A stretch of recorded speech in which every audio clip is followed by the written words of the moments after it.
Hello. If I'm not mistaken, you are Callinicus's wife, right? Yes. Oh, are you a messenger? No wonder I haven't heard any news for so long. There's been a change in personnel, hasn't there? Ma'am, Callinicus passed away a few days ago, defending the Grove against the Black Tide.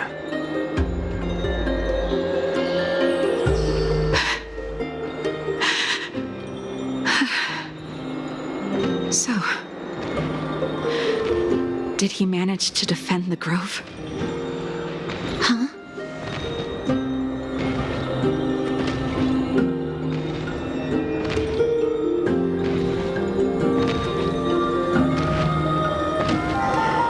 Yes. He managed to protect Cersei's core flame at the cost of his life.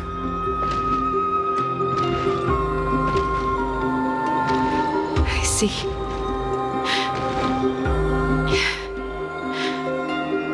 I'll select some of his possessions and pick a nice resting place for him.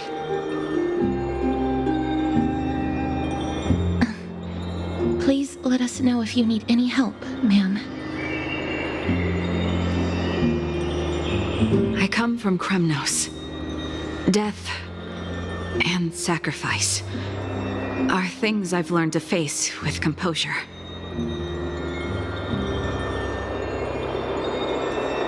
You know, Callinicus, even though he was a scholar, he'd always ask me to teach him how to fight whenever he came back.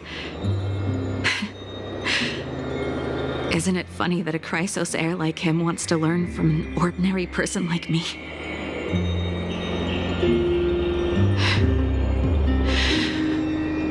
I've been prepared for this for a long time.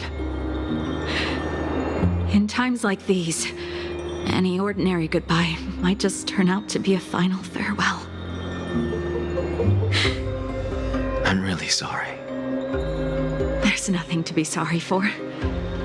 I was once a warrior, and I'll find my way back to the battlefield someday.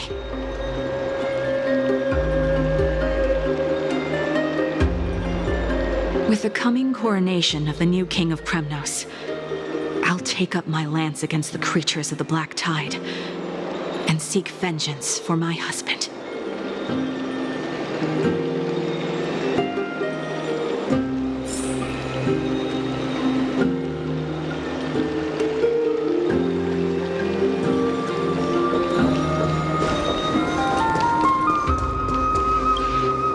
Oh, hello, young ones. Is there anything I can help you with? Are you the father of Kenani and Ardakama? Ah, yes. Did my daughters cause trouble at school again? Alas, forgive this old brain of mine. Both of my daughters graduated long ago, and they are now scholars at the Grove. As I get older, memories from years past tend to blend together. What's the matter, young one? Why so quiet? Did my daughters really get into some trouble? If they refuse to apologize, just let me know. Their old dad can still talk some sense into them.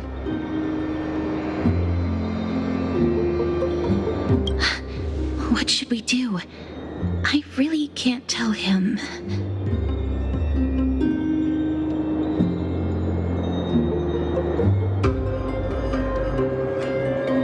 Mr. Fabio, the Black Tide took Kenani and Ardakama.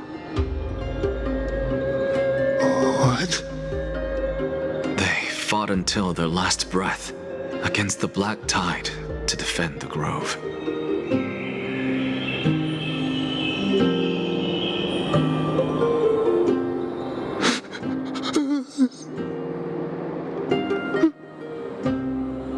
Chrysos heir stationed at the Grove. I failed to protect them. Mr. Fabio, if you're upset... Don't put it that way. Even if my Artakama wasn't one of the Chrysos heirs mentioned in the prophecy, she was still a heroine, wasn't she?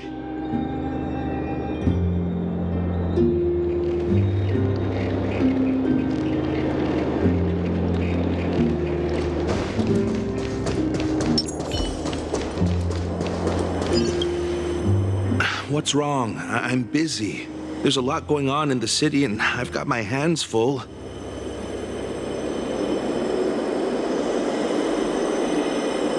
Mister, we're sorry to bother you, but...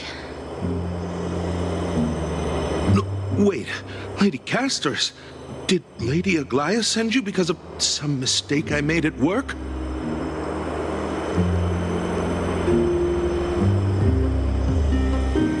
Keep your cool, Titus. I'm Anaxagoras from the Grove of Epiphany, and a colleague of your father, Old Titus.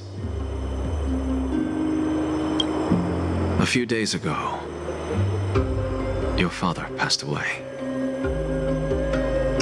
Wait, what? My old man died?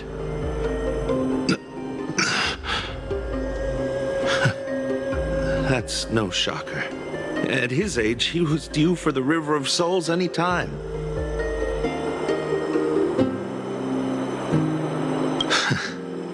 Just up and left me behind. That old man. I've been telling him for ages to stay in the Holy City and enjoy his retirement.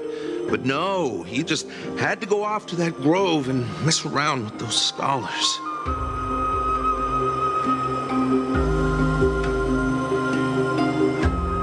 Still wouldn't budge after all those arguments. That stubborn old thing.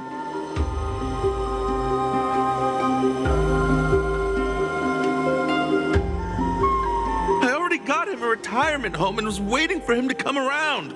All my effort is wasted now, and he didn't even give me a chance to say goodbye.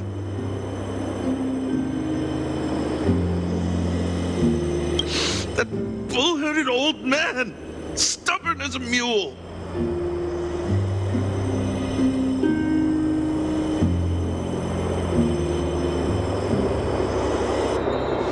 That is it. That's all the colleagues' families that I remember.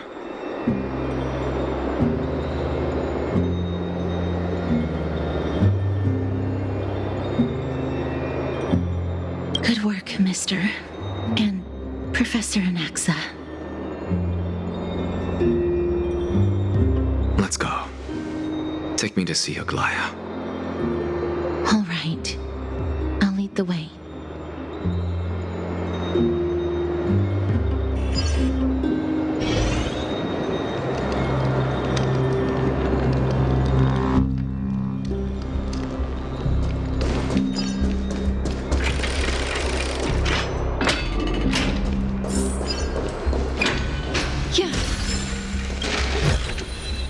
A sincere heart prevails.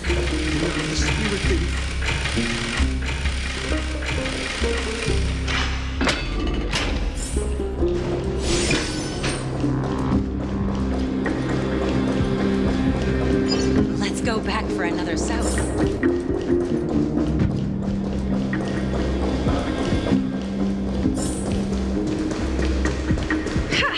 I'm even taller than Kathleen now.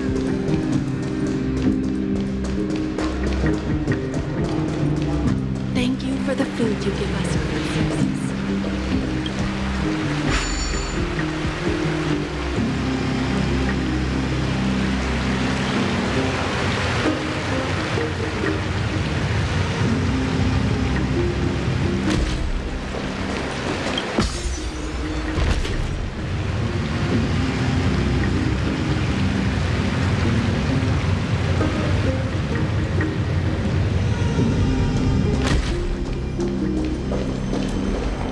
Miss Castoris, my lord, you're back.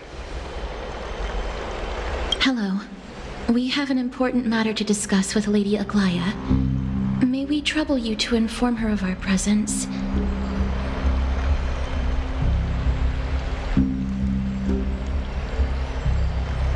My apologies, Miss Castoris. Lady Aglaya has just informed me that she has no time to receive anyone at the moment.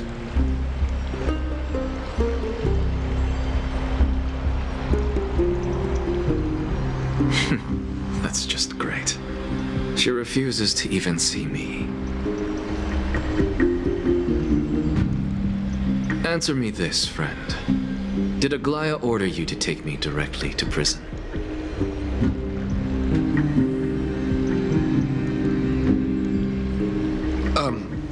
Who are you? Please don't jest. It's possible that she really is busy. Let's wait here a moment, and I'll try to contact her using the slate.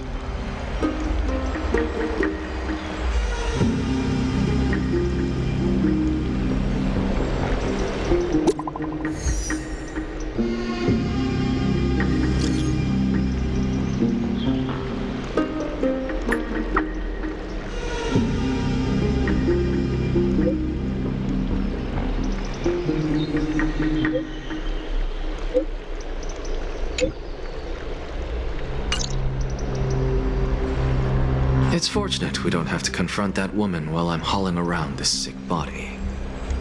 Castoris, and this friend I haven't gotten the chance to know, I'll take my leave for today. That Titan made a myriad of adjustments on their own.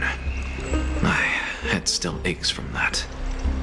I don't want to stay a second longer in this noisy city if I can.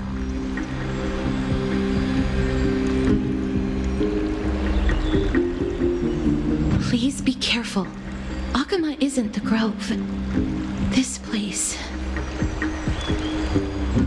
is covered by her golden threads. I know. That woman is extremely confident I won't escape her grasp.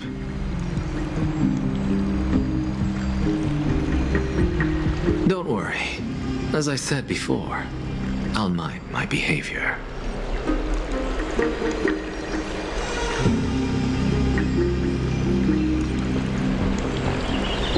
Mister, so many unexpected things happened on our journey to the Grove.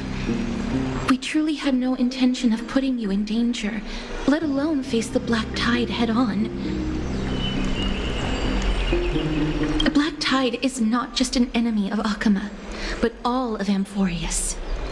Even back when the forces of strife coveted the Holy City, their warriors still undeniably halted the Black Tide outside Castrum Krymnos. Nigador's core flame now sits vacant, and the Black Tide has returned. The Grove is an academic city with the best understanding of the Black Tide. It shouldn't have fallen so easily, and yet it was taken overnight, leaving the city in blood and tears, haunted by the spirits of departed heroes. The trial of strife is imminent. I pray Mighty will be able to steel his resolve soon.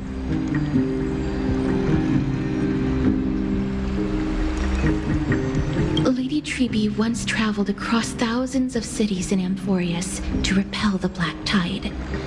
But even they have no recollection of this powerful enemy in all their journeys. Perhaps the fall of strife has triggered even more terrifying events in unseen places. As for me, I detected a strong stench of death from that entity, but it wasn't because it had a connection with Thanatos.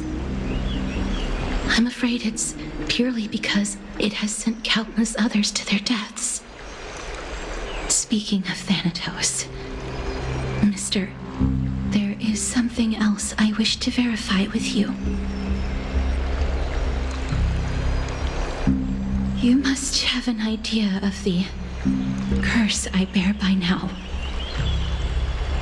I was born as the shadow of death, a poison shunned by all living beings. Yet when you caught me in the grove,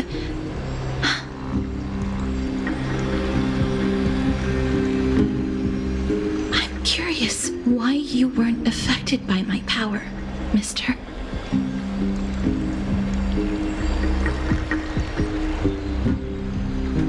My apologies for the abrupt question. For all my life, I've always wondered, what is my connection to death?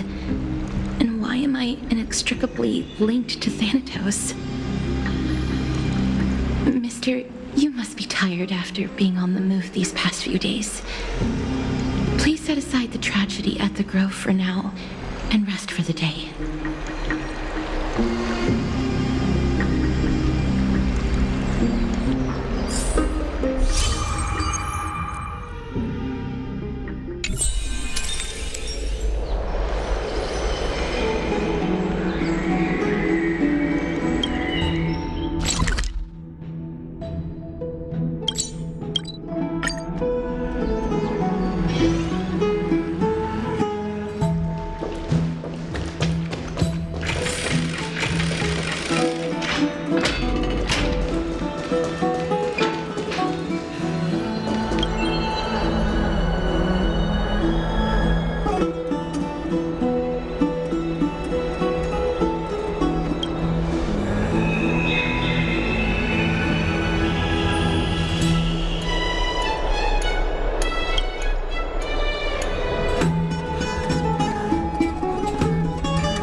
What's wrong?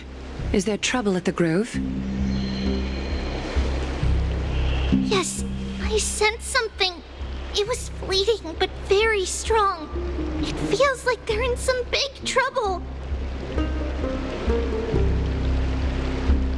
Trianne used the Century Gate again. Can you see what's actually happening?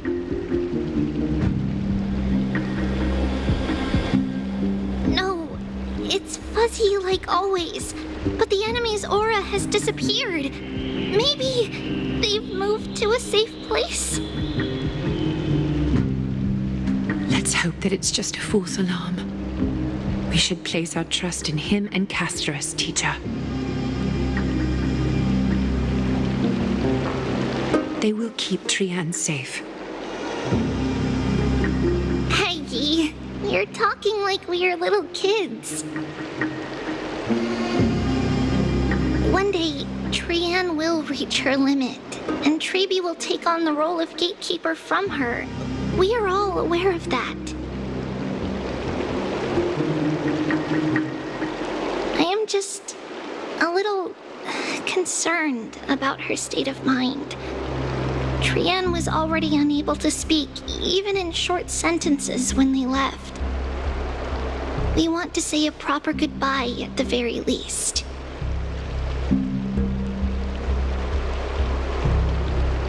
I will pray with you. Thanks. And Aggie, it looks like we will need you to come with us to the baths this time to unwind.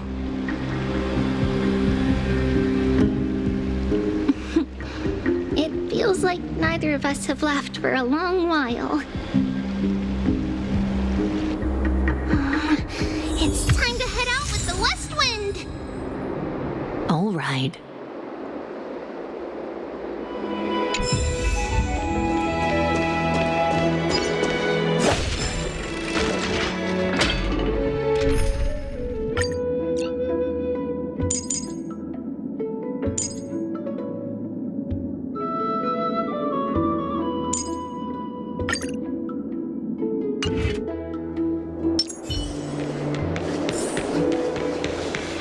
water's really hot and heavy. Has it always been like this? What's going on? Is someone in... What happened here? Watch out! Watch out for the Kremnoan!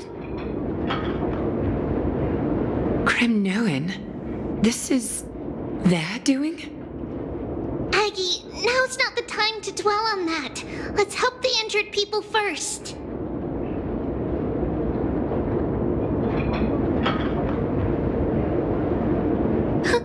Excuse me! Coming through! Oh, you two are here as well. That's a relief. Even the Twilight Courtyard is involved? What in the world happened here?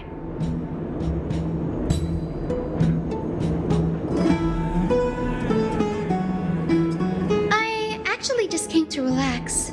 But as soon as I got here, I saw all these people lying on the ground.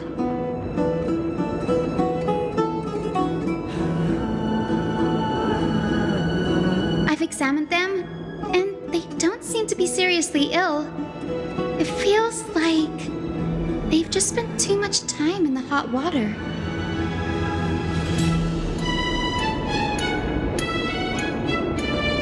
Multiple individuals fainting simultaneously from the hot pool steam? Where is the manager of the baths?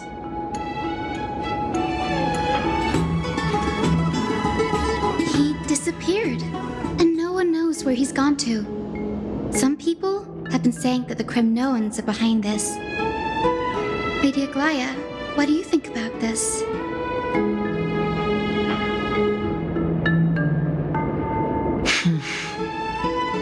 Let these people rest. The two of you, please come with me.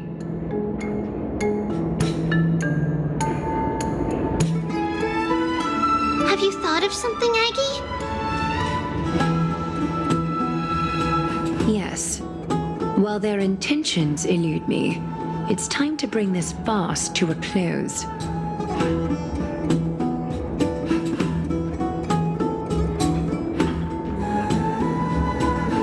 What's going on? This is really bad.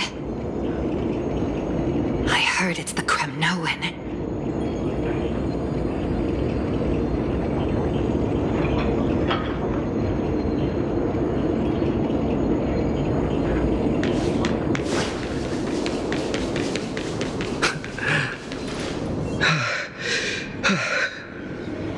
Snowy! Even Snowy! The culprit is Mightimos. Dee! What did you do to everybody?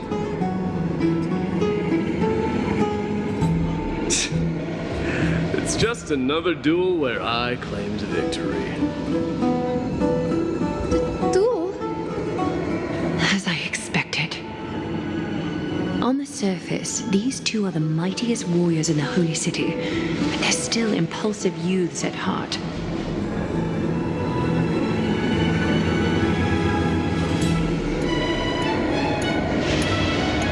Speak up, Mighty. Tell us exactly what kind of foolishness you and Finan indulged in this time.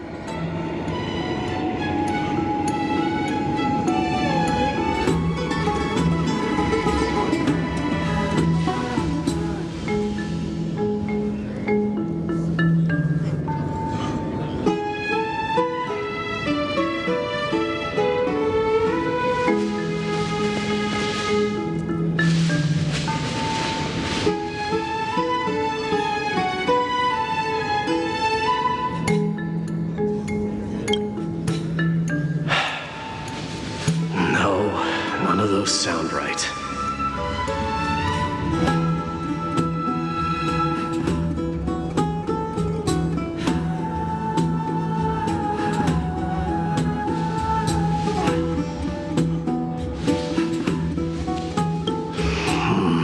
Forget it.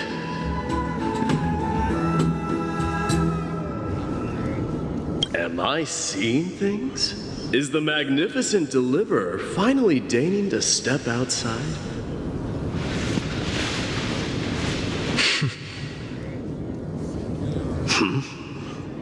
What kind of response is that?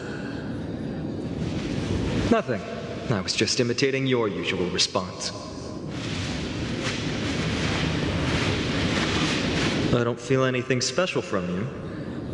Have you passed the demigod trial?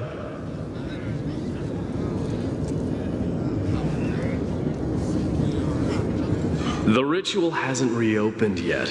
In case you forgot, it hasn't been that long since I pulled you out of the trial. I didn't forget. Then, you're welcome. In twilight's last gleam, Makima stands bold. Her walls sturdy, tales untold. Dreaming of her fruitful gardens, pilgrims arrive from distant lands. Figs and olives, so grand. Yet little do they know that they will step into flames, fuel to the fire, a burning brand.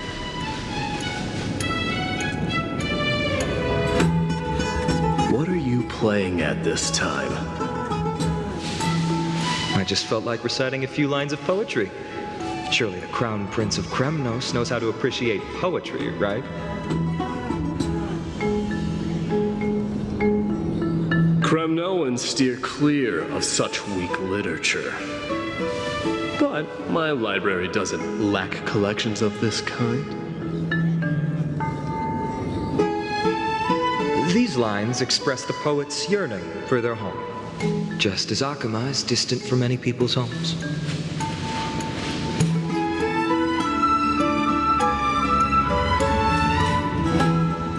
I know how to interpret poetry, Haikis. There's no point in pretending to be profound, my friend. Thank you for helping me out when I was in a tight spot, but it seems to me that you aren't prepared for the trial either. Don't compare your situation with mine. My people are still relying on me. I can't ascend to godhood on my own without first resolving their issues.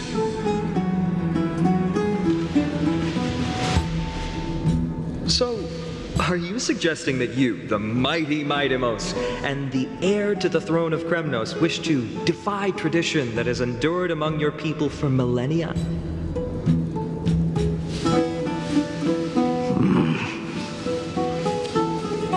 I'm still thinking about what I should do. Never mind. It's probably not my place to offer you counsel. An idea does strike me, though.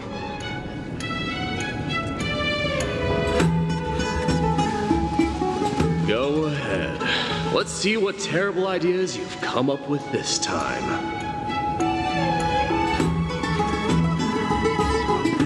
Maybe we both need to relieve some stress. Come, Mightimos, let's recommence our previous competition.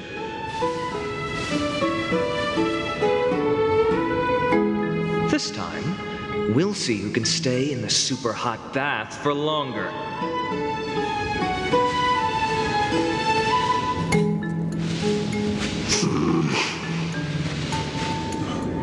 What? Are you chickening out? The phrase chickening out does not exist in the Kremnoan language. I just find the situation absurd, that's all.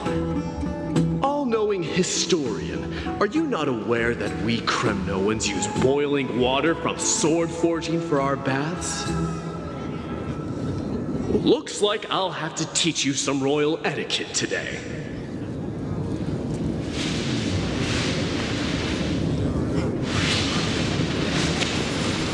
And thus, an unprecedented sauna battle commences!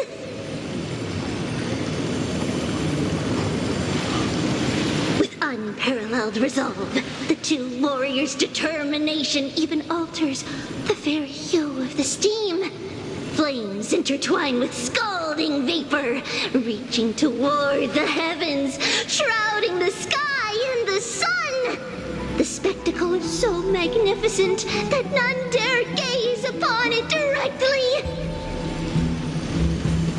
Since we can't see what's happening in the competition, why don't I regale you with a tale of kings to pass the time?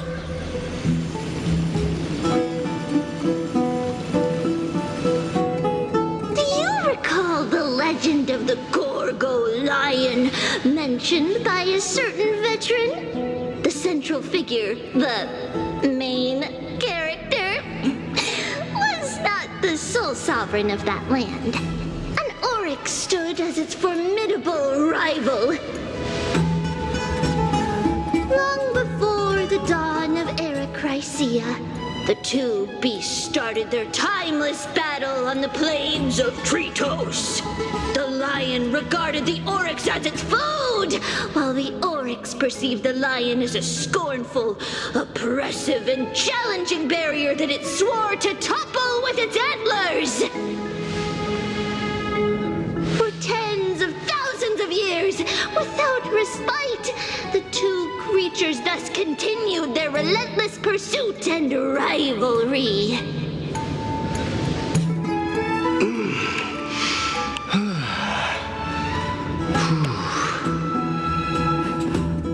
It fixated on its rival's fleeing form in the chase.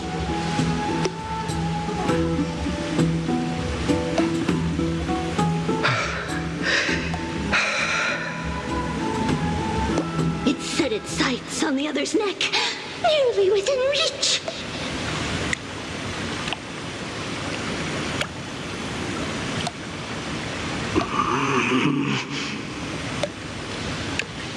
It was stuck in a corner.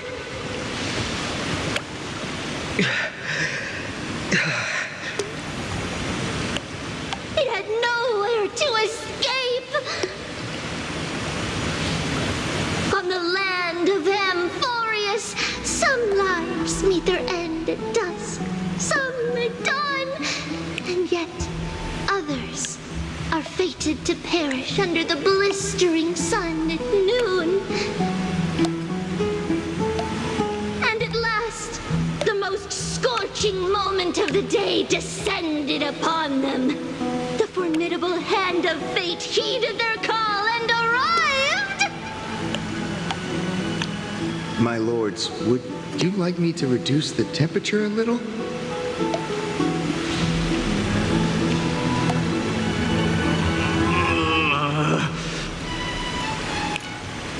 What? You're chickening out already? Get lost. Are you asking me to get lost, or...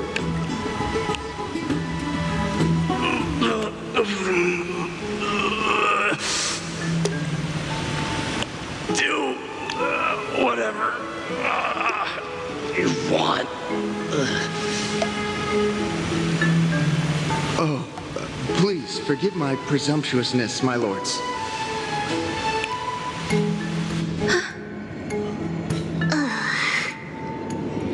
What a spectacle of folly. This is what you get for daring to challenge a Kremnoan without understanding your own place.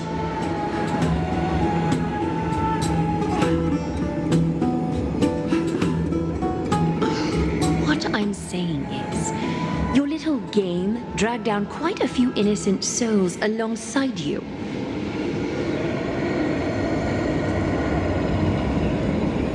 We will personally escort back home the customers left awestruck by our formidable presence.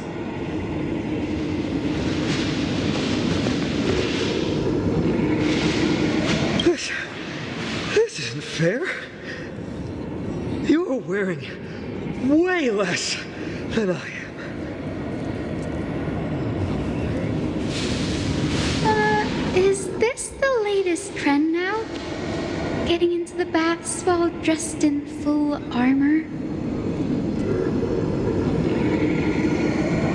look at me like that. It was he who challenged me. There is no word for flee in the Kremnoan language. Very well. Let us bring this farce to a close, shall we? Warriors, it is time to get moving.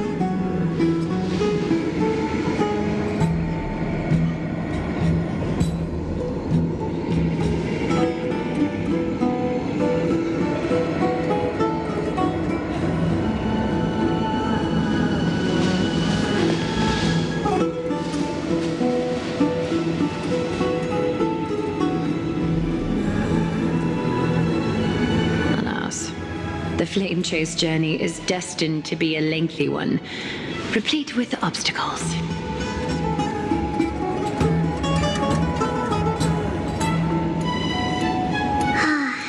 But thanks to those two, all the gloom has vanished into thin air.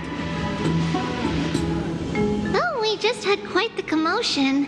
It's not every day we find the Marmoreal Palace this serene. Shall we continue with our previous plans? Hyacinth, would you care to join us?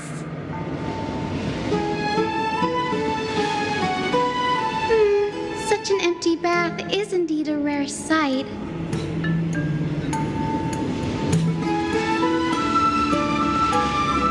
I was looking forward to unwinding after work. I'd be delighted to accept your invitation, Lady Treeby.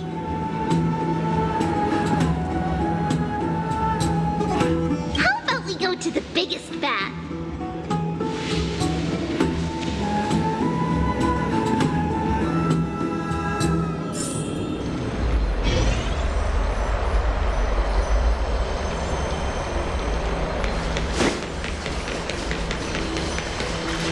Let me check. The water temperature feels just perfect. So, how is the feeling of having the entire bath to yourselves? It's so good. But, Lady Treeby, aren't you going to soak in the bath with us?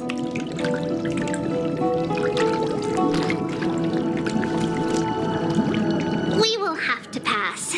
After all, we've become children. Please understand that she can no longer endure the heat of this pool due to the blessings of Yanis.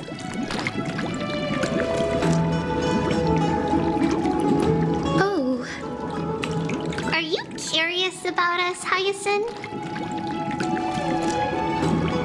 I am, but something tells me that it might be better to change the topic. Don't get all nervous. It's not something we can't discuss. The truth is, a long, long time ago, we were a mature adult just like Aggie. Then, because of reasons, we inherited Yanis's divinity and gained the power of passage. And in return, the price we had to pay was the splitting of our soul.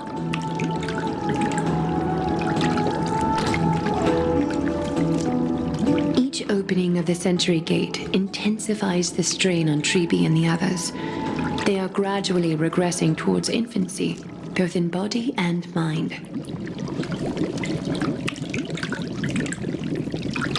We don't know what awaits us at the end either, but anyway, that's why we've turned into children.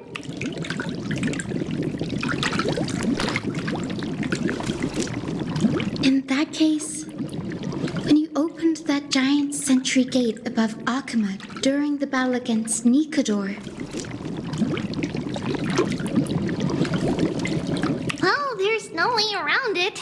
We all know that the flame chase journey won't be a smooth ride.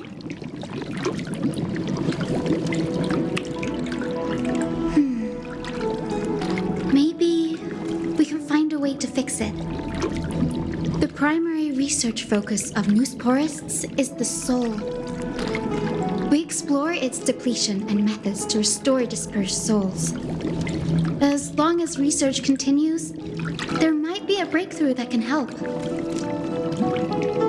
We will do everything we can. So your first reaction is in fact denial. You're indeed an Access student. I look forward to your good news, Hyacinth. Now there's another reason to look forward to tomorrow.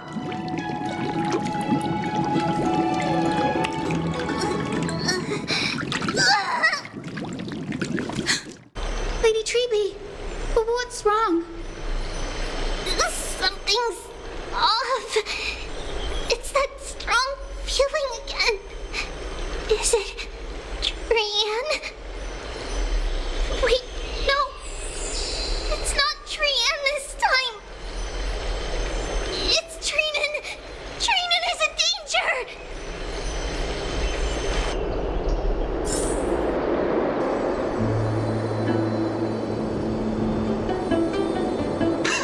I win this round of escorting the bathers home.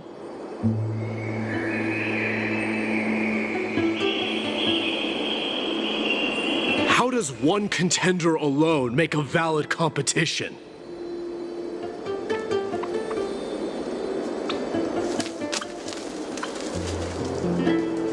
Offering a compliment or two wouldn't be the end of you, you know.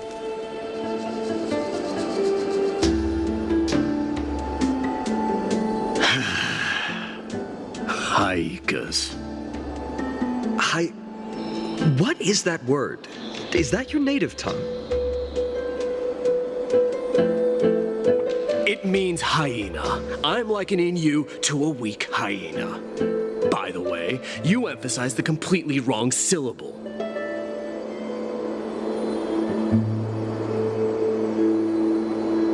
Though we've been acquainted for some time, I have rarely heard you talk in the ancient tongue of Kremnos.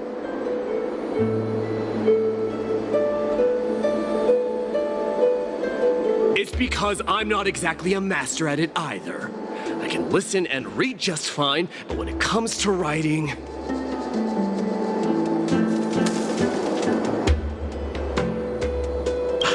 You can write?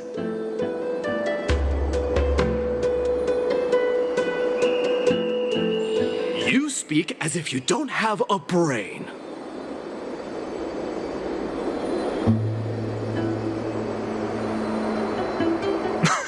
That was in jest.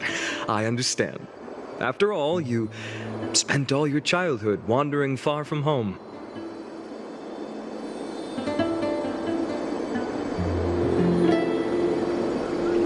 Worry about yourself first, Deliverer. You also never mention your hometown, apart from when you need to introduce yourself.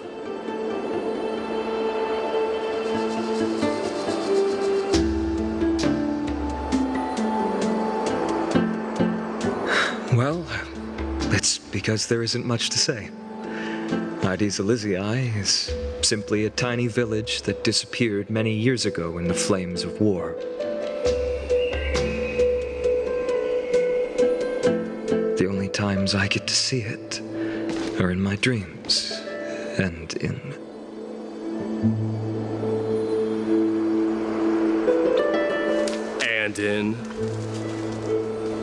And in the trial from the Lance of Fury. I knew it. Yes, I saw it all. Ides Elysiae ablaze with everyone. My family, friends, and my kin, lying in a sea of flames. A blood-red half-sun hung in the sky, just like on that day. And before my eyes, that murderer killed Cyrene. But I saw its form this time. A black cloak, an eerie mask, and a broken giant sword that carried an ominous aura.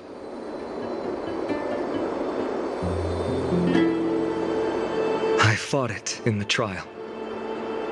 But even though I've been fighting, improving, and resolutely getting stronger all this time, still couldn't defeat it.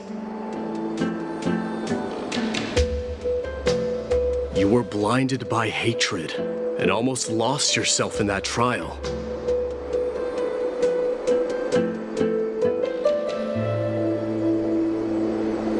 That's right. And that's why I am truly thankful to you, Mighty Mouse.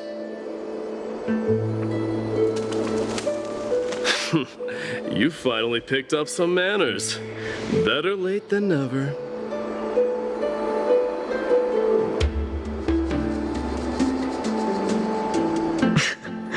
Then what about you, Mighty? What did you see in that trial? What do you fear?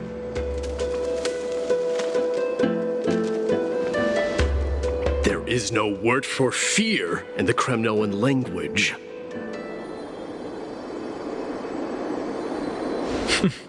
I'm getting the feeling that your language has no words at all.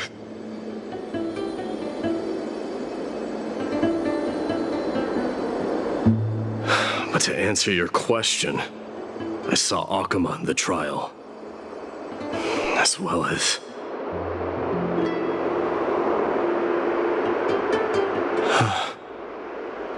my old comrades, Hephaestion, Perdiccas, Ionius, Ptolemy, and Possesta. Ever since I returned from the Sea of Souls, these 5 have been by my side. We faced life and death together during our days in exile. Those 10 years were arduous, yet filled with moments worth treasuring. Each night, we would gather by the campfire, savoring honey brews and singing our hearts out. The wind in the wilds of Amphoreus smelled like rust. Hephaestion would always tease me about adding goat milk to the honey brew, claiming I ruined the blood-red color of the drink. He had a scrawny figure, but was a relentless force on the battlefield, dispatching foes without so much as a blink. Perdiccas was an expert in concocting medicines, delving into all those strange folk remedies. Ionius was a swift runner and our most reliable messenger.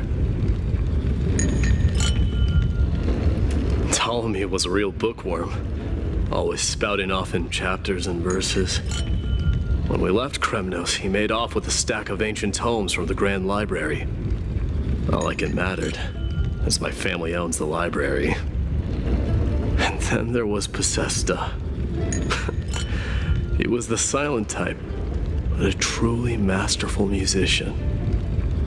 This is the first time I've heard you mention these 5, and their names.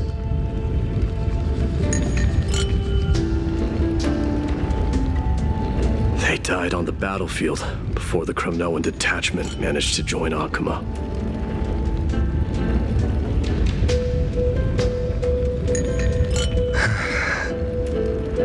Perdiccas was the first to go. He was shot in the stomach by a poisonous arrow from the people of Ladon in the 2nd month of cultivation. In the end, his remedies mended all but himself. Mighty Mouse, do not mourn. I have achieved honor by bestowing a noble death upon the enemy. Leonius died in the 5th winter. Idonia's snowstorm lasted 3 full months. On the night of the fiercest storm, our foes launched their assault. Idonia. Is that the city Castorus used to live in? Yes. Those zealots were as fearless as Kremnoans in the face of death, but they lacked respect for honor. They cornered us in the bottomless swamp. Leonius covered for our retreat, and they cut his legs off. He vanished into the mire of a foreign land, his body never to be recovered. This is perfect. Mighty Most, I can finally deliver the news of you ascending the throne to the Netherrealm.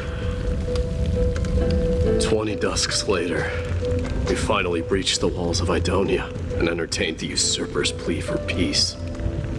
However, the rebels refused to surrender and set up an ambush within the city. Ptolemy and his cavalry met their end before they could even relish our triumph.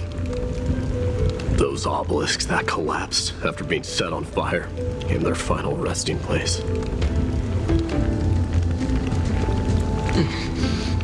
Mighty Most, please tell my family.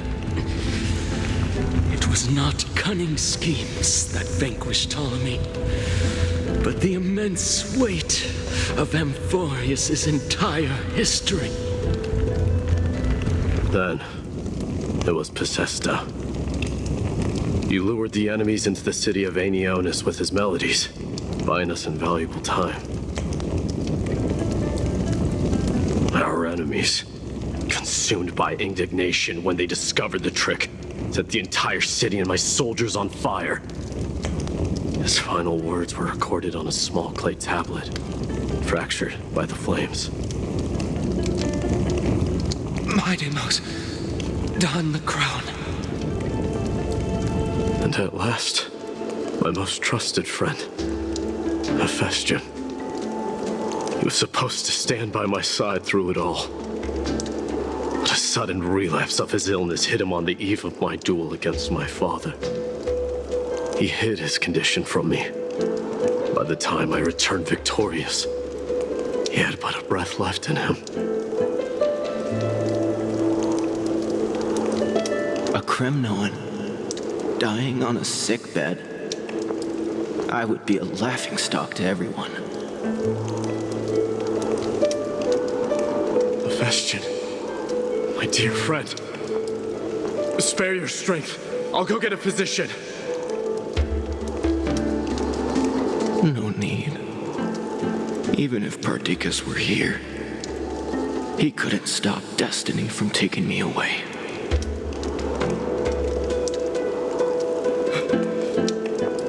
No!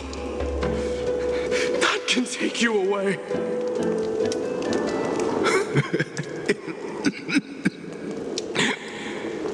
Mighty Most, our king, do not shed tears for me. It's not befitting of your status. Farewell, my dear friend. You must lead us back home. What a grave trial indeed. Now I understand why you see immortality as a defect, or even a curse.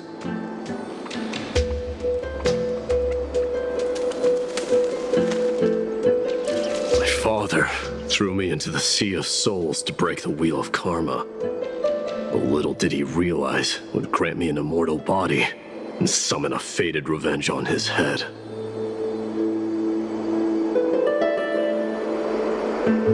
Following his demise, I considered leading my people back to our homeland. Kremnos had already turned it into a wasteland. Only darkness and insanity thrived there.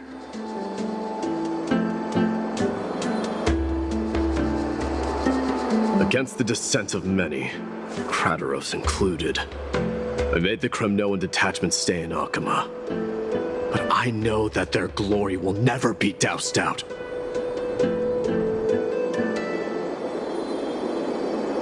The instant of strife shall inevitably arrive. If you take over Nikedor, then you must begin the journey back to your homeland.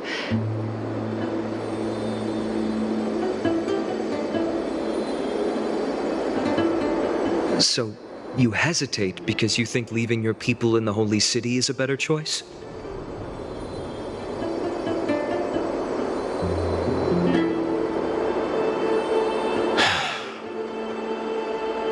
know.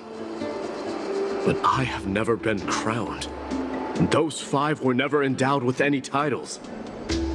None is aware of their glory.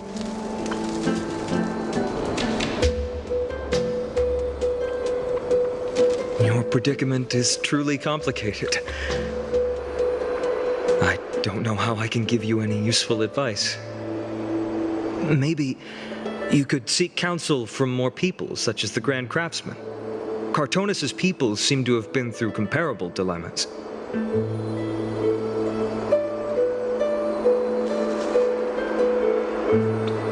And that teacher of yours, Krateros? Dee, we've got a big problem! Big problem! Lady Treby, what's making you so flustered? Hurry up and go save Trinan!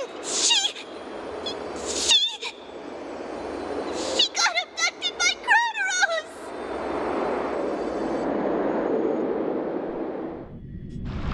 Krateros! What's going on? Mighty-Mos. It seems I was the one who exposed my vulnerabilities first.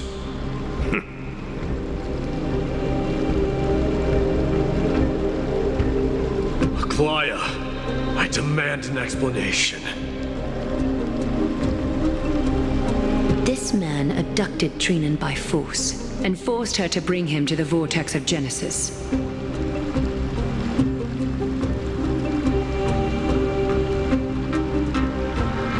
He then brazenly stepped into the trial of the Lance of Fury, and naturally failed.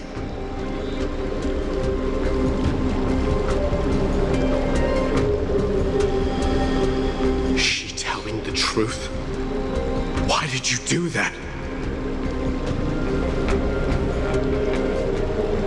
Because I don't want to wait anymore.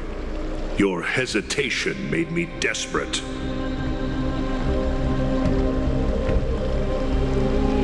If you want to run away from your destiny to become king, then keep running. Someone will eventually stand up and fill in the gap left by strife. Then they will lead our people home.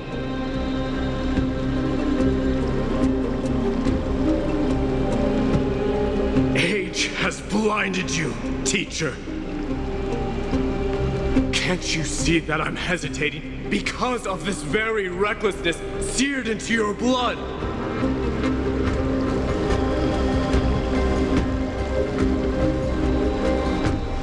Krateros, do you truly believe you're worthy of entering the trial? To blaspheme against the prophecy?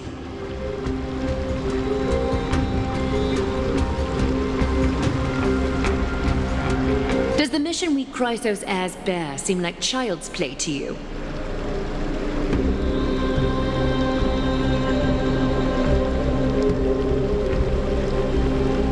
Do you know how the Kremnoans see you, Aglaya?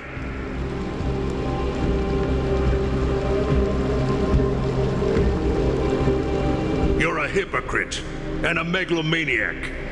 The prophecy of Genesis and the flame chase journey are just excuses for you to seize power.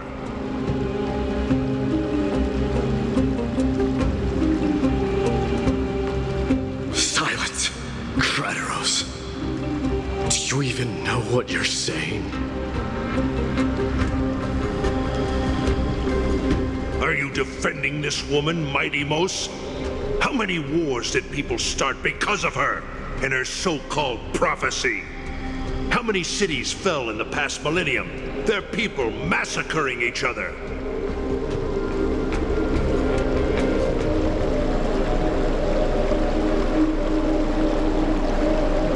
Even if this so-called Genesis really exists, will there be a place for the Kremnoans in that new world?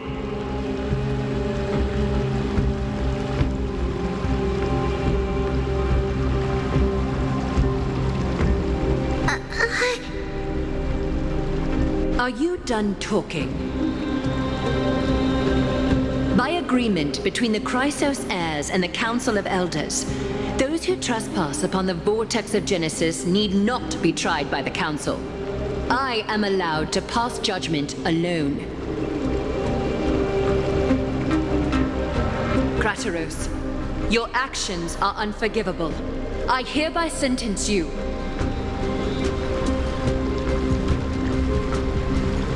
Aggie, wait! We have a proposal.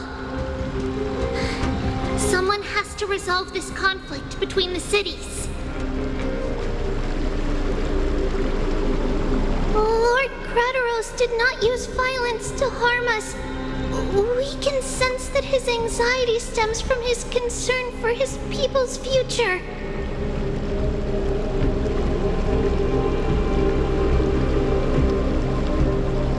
Please, Aglaya, hear us out first.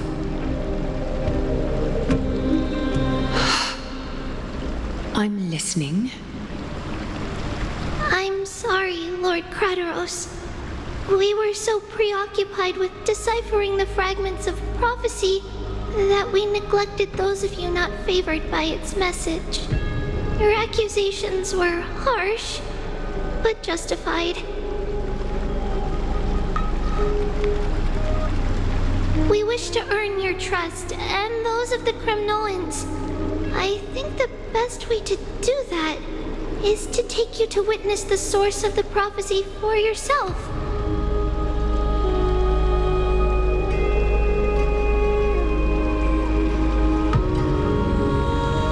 How are you going to show me something that has no form?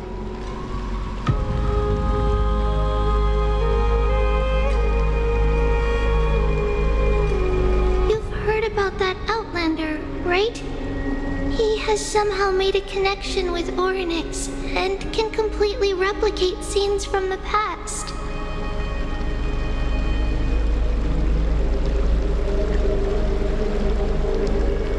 We will ask for his aid. Tomorrow, at the Abyss of Fate in the Temple of Yanissopolis, we will show you everything from that distant memory, Krateros.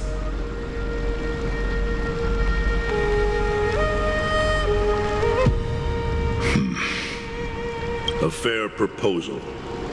I accept. Until then, you will be stripped of your freedom. That is my one condition, and I will brook no argument.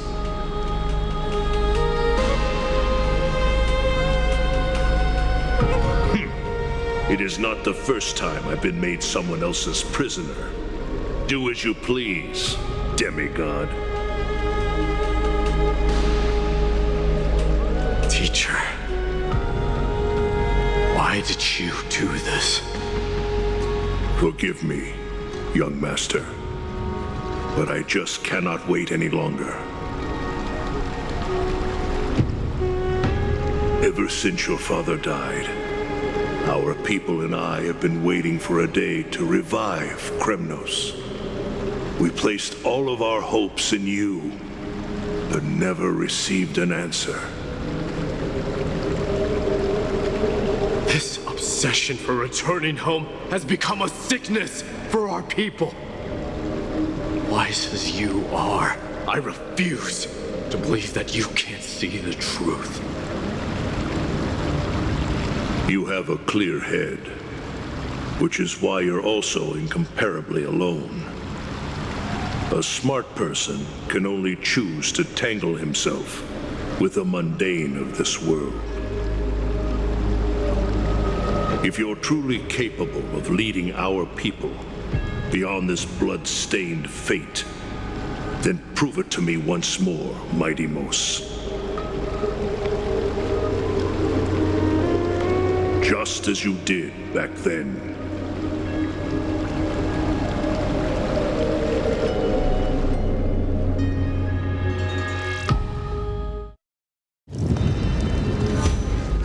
A fierce fighter.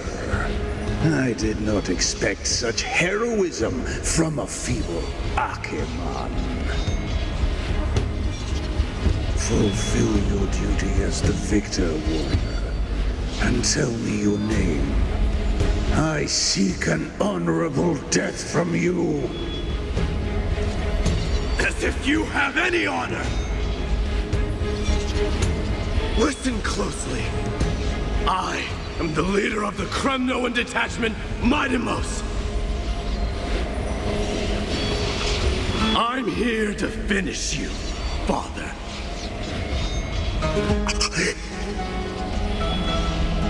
It is you, the beast spurned by all. So you did defy death. The prophecy was true. You will bring an end to my Kremnoan dynasty. Defy? You're wrong. Death fears me. It's the reason I have this body of steel. As for you, you already stand at death's door, Father. You were the one who threw me into the Sea of Souls. The one who tried in vain to enslave a Titan. And the one who desecrated the body of a god. Hyakis! You're a weak king. So weak that even the lowliest hyena is a more noble existence than you. And now, fate's reckoning is upon you. Then swing your blade. Take my crown, coronate yourself with an old king's blood, and inherit it all. Become the new rightful king of Kremnos. No. I don't want the crown. Listen. If there's only one end for the kings of Kremnos, then the crown means nothing to me. All I want is your life, to avenge Mother and my comrades. But the walls of Kremnos will not fall with me. Do you truly think you can escape fate's grasp, my son? You and I, we're both the same. We feast on strife and fear. Now, kill me! The son of Gorgo is destined to be crowned in blood!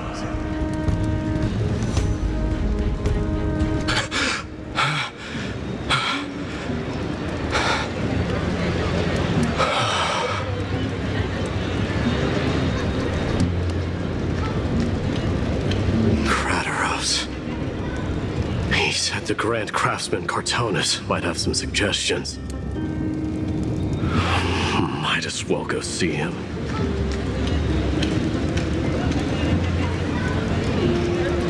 Grand Craftsman, how have you been? King of Kremnos it is. That you would come, I knew. You knew I was coming? Your matters, I've heard. The path forward you seek. Many questions you have.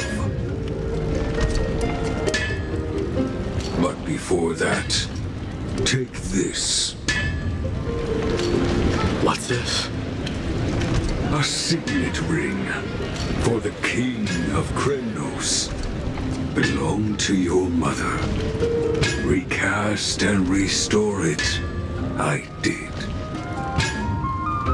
What? Mother threw it into the Sea of Souls. A long time to fish out it took.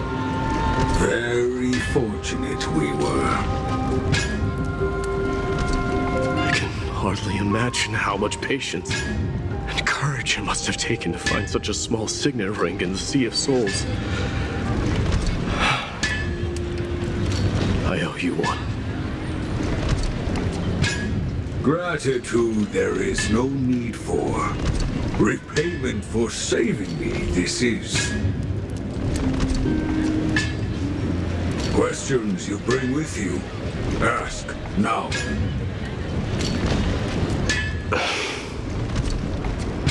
Fate I've always denied. It's finally caught up to me. By all rights, I should accept Strife's authority. It would make everyone happy. The Chrysos heirs, the Council of Elders, the Kremnoans. Even the bards who will write it all into song. Yet hesitate still you do.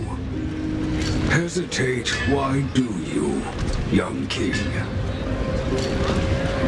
Because of my people. Be they men, women, the elderly, or children. The hearts of all Kremnoans yearn for home.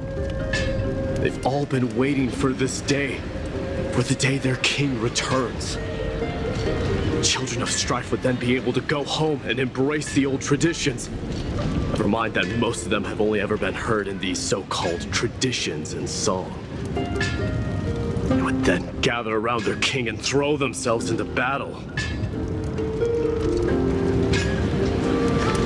This is not a good thing, we believe. Kremnoans have been trapped in a cycle of bloodshed for the past 1,000 years. They seek vengeance, start wars, become prosperous, and decline. How much innocent blood flowed into the River of Souls in all those years? How many needless sacrifices could we have avoided? If I accept that fate and become the totem of strife, then lead my people into repeating the same mistakes, then of course I would be terrified. I'd be terrified of becoming king.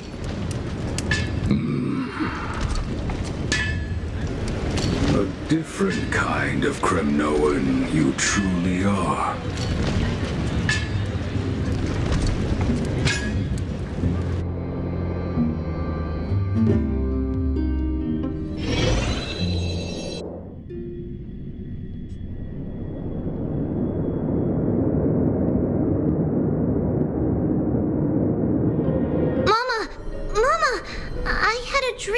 Night. Oh. Now what did you dream about, my darling Trebios? I had a dream that I turned into many me's. Then we made the moon into a ship and made the stars into our sails. Then we floated on the ocean and let the wind blow us in any direction it wanted.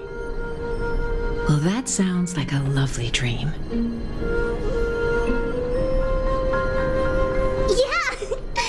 The ocean and the sky were really, really dark, but there were so many of me that I wasn't scared at all because we'd all sing together. The ocean wind blew us onto an island where the wind tasted like flowers. There were bleating sheep and chirping birds inviting us to be their guests. There were so many animals on the island, but none of them ever fought. Giannis's holy maidens can receive guidance from the god of passages. Perhaps what you saw in your dream is a divine land somewhere in Amphoreus.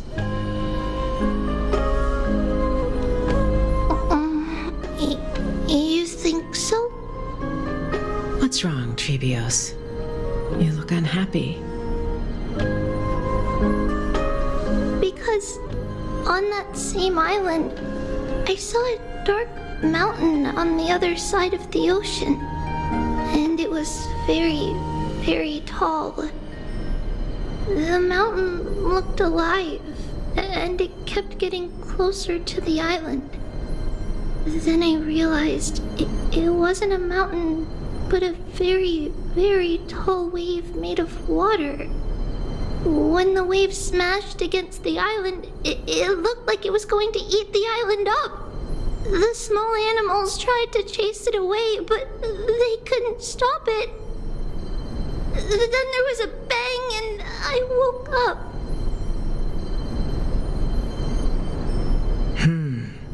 A dark wave. Mama, does something that scary exist in real life? Yes. Unfortunately. It does exist in Amphoreus, but it's very far away from our temple. We call it the Black Tide, though it has nothing to do with water. It has no shape or form, but it can swallow up animals, humans, and even titans, turning them all into monsters. Oh, the Black Tide is a baddie. I don't want everyone to turn into its food. Can't we chase it away? Of course, my dear. You only need to behave well and listen to what the adults tell you. Study all the knowledge and etiquette you need, then grow up and become a proper holy maiden. The divine Janus will then give you guidance and help you light the way for the people. Wow, I'm gonna eat a lot and study a lot and become a holy maiden. But Mama, you said the Black Tide can swallow up titans too. What do we do if even Janus is eaten? If that happens, then the holy maiden will have to be the one to guide people on the right path. After all, we are the human avatars of the God of Passages, yeah? Yeah! But one person alone is not enough. Once you're older, you'll make a lot of friends. You must do your best to unite them, because that's also our duty as priests. Friends? Are they also like me and Mama with pretty red hair? They might not, but they'll certainly be just as smart and kind as you.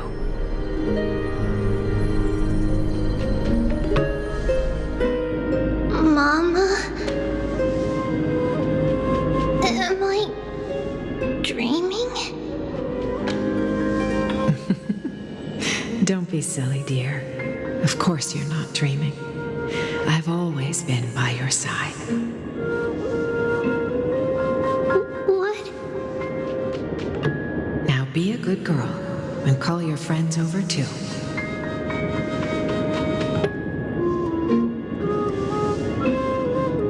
Let's play hide and seek, just like we used to, okay? My Trebios is the smartest girl. I'm sure you remember where everyone is hiding. The voice sounds so far away. I don't remember. Who am I looking for? Your friends, who will chase the Black Tide away alongside you, of course.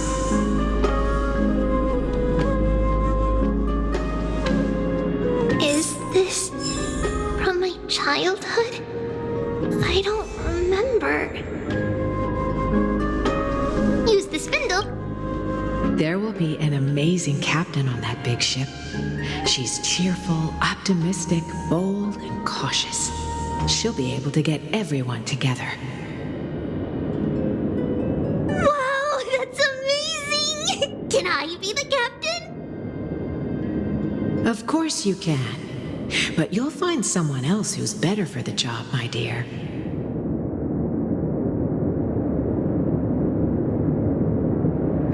I think that person lives in a beautiful temple that sits atop a hillside covered in golden fig trees.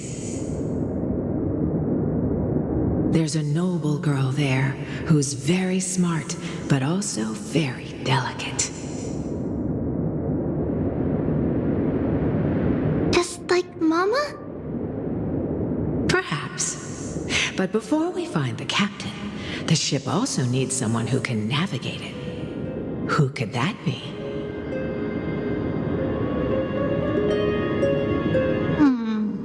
Let me think.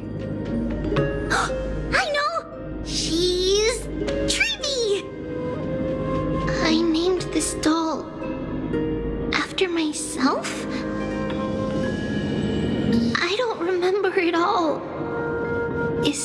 dream or something that happened in the past.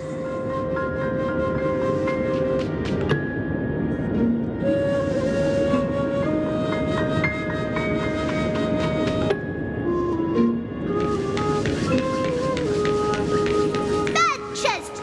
You can't lock me away! Huh? Why is this doll inside a chest? It's holding a sword. Why? Many years later, many brave warriors will board this ship. They're skilled combatants who fear no danger. Ooh, I can learn how to fight too and protect everybody!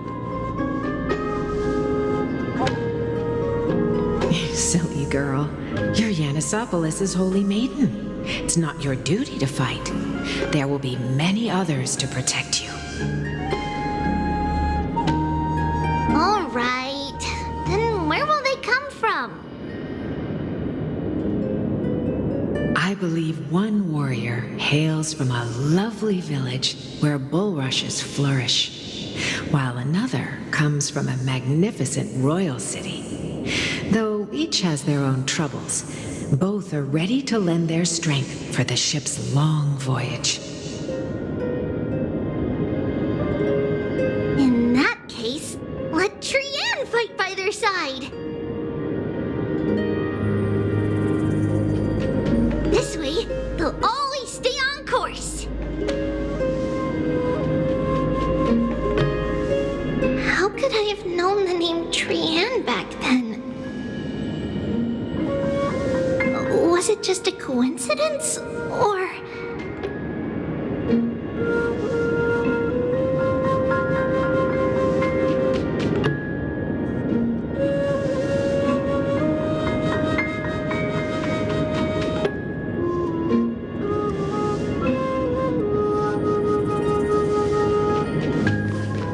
Learning can change your destiny.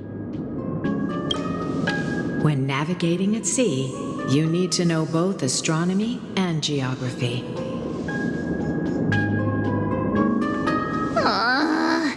Isn't Yanis's knowledge enough? Oh, sweetie. The ocean isn't like the land. It's easy to get lost.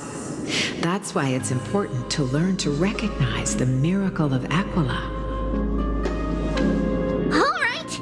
Even though my brain is already super duper smart, I'll still try my very best. Circe also favors children who try their best. They will send a wise scholar as everyone's teacher to help you reach your dreams. I want to be a teacher too. Oh, wait. I'm super duper smart. So I want to be the teacher's teacher. Why not? But if you're going to be a teacher, you might need to tone down that hyper energy of yours. Then Trinan can do it. She's well behaved and would make a great teacher.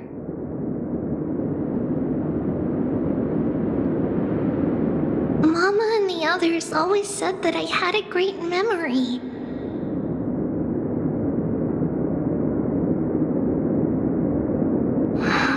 But now, I can't even tell if this is a memory or a dream. Come, let's line them up.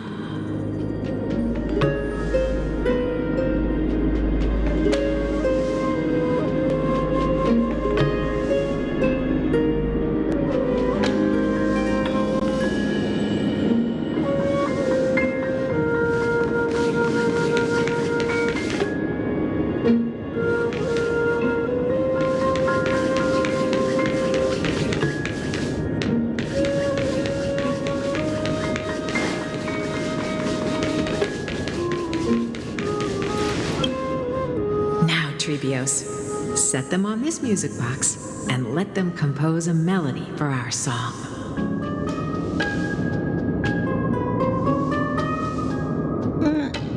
music box? What's that? Sweetheart, are you still groggy from your nap? You invented it.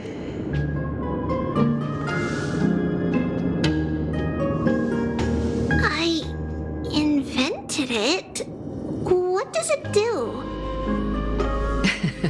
Oh, my lovely Treeby. You're usually so bright. What's gotten into you today? Well, you might as well see for yourself. Put your good friends on it and see the wonders it can do.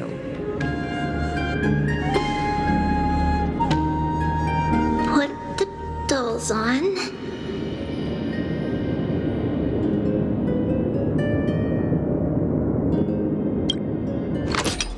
It's rotating, and I can hear something. That's right. It's a music box. If you place the dolls in the right spots, it will start rotating and play beautiful music.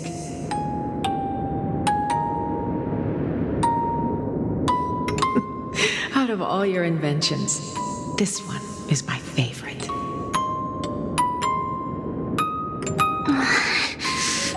I don't remember.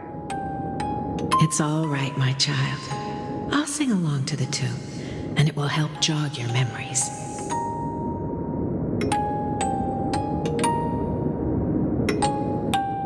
Happiness abounded in this lush land by God's chosen. Giants raised their glasses in a toast, beheld by the 12 constellations. 3 carved the heavens and the earth. 3 wove the threads of fate. 3 molded life with their hands, and 3 guided calamity's gate. They declared the world too unstirring, hence wished endless laughter upon the living.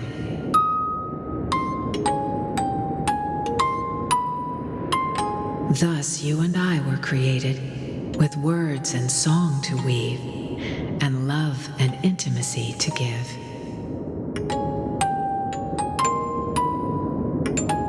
Thus creation was complete. Who then will bear the weight of humanity's souls, to lighten the steps of the living as a whole? O great Kephili, all-knowing Father of stature so tall, yet low does their gaze willingly fall. With light of dawn heavy upon their shoulders, golden blood spills unto the Lamb. Converging into a boiling river that flows to the heroic heirs of this world.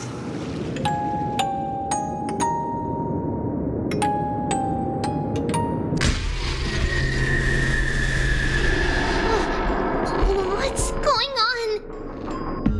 Oh, Yanis, please lend me your ears. In the black mist, as death and fate draw close, on the bloodied earth, the living dead, but ghosts. What is this world? It mirrors your maze-like fate. What is this world? A silent lament without a trace. What is the past? Wandering ghosts that linger. What is the future? Souls scattered by fate's finger. What is the start? A voyage born in solitude. What is the end? A spirit lonely and subdued. Lonely and subdued. And subdued. And subdued. Subdued. Subdued. Subdued. Subdued. Subdued.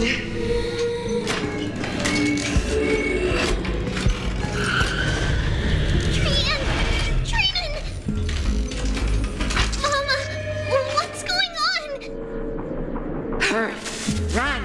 Trivios, run! The black tide has arrived!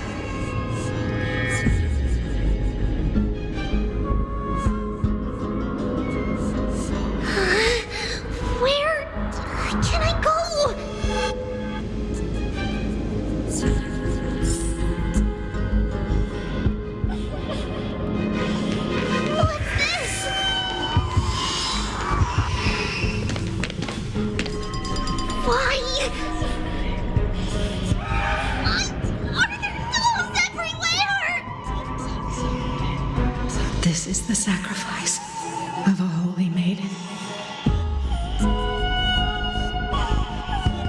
You won't make it to the... Only one person can.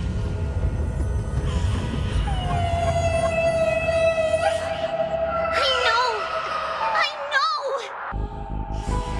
It's fine if we can't reach the end. Our minds are made up. Go. Bid your farewells, Tribbles. Time is running out. Mama, are you going to leave me? My sweet girl. I will never leave you. But remember this, Trevios.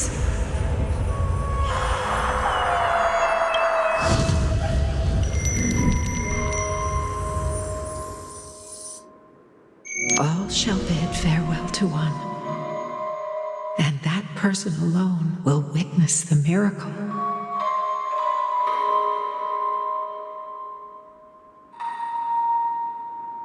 Since your mind is made up, then traverse the black tide and dispel the fog for Amphoreus.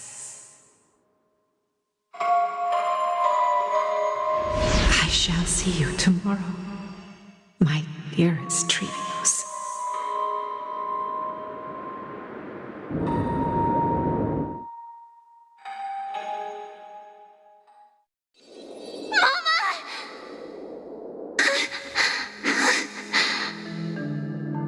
Are we still in a dream? Did you have a nightmare? Maybe.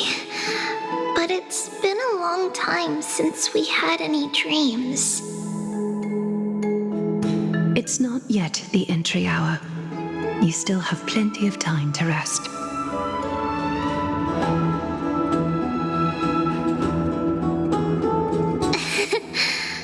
No. Our heart is still racing. It must be that reckless Kremnoan soldier who startled Trinan, and you as well. If you want, I can pierce through his chest with the golden thread right now.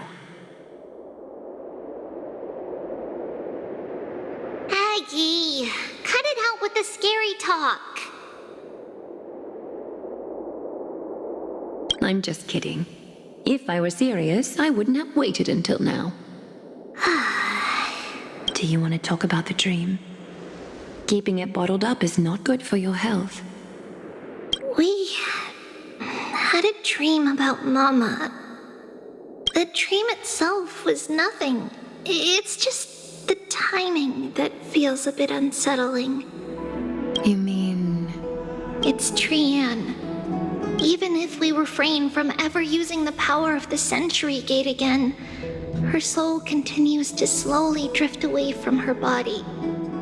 There isn't much time left. Perhaps it wouldn't be such a bad idea to let her relinquish her role as the gatekeeper and live out her days as a carefree child. You have a point, Aggie, but our decision has already been made on that matter. I believe there's still another way. Souls will be spent until they dissolve into dust. Such is our fate. Once we had a whole and connected body. If that body were a tree, then its trunk and branches would share the same fate, decaying at the same pace. Now, we are fragmented into numerous selves. Despite the absence of a trunk, we are offered another possibility. We can choose how our branches will perish in a way that is most beneficial to the flame chase journey. Compared with saying farewell to one person, watching many fade away before me is even more sorrowful. But advancing is the destined end of Yanis's trial. There's no retreat in our path. Don't feel sad about saying goodbye to us. We have already agreed on this. It won't be long before I forget what sorrow tastes like. So, what would you like for breakfast, Aggie? What? Where did that come from? After all this talking, we're feeling a bit hungry. Plus, it's nearly the entry hour now.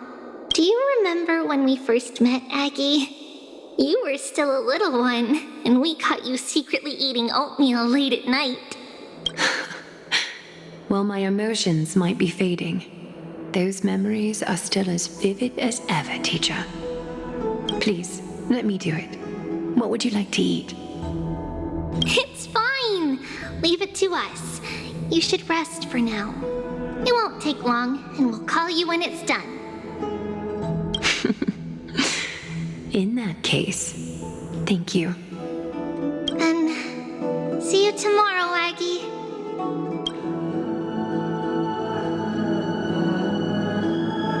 Nevertheless, that nightmare is ominous. Memories are slipping away, even the image of Mama. Just as expected, another trip must be made into the abyss of fate. Hopefully Orynyx will be willing to help us.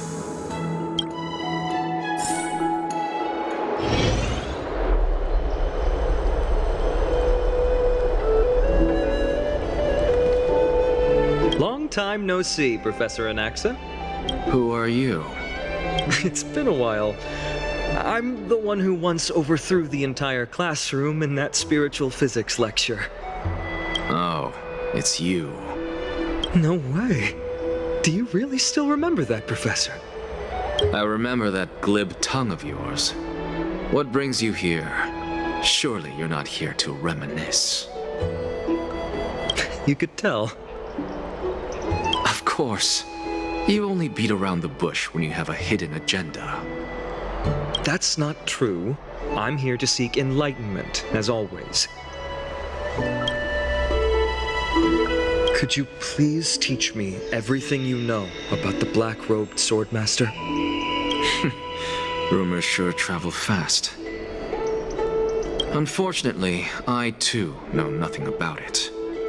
I can only tell you that it is clad in a black robe and wields a greatsword. At least, it looks like a greatsword. It's shaped like a twisted half-sun. And a peculiar dagger resembling a crescent moon. By the way, take this with you. I got it from the sneak attack. It's yours now.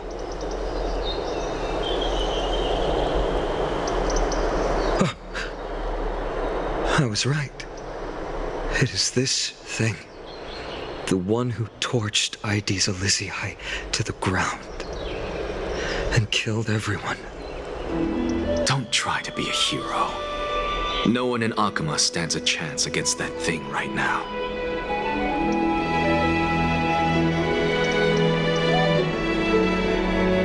Is that what the Titan said as well?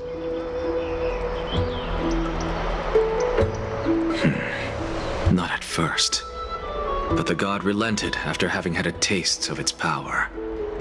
Even with the god possessing me, I couldn't fight against that blade. That incredible power doesn't seem to be granted by any Titan.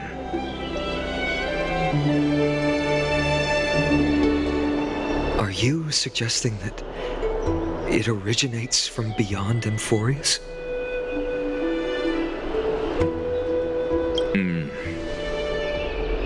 It's possible.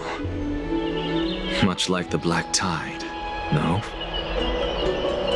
Nonetheless, it's an enemy we must overcome.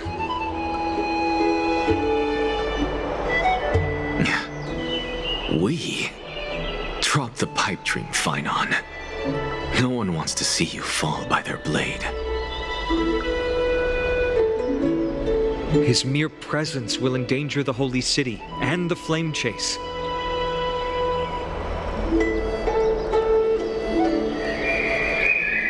You know that I don't believe believe in the so-called prophecy, I know. However, I'm here to seek your assistance, not at the request of Aglaya or Treeby. I just want to eliminate a threat to the city I pledged to protect. That's all. The tragedy at the Grove must never happen again.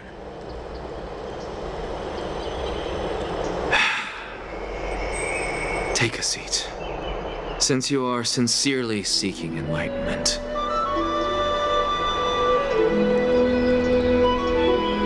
I suppose I can tell you one more thing.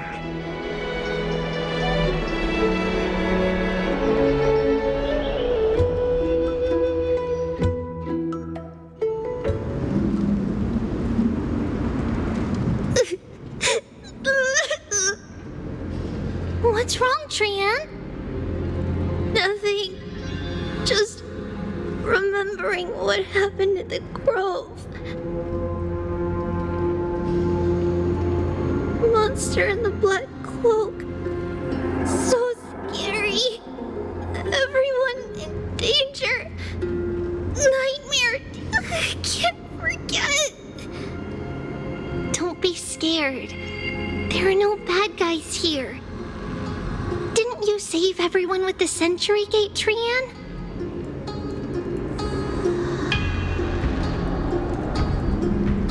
Trian threw it away. Far, far away. It's never coming back. We got back safe from the Grove because of you, Trian. You're the reason the Flame Chase journey can continue.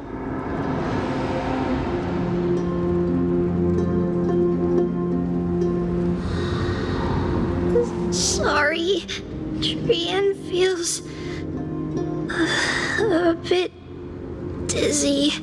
Why are we here again? For the same thing, of course. Remember? Tomorrow we will reveal the prophecies passed to everyone.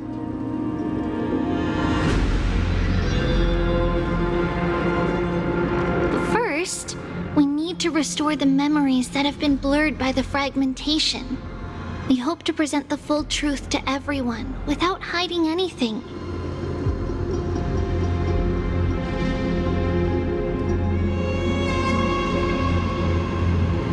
Since Yanis caused the fragmentation, we can only turn to another Titan, Orynyx, for help.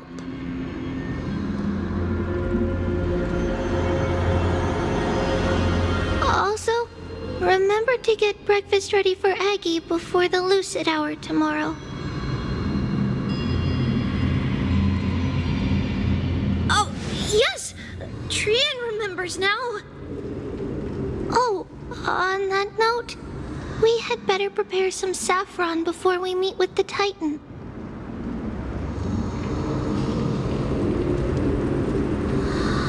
Saffron? Huh, it's an essential offering for rituals in the Temple of the Three Fates. You think we shouldn't go to Orynyx empty-handed?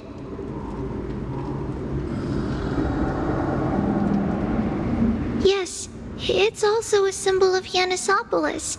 If we are to replicate memories, we need to use something that has experienced those days.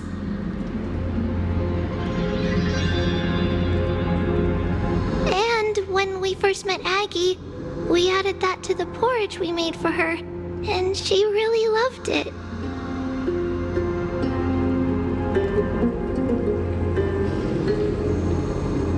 I see! It's like killing 3 birds with 1 stone!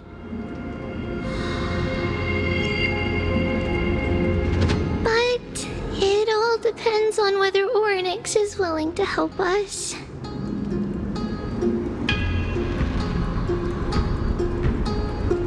This could be a problem. After all, it was us who took the core flame from Yanis, from Orynyx's kin. We will have to give it a try. If there's truly no other way...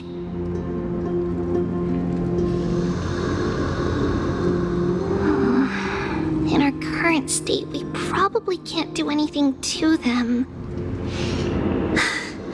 We'll cross that bridge when we get there.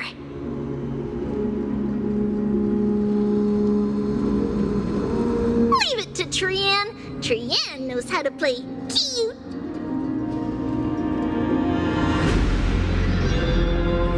In any case, let's look for Saffron first. I hope there's still some left in the temple, untouched by Mikador's soldiers.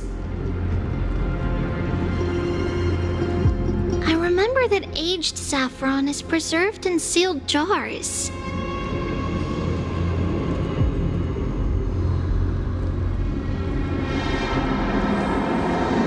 Let's be on the...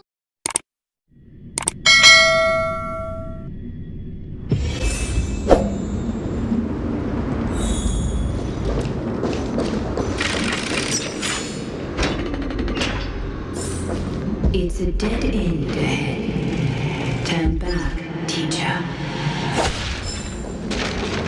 What? Aggie? No, it's an illusion. Wow, this room is huge! Trinan, did you? Yeah, I saw it. Was that a warning from Orynyx? What are you two whispering about? Treeby? Trinan?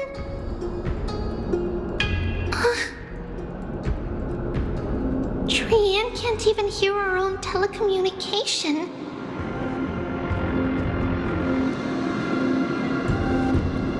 Well, never mind. Trian suddenly feels like this place is quite familiar.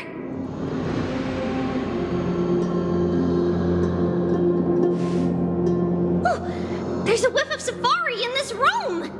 It's right over there.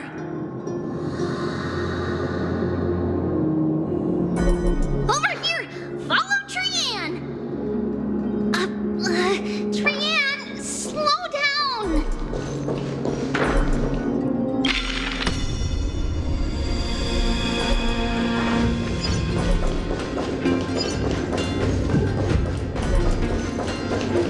Even if separation is our fate, a futile death is not the solution. Right here! I summon thee, Orynyx! Stir up ripples of past reverie! Something's appeared! Wait, we should read it first.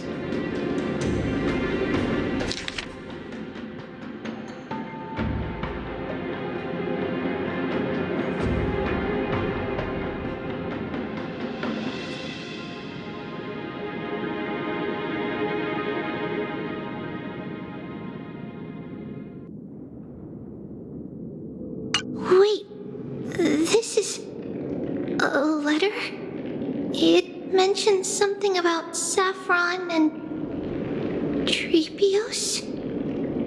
Isn't that name... Never mind that for now. Why is this letter here? And how did Trian sense it? Could it be our lost memories? Is it possible that we were already noticed by Orynyx and entered their trial? But why haven't they said a word? Orynyx has the whims of a child. Perhaps they're toying with us on purpose.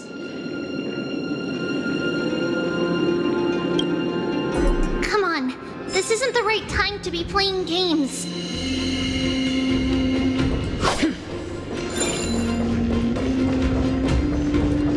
Separation and death, reconciliation doesn't come easily for a mortal. Treeby! Trinan! Look what I found! Is this the safari?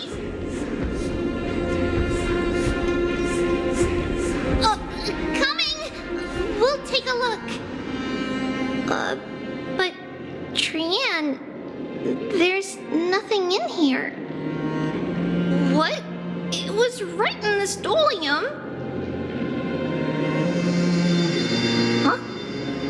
There's really nothing here. That can't be! I swear I saw it! I swear! Trian is telling the truth. It was right there! Where did it go?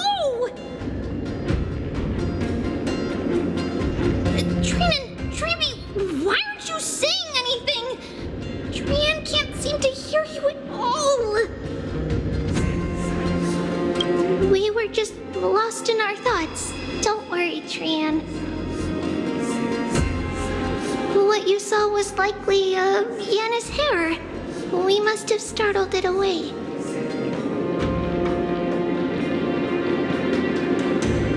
Okay. Could Orynyx be trying to make us falter? But why would they do that? Something feels off. Treeby, don't you think this temple is a little too quiet? What do you mean? It might just be an illusion, but Trinan wonders, is Orynyx really putting us through a trial?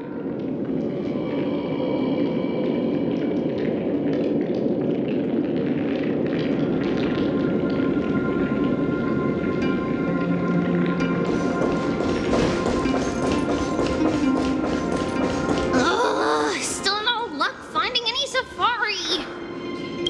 I suppose we can do without it. Let's try to convince Orynyx. At least they didn't toss us out straight away. Whoa. Treeby, Trinan, look at this. So cool.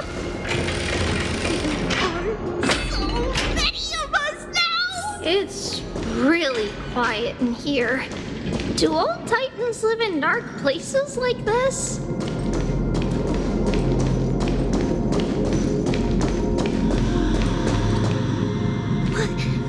What's going on? Orynyx disappeared?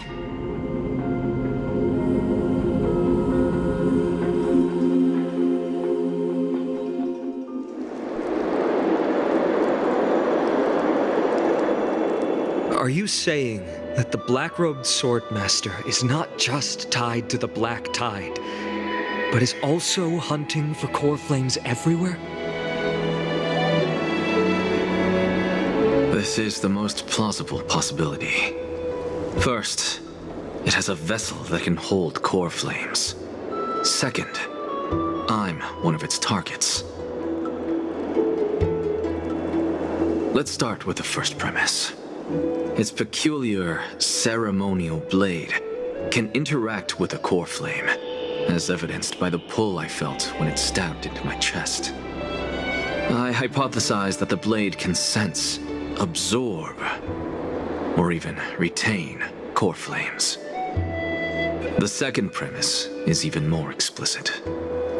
When it was engaged in fierce battle with many of us and was heavily distracted, it remained consistently focused on me, or rather, on the Titan Circes inside me. So it's plundering the flames. But if your argument holds up, wouldn't he be headed to Akama soon?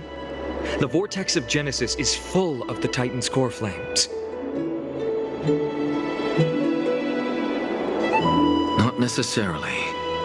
Let's call that person the Flame Reaver for now. If my presumption holds, that person has 3 targets. The first target is me. The second target is Orynyx, who hasn't yet fallen. And the third is Akama and the Vortex of Genesis, where the core flames are housed. But I suspect Akama won't be their first target. Kefali's core flame is guarded by the Council of Elders' arcane power. And Fagusa's water curtain should be able to block out any external perceptions. What about Thanatos and Aquila? Their core flames are yet to be restored.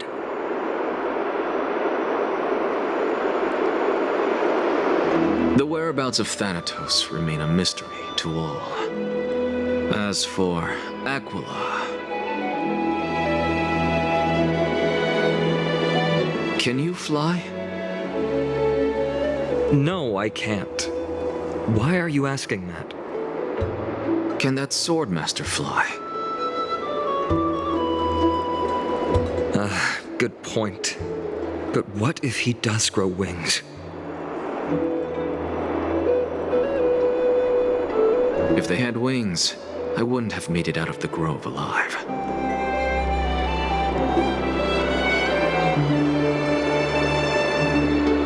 That's a relief. Anyway, since the Flame Reaver has 2 targets, we need to move fast. With the distances between Akama, the Grove, and these potential targets, I believe we should bolster our defenses and...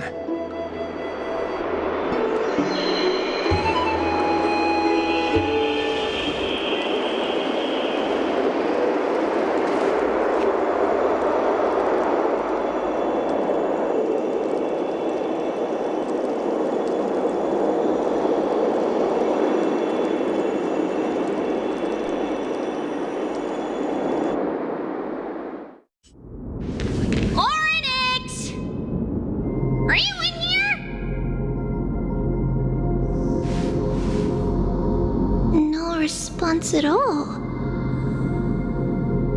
Did they foresee that we were coming and hide in the fog, or...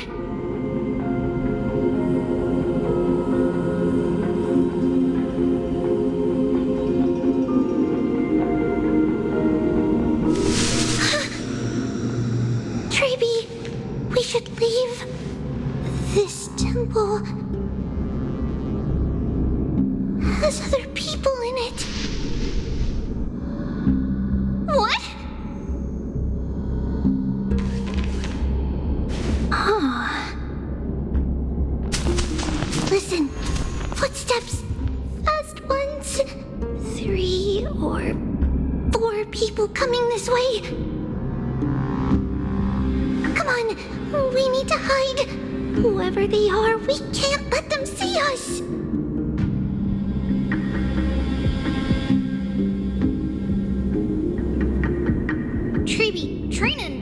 Come check this out!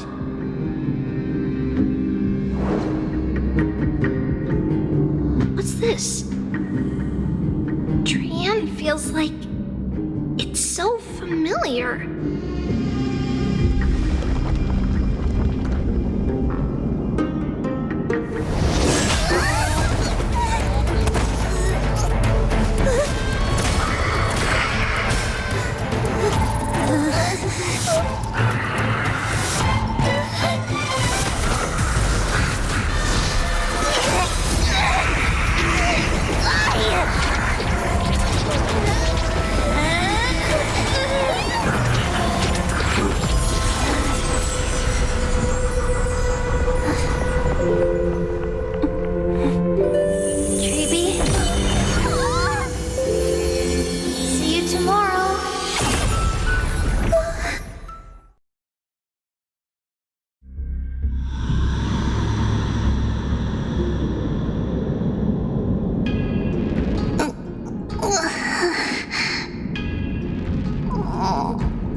Little gray, snowy, and... wait, where's Trian? Is she back?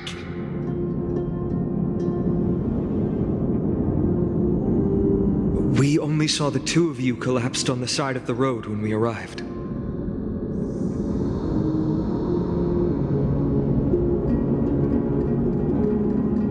Danny and I looked around, but we couldn't find any traces of Lady Trian.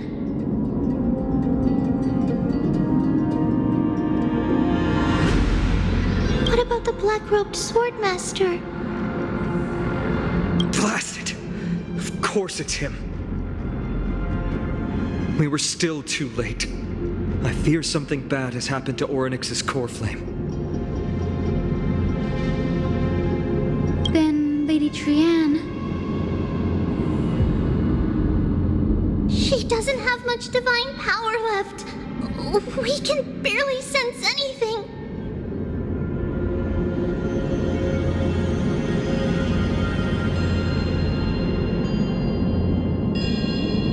That you're both safe is already a blessing.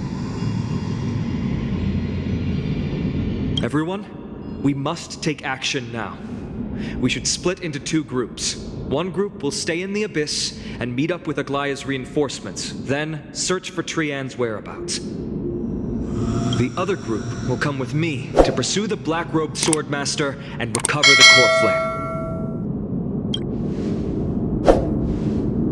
I didn't get to tell you this before, but Anaxa and I already have our misgivings about the Black Tide, so we've made preparations.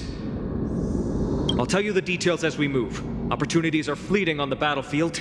We should hurry. Lord Finan! Lady Treby and Lady Trinan. I'm glad you're all right. Did Aglaya's people get here? Yes. Lady Aglaya already knows about the situation and sent along a message. Finan, I understand that Swordmaster is of great importance to you. But if you charge in without a plan, I fear that you won't be the only one who dies in vain. I understand. Hatred is a hero's deadliest poison. I have no intention of fighting alone. If that Swordmaster really is related to the Black Tide, the Chrysos heirs must not take them lightly. I have indeed planned to return to the Holy City and discuss the strategy with Aglaya. We'll need all the help we can get for this encirclement.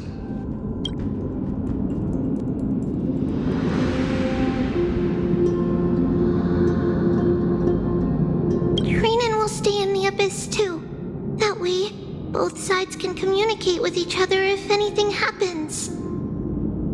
Thank you, everyone. Partner, Treby, let's go.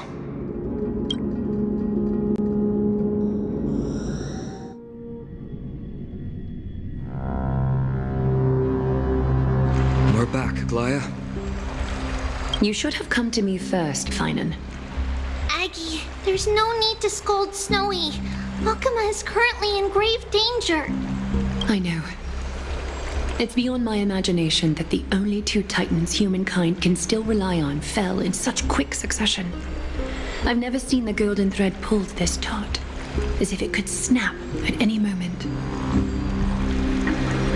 Finan, tell us your plan. Time is of the essence.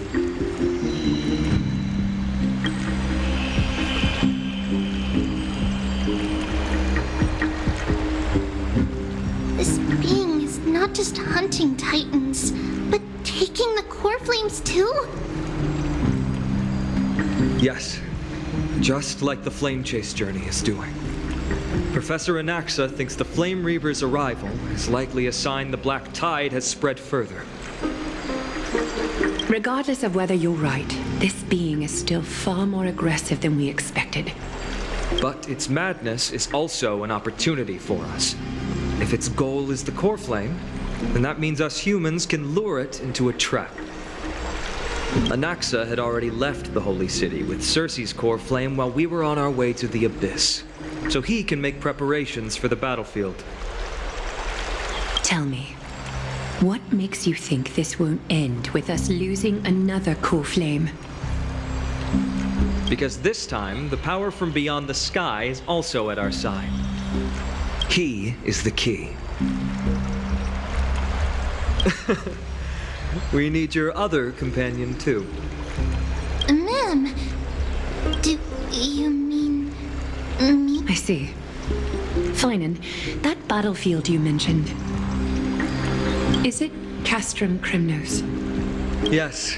I'm sure everyone remembers the astonishing miracle our partner here performed with his companion during the battle with Nikador, and how they awakened Castrum Kremnos' past. That will be the key to our victory.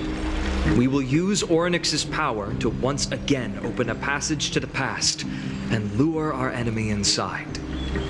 Then, we'll seal the Flame Reaver in the maze of time. Impressive. Orynyx has fallen, and Yanis's divine power already belongs to Akima. Once we take back the core flame, the Swordmaster will have no means of escape. It's very clever, using the element of surprise instead of brute strength. Can you do it, little one?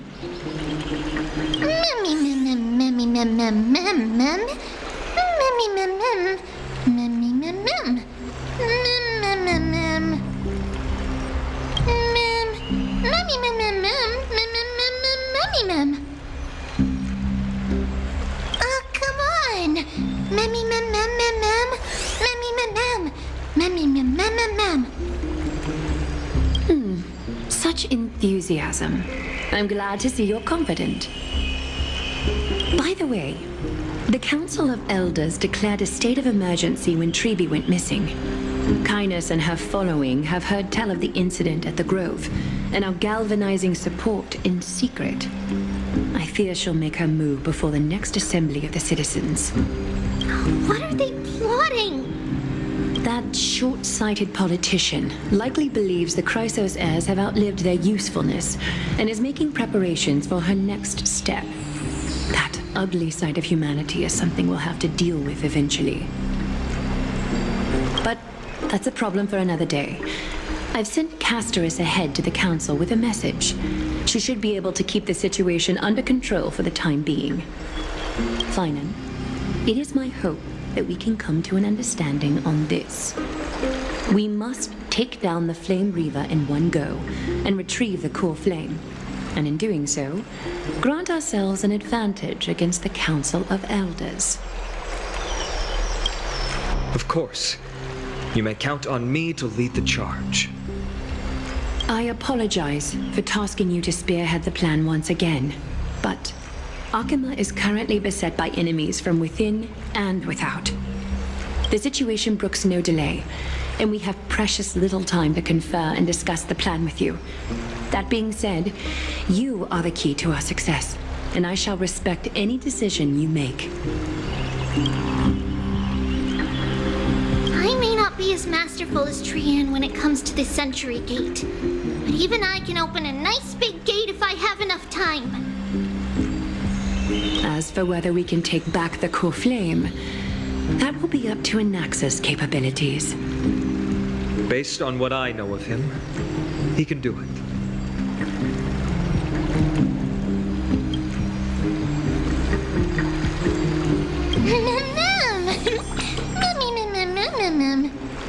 We are grateful to you for your aid, and to the rest of you as well. Now, let us be off to begin the hunt. May Cathali sharpen our gaze and grant us victory over the enemy.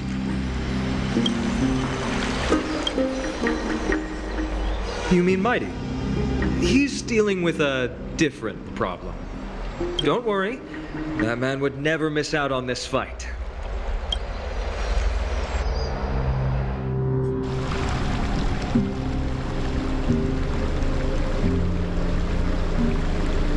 Farewell, my dear friend. You must lead us back home. You and I, we're both the same. We feast on strife and fear. If you're truly capable of leading our people beyond this blood-stained fate, then prove it to me once more, Mighty Mos.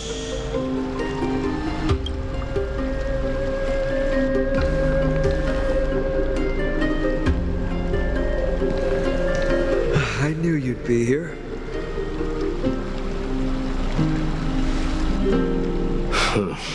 I heard you're about to set off on an expedition. That's right. It's going to be a tough battle, and our destination turns out to be Castrum Kremnos. that why you're here? To pray to the dead Nikador? No, just the opposite. I'm here to tell you.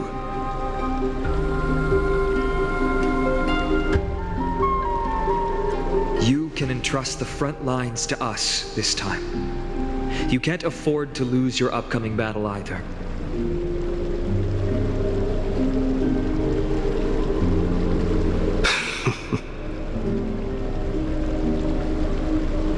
Have you heard the story of Geocles the Mountain Breaker?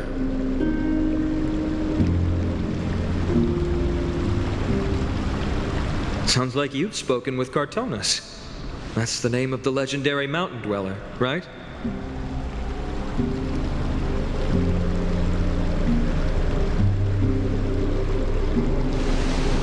Let's have a chat before we go our separate ways. Cartonus told me that back in ancient times, the mountain dwellers lived in seclusion. They spent their days quarrying and gathering, living a simple and peaceful life away from strife.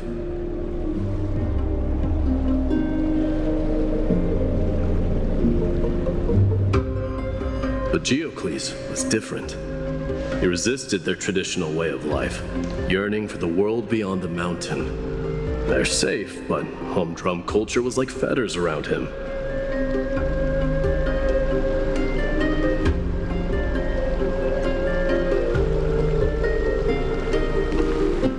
He sounds a lot like you. Yes, that is why he too faced the same dilemma as I do. One day, during one of Geocles' many ventures beyond the mountain, he spied a battalion of Ladonians stationed at the foot of the mountain. The Ladonians were at war with their arch-enemies, the Companions, and they used the mountain as a base to carry out guerrilla warfare operations. When Geocles, who had taught himself the common tongue, approached a soldier, he learned a shocking piece of news.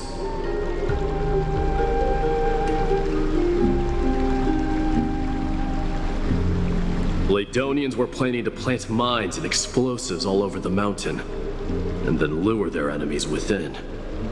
With danger lurking with every step, the mountain dwellers' homes were no longer safe. Geocles quickly returned to his village to bring the news to his people, but...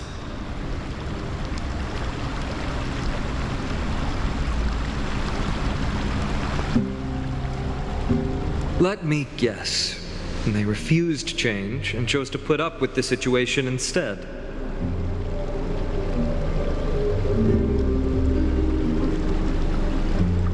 That's right. The mountain dwellers were fearful of even the smallest change to their lifestyle, let alone leaving their home. Despite the imminent war, the elders would rather negotiate for peace instead of leaving the mountains. This made Geocles both angry and sad.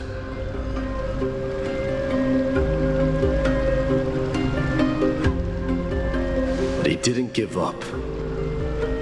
If you were in his shoes, what would you have done?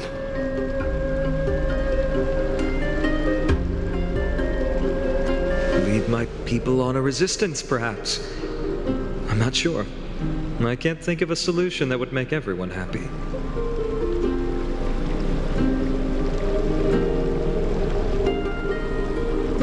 A solution that would make everyone happy, huh? That's how naive we are. Well, let me tell you what Geocles did. He took the mountain dweller's store of gemstones and traded them with the Ladonians for a massive amount of gunpowder. But he didn't do this to fight the Companions. Under the cover of night, he set ablaze the forest surrounding the settlement, forcing his people to flee the mountain.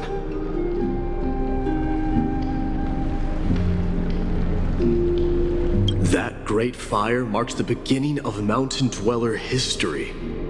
Since then, their people became part of civilization, and giants became a common sight in the holy city. Meanwhile, that mountain they once lived in has turned into little more than foam inside the black tide. But leaving their homeland also brought many mountain dwellers misfortune. They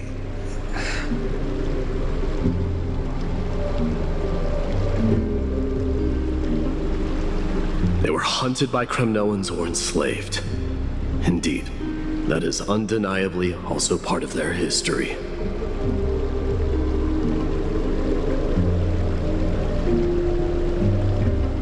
But that is Geocles for you. The merits of his actions, or lack thereof, have been scrutinized by many, but historians nevertheless hail him as the Mountain Breaker. Why do you think that is?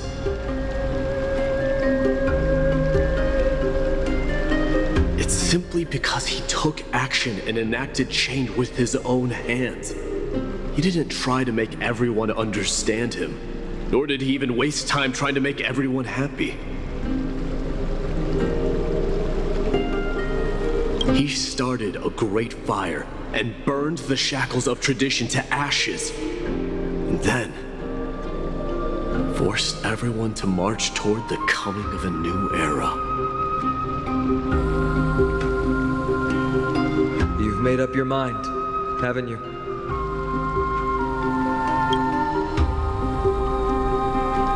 I'll be leaving Akama soon to fight the great darkness of this world, and to shoulder Nikador's destiny.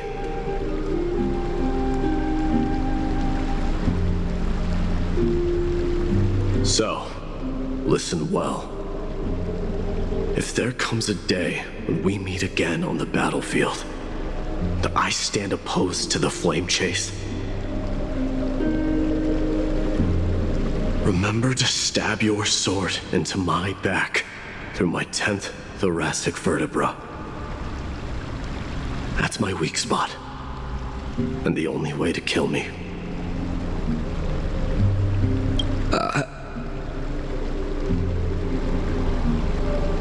You have my word.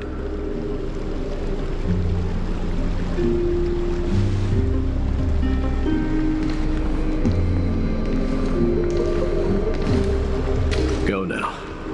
The battlefield calls. Send that flame-thieving hyena to their death. And if you find yourselves with no other recourse, pray to that blade in the sky. Loudly call out the name of the new god.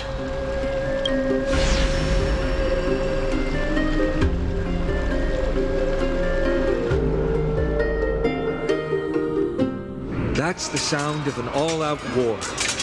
Not the kind of ruckus Professor Anaxa can raise on his own.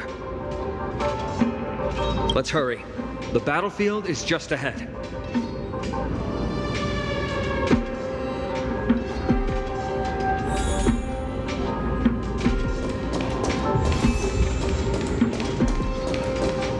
No way. A Kremnoan?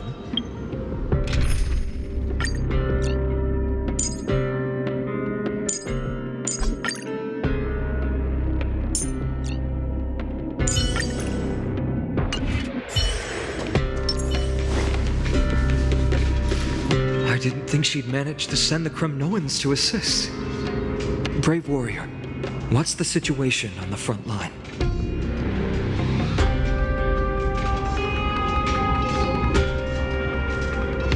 Ackerman, why are you here? What? Didn't Aglaia tell you? We have been instructed to assist you in trapping the Flame Reaver. Aglaia, that vile usurper. I spit on her name. Our king will be back soon. He'll be able to deal with you and that black road.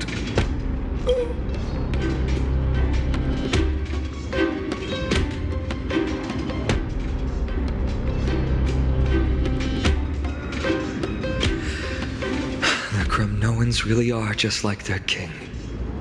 Rest in peace. May your glory last forever. Did they come to fight on their own accord? Or... I can kill. You must become king. Nikador is with us! We're almost there.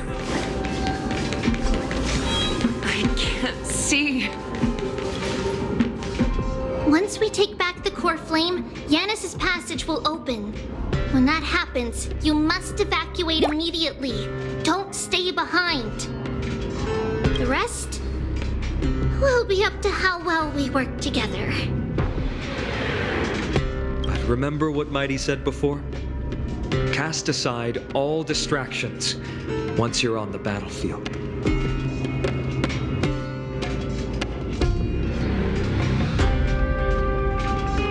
Let's go, partner. Today, destiny shall stand with us.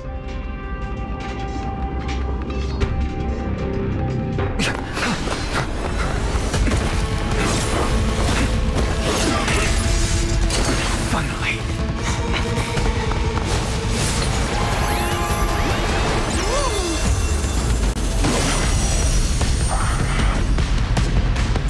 Pent in the memories of the dead! Executioner!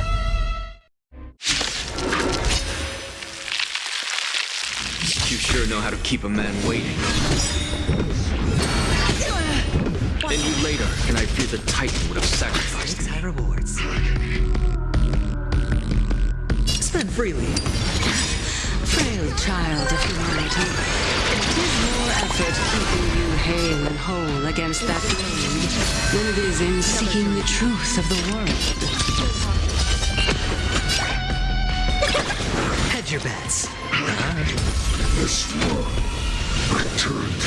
No dirty tricks. The dice have been bust. Or maybe I'll take it all.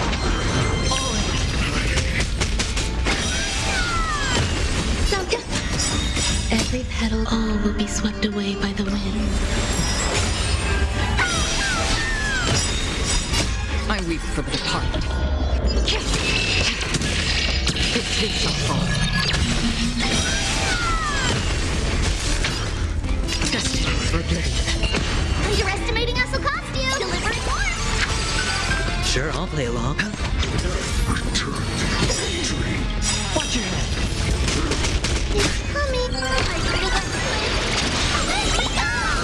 They're trying to overwhelm us with something. Get up! Take them out! Oh, what a spirited display, Deliverer. Grace and elegance. The dice have bust. Or maybe I'll take it all. Free will, or still waters of oblivion. No dirty. Watch your head. Stay away here. All in. There's more to life. Every petal, all will be swept away by the wind.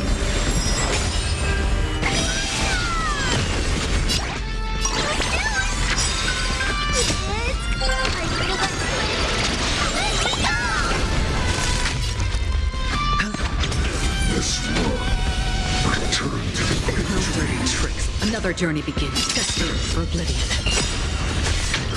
I weep for the departed. It too shall fall. Get ready, Bob. It will not much longer. Deliver it once. Quiet! I know what I'm doing! Watch your head.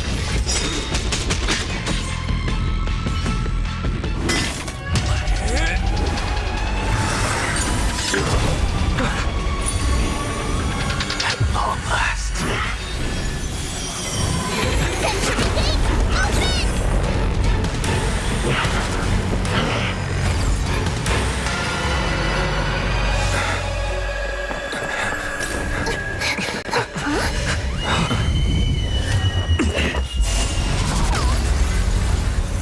How embarrassing. You didn't come down from the sky? The city is mine anyway. So why shouldn't I go through the front door?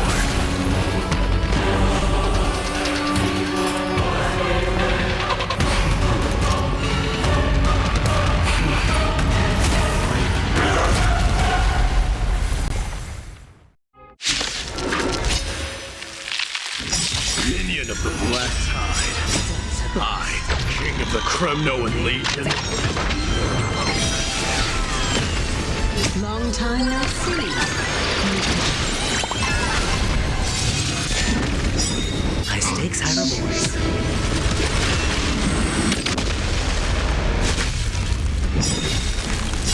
I weep for the departed. It too shall fall.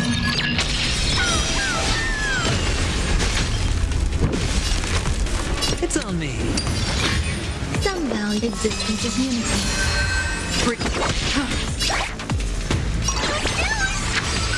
Hedge your bets. There's more to life. Such petty tricks.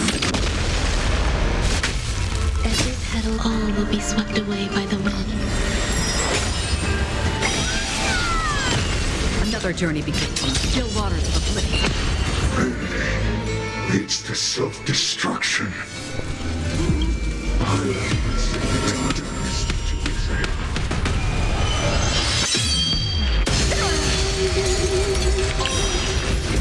Fine.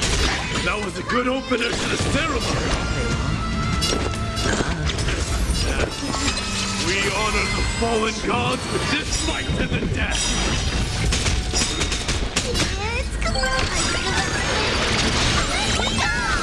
The dice have bust. Or maybe I'll take it all. Free will, or was it destined for oblivion? I weep for the departed.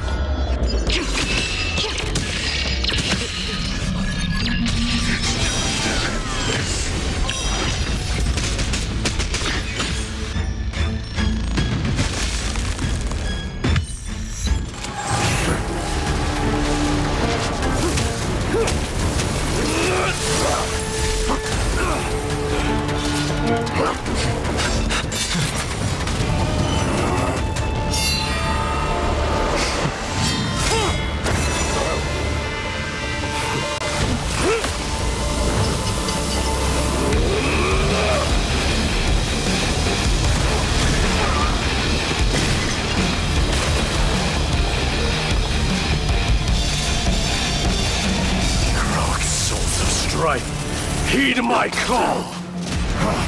I am the Lance of Fury. The agony this world needs.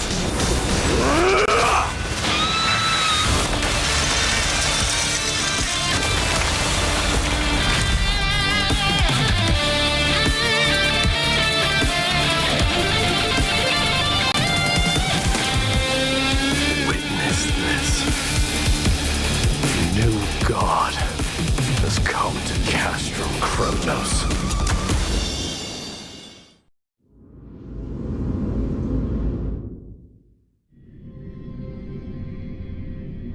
Look! The warriors have returned! But are the rumors true? Has Orynyx fallen? It's as the Council of Elders said. We face a dangerous threat. Yet the Chrysos heirs are only inciting more chaos. They don't care about the people's safety. They really gave the core flame of strife to a Kremnoan at the end. What a noisy crowd. This doesn't feel right. It's probably because Orynyx is gone. Orynyx was a generous titan in the eyes of the people. They graced us with miracles, allowing humanity to reap many a convenience from the past. What they don't know is that the Titan didn't do all of that of its own volition. Regardless, the Titan has fallen, and we must surrender Orynyx's core flame. A meeting with that woman again so soon? I just can't catch a break. Professor Anaxa, why don't you find someplace to rest first? Matters that require Aglaya's attention are piling up. You two meeting again will, forgive my honesty, only distract her. Just try to stay on your best behavior, if you know what I mean. That's not up to me, I'm afraid. I've been trapped in her prison the moment I set foot in this holy city. The price of having a Titan living in my head, I suppose. Don't worry, I don't want trouble either.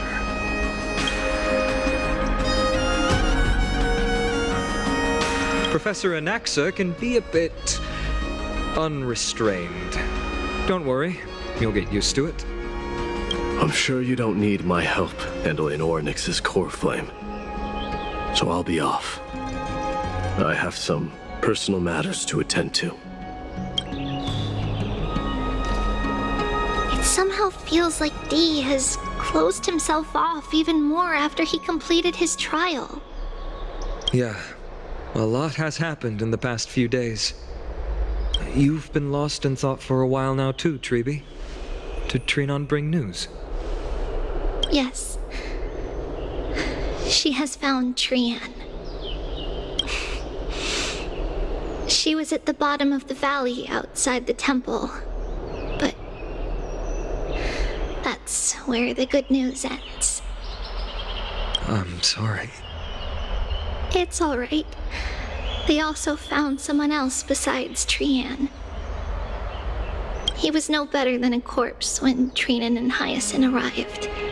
He had suffered more cuts than could be counted and leaped off a cliff from a great height, all to free Trian's body from the clutches of the black-robed swordmaster.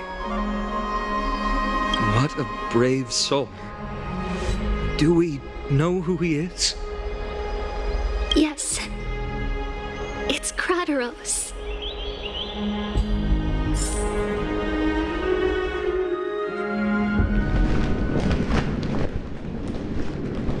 Stop!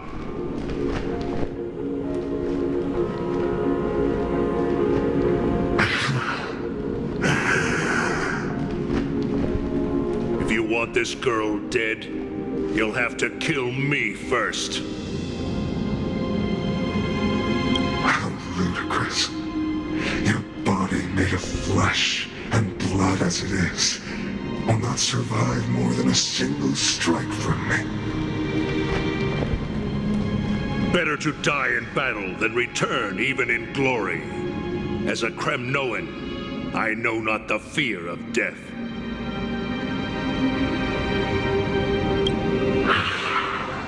She's lost her divinity. I have no interest in an empty shell. But answer me this, child of strife. Why do you raise your shield for her? As the leader of the God Shield Brigade's elite, I protected the king against the Black Tide with this very shield. And I've done this over and over, hundreds and thousands of times. A pathetic killer like you could never understand the weight it bears. Pity.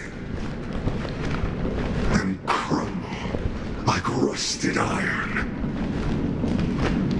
Good! Supreme glory shall be mine, as I indulge in the libations and incense offered by my descendants. Come, let us fight! For Kremnos! For my king! For Amphoreus!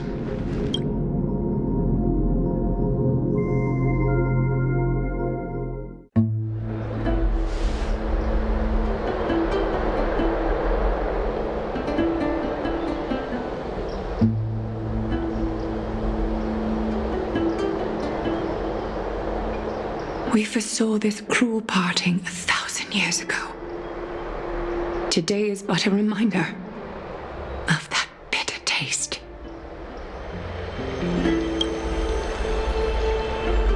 But Lady Aglaya, I don't understand. It wasn't life itself that Lady Trian lost. Why does she look like she really turned into a doll? I don't understand. Don't be sad, Hyacinth. Trian has used up her borrowed time from Yanis, that's all. Her spirit is now riding the west wind, flying ahead to a world free of sorrow. If a world like that truly exists, does that mean everyone from the Grove is there too? It exists, Hyacinth. Do you not remember? The prophecy that guides the Chrysos heirs is the voice of Kefili before it fell silent. It loves all of its creations dearly and would never bear to lead us astray with lies.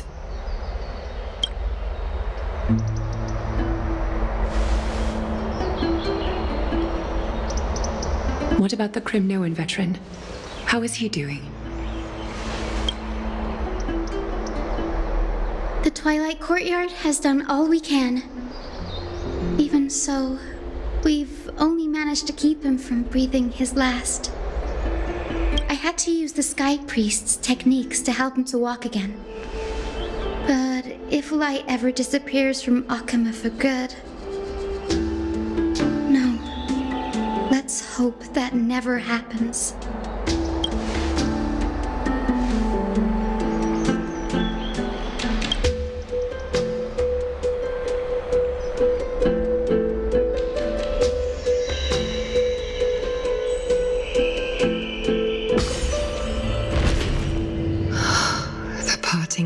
Upon us.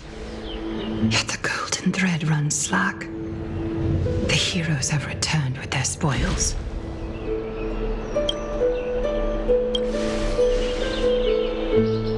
Everyone, please take this opportunity to rest and prepare for what awaits us. You've returned unscathed and brought tidings of triumph. Truly a moment worthy of celebration.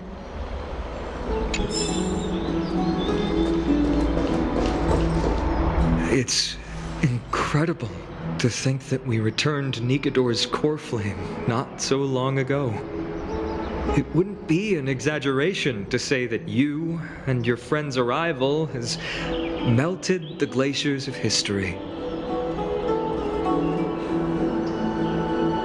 You could say this is the true face of history. It slumbered for 1,000 years, only to awaken for this one moment. Alas, now is not the time for a study of history. I do not see a Naxa around. Was this under your instructions, Finan? Yes. It just seems much more efficient than letting you two go at it endlessly. A rash decision. After all, he still bears a core flame with him. I do concur with your assessment of efficiency, though. Now, let us table the issue concerning him for the moment. The more urgent matter is the core flame of Orynyx. The Chrysos heirs had initially crafted a plan regarding the order to return the core flames. For titans like Orynyx and Circes, who harbor no intentions of harming humanity, our strategy entailed assuming their divinity only at the very end. But this unforeseen turn of events has thrown everything into disarray. If we don't return the core flames to the vortex of Genesis, and we leave the Titan's divine positions vacant, we can't even begin to imagine the disaster that would follow. But the most pressing issue at hand is that we haven't found the Chrysos heir capable of bearing Orynyx's divinity. Finan, Castrus, Mighty, and Hyacinth. Treepy and I devoted a millennium scouring the world, only to find these few people. Only a chosen few possess the capacity to assume divinity, the elite among the Chrysos heirs. We would never hastily extend our invitation without first verifying their potential to bear such power. Yet we cannot compel anyone into divinity, as it would be no different from sentencing them to the gallows. Truly a dilemma. Yeah. How about about letting him give it a try?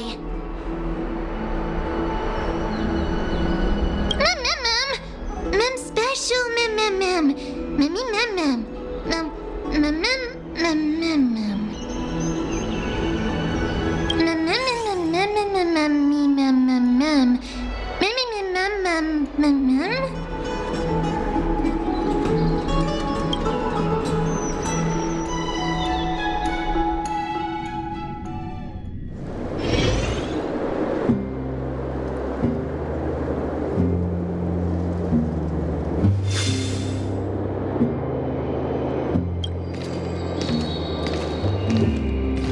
I see the Reaper has forsaken you too, teacher.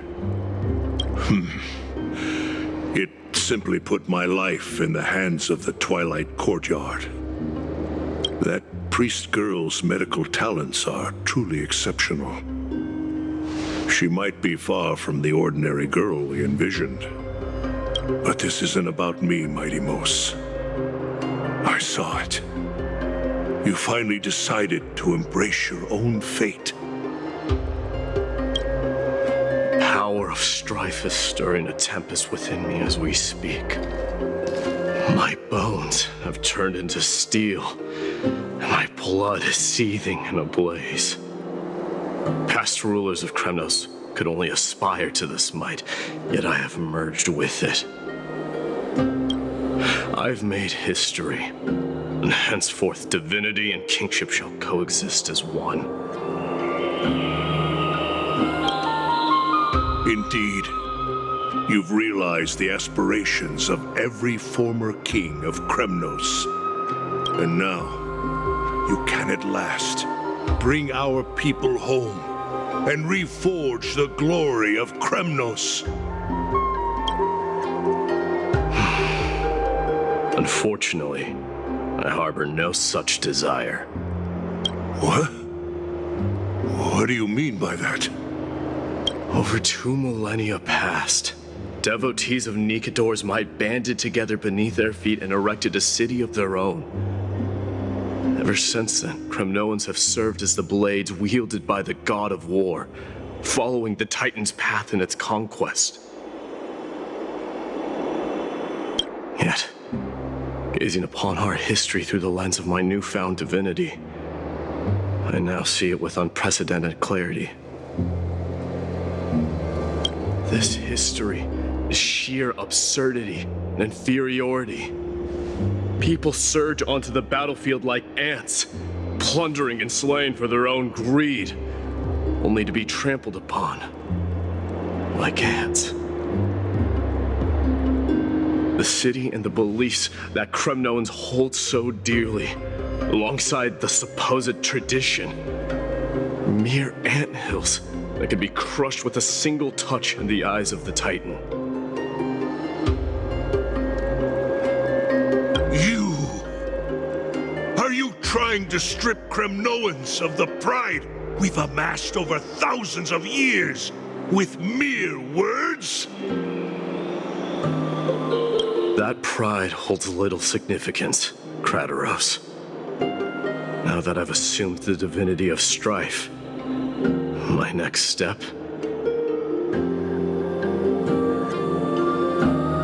will be to renounce the title of king. No! Convey my message to every Kremnoan. This is an order. Do not do this, Mighty Mos. I beg you. Our history commenced in the year 2506 of the Light Calendar, concluded in the year 4931. I, Mighty Mos, last king of Castrum Kremnos, son of Gorgo, do hereby proclaim the Kremnoan dynasty comes to an official close today. You have killed us. You have killed us all. No. I am granting you a new beginning. What is this? My mother's signet ring. It served as a symbol of kingship, and I now imbue it with a fresh significance. Take it, and rally those who have lost their identities. Convey the words of Midimos, now ascended to divinity. You no longer need to chase fleeting honors or face death on the battlefield as if it were your sole destination. However, you must adapt to fit into the city you once observed with indifferent eyes. A cruel fate awaits Amphoreus. No matter how illustrious a dynasty may seem, it crumbles to rubble and gravel before formidable foes. Yet, you shall tread the only path out, one that leads to a brand new world at its end. Why task me with being your messenger? Why not explain all this to them yourself? Because only humans can guide the path to be trodden by humans. It's not the lot of humans who crave the power of gods and spiral into madness for it, but humans who stand ready to raise their shields high to protect the lives behind them. I failed to save that child. That is irrelevant. As demigods, they have long been prepared for it. What truly matters is that you showed up there and shielded her. The one who persuaded Aglaya to set me free that night. Was that you, Midimos? Yes. She's not one to easily make a concession. What did you offer her? I staked my mother's name to guarantee the integrity of your soul to her. And I promised her that I would dedicate all I have to the Flame Chase journey. And what is next, Midimos? Where will you be headed now? To the place where I belong, to fulfill my promise. The madness that has plagued Nikador and the darkness that has consumed Amphoreus. It's now my turn to fight against it. There are some people to meet with before I leave. Let's go.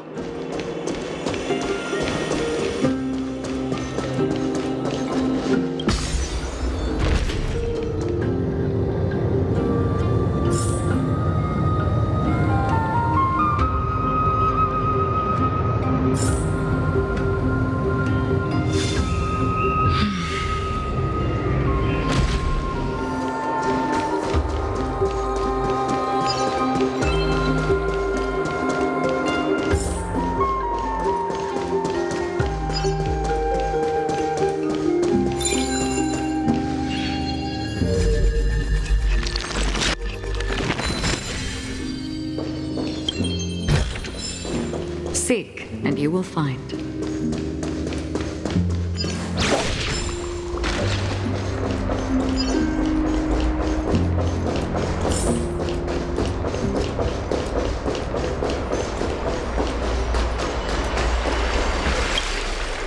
You're here, Midimos.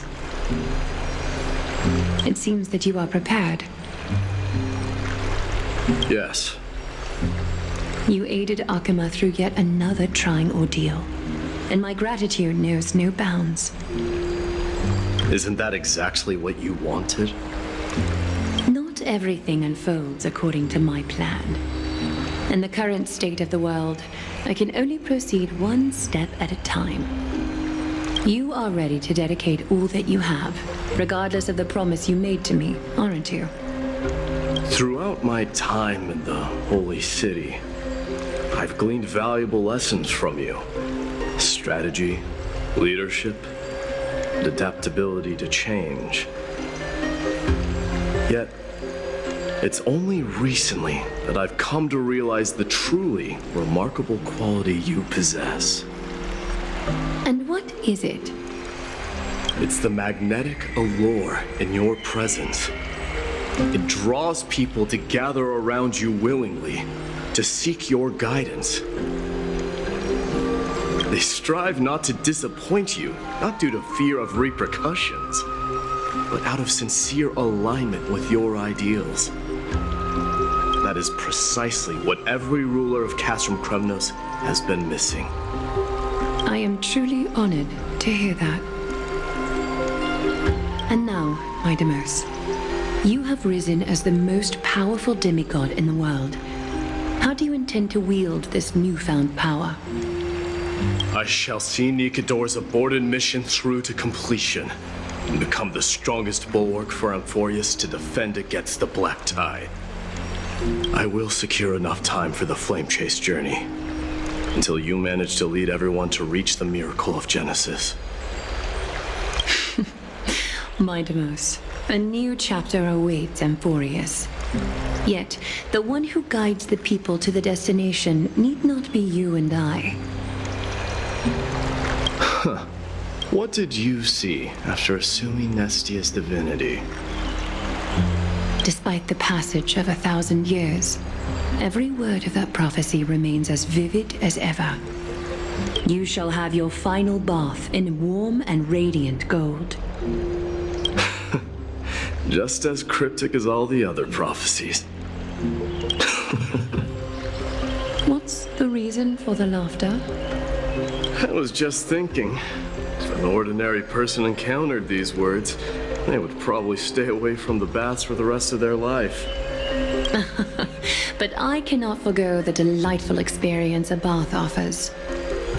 So, I assume you also glimpsed yours, my Deimos? One day, you shall die with a wound in your back. Well, that is a rather straightforward scenario. If I were to be terrified by drivel with no basis, I would not have attracted your gaze and joined the Flame Chase journey in the first place. You speak the truth. May you be destined for a powerful fate, and may we reunite in the promised new world. Farewell, mighty.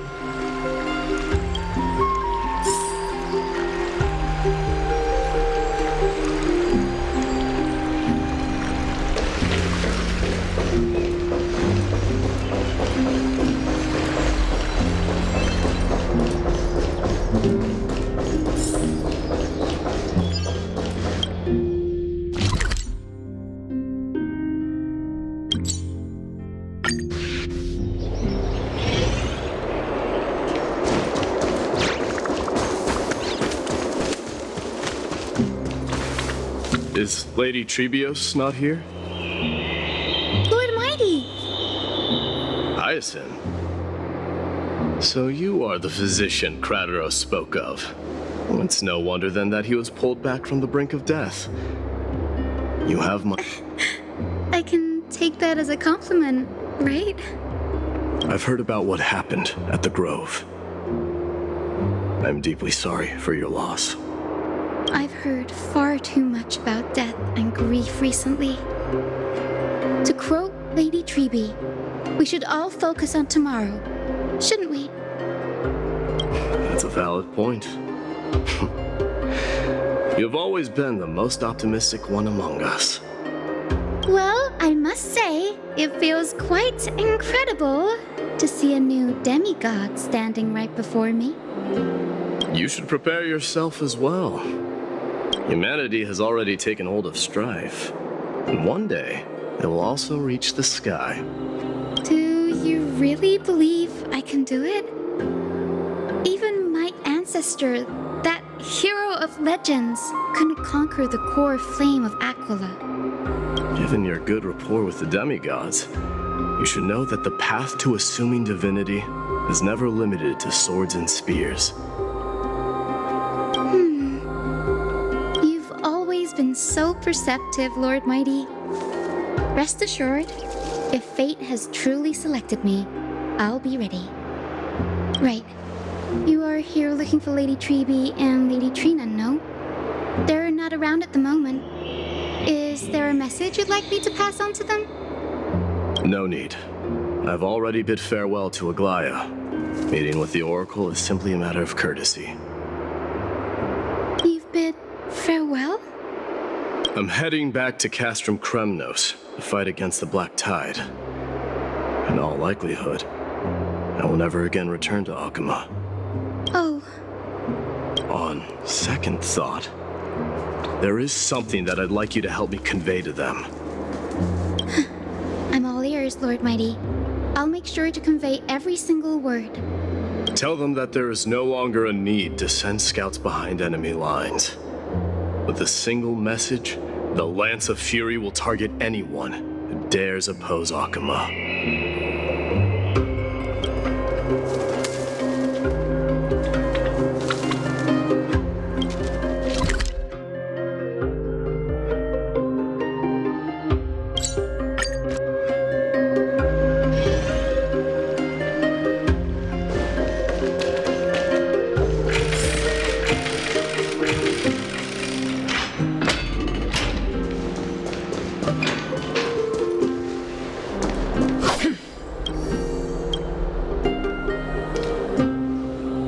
Outlanders?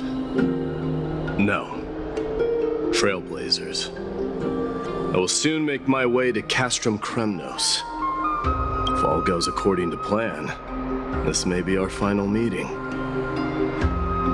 I just want to let you know that I appreciate everything you have done for Amphoreus.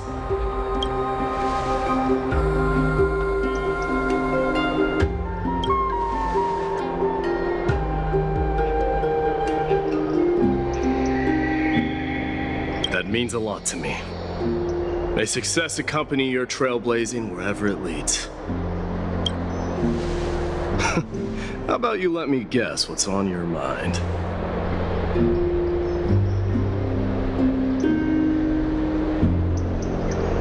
Are you gonna say something insane again, Trailblazer?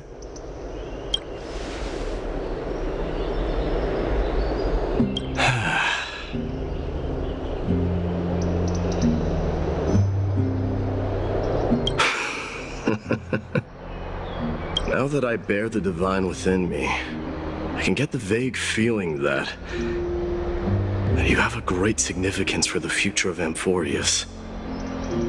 With this departure, fear that I will never again return. Can I entrust you both to watch my back and to continue supporting the Flame Chase journey in my absence? You have my gratitude. Then, farewell. Yes?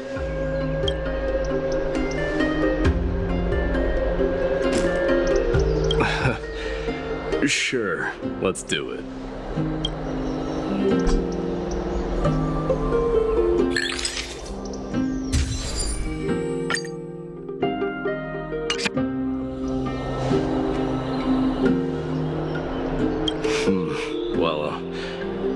Feels peculiar, I suppose. I'm not talking about your photographic skills. It's just that I rarely take photos. But this one, it's pretty good.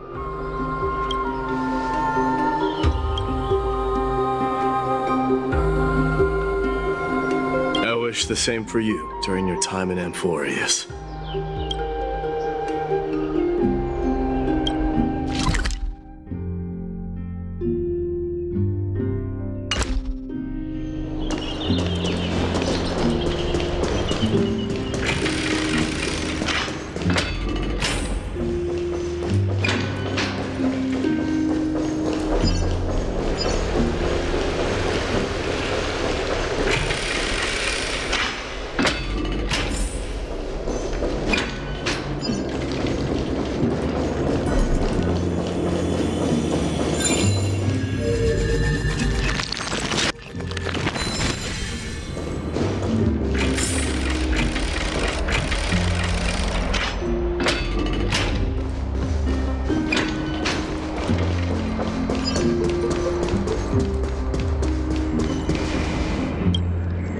Lord Mighty. I'll be embracing my destiny before you do, Castorus. Can you feel Thanatos? comatose right now. I don't feel them at all, regrettably. You have been painstakingly seeking that Titan for so long. But have you ever considered reaching out to me for help? You mean... Death refused to ferry me. If you were to send me to the Netherrealm, I may uncover clues along the way back. I would never do that, Lord Mighty. Death is not a game. You're right. That may very well be the reason why my people have struggled for millennia. So, are you returning home alone, Lord Mighty? Returning home, you say? Maybe.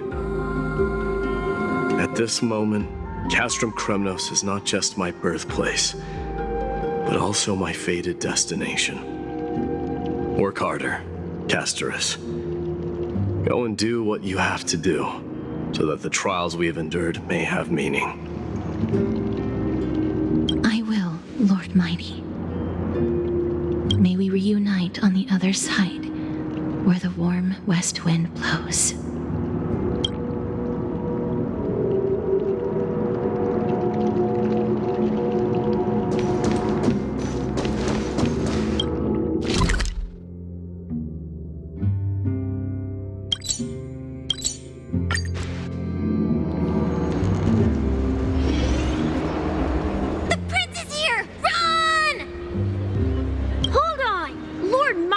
Isn't the prince anymore. He's now the guardian of Amphoreus. What's going on?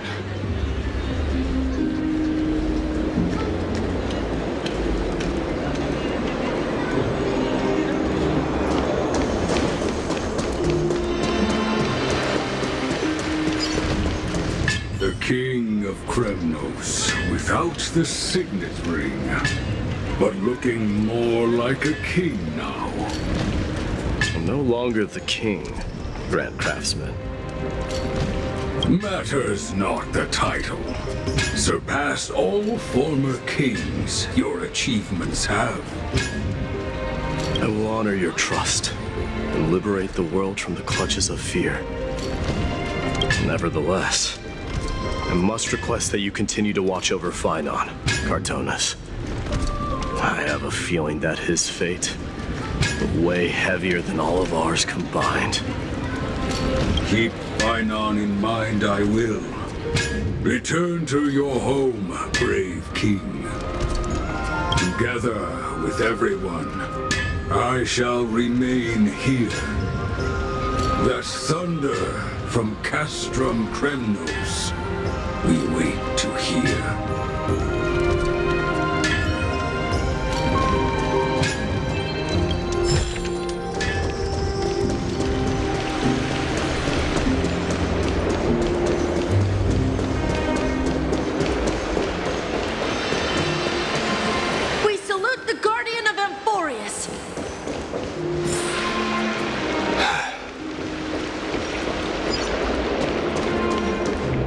We salute you.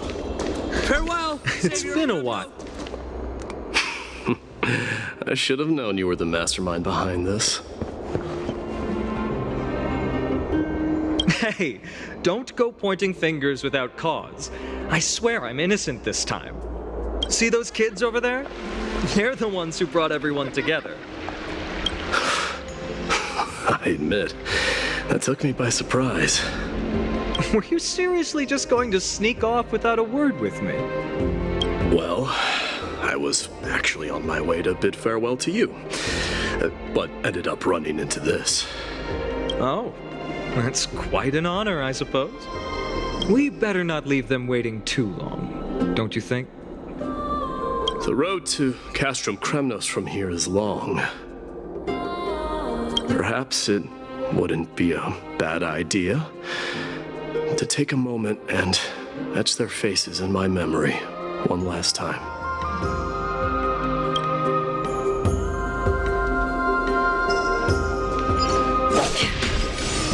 I think I see more than just the Kremnoans here. I'm thinking maybe it's about time the god of strife gets a new name. Please send off the... How about the god of solidarity or preservation? Dong Hung mentioned that one to me. I recommend... All right. It's about time for us to part ways. Any final goodbyes you want to share? This might be your last chance.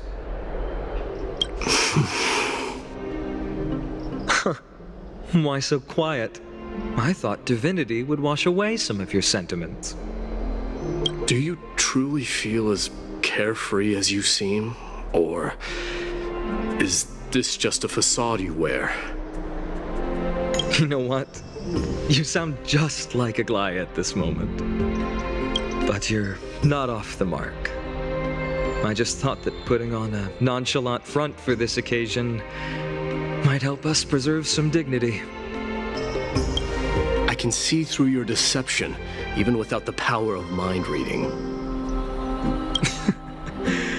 Am I really that terrible at controlling my facial expressions? Well, with that said, thank you for aiding me in defeating my archenemy, Mightimos. No need to thank me. This triumph brings no delight, nor does it signify closure. You understand that more than me.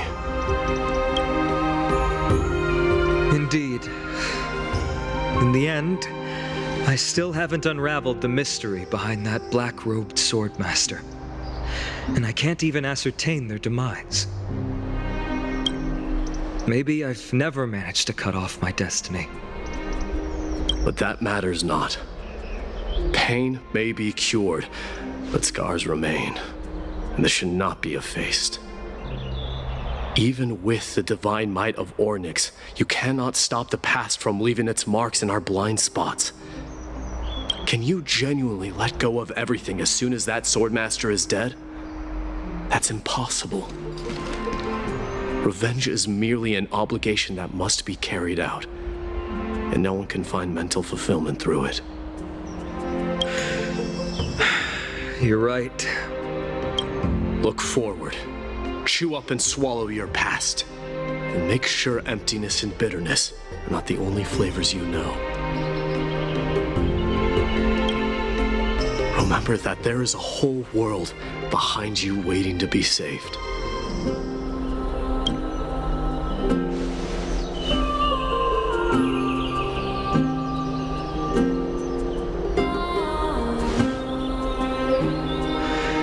I will keep that in mind.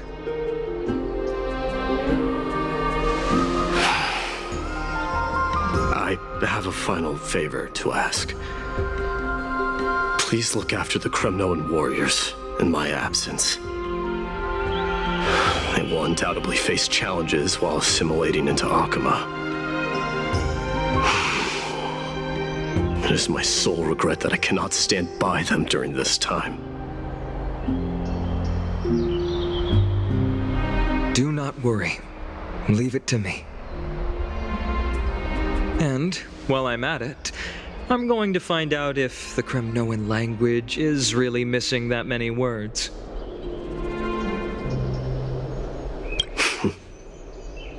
The Kremnoan philosophy can never be encapsulated in a mere dictionary. But if there's a chance in the next life, you should come visit my library.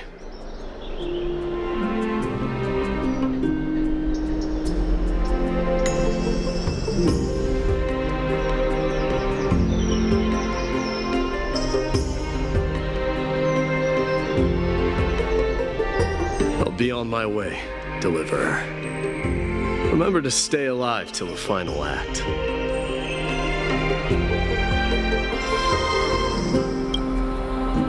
Yes. Same goes for you. Don't die too easily.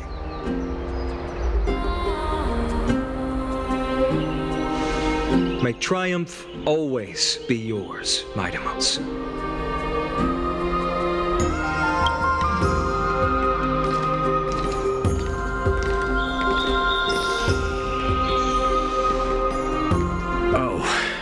Right. One last question. Go ahead. You better not leave any regrets behind.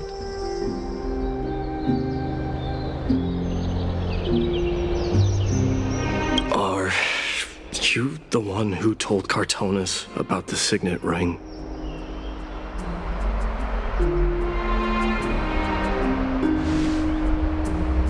Well,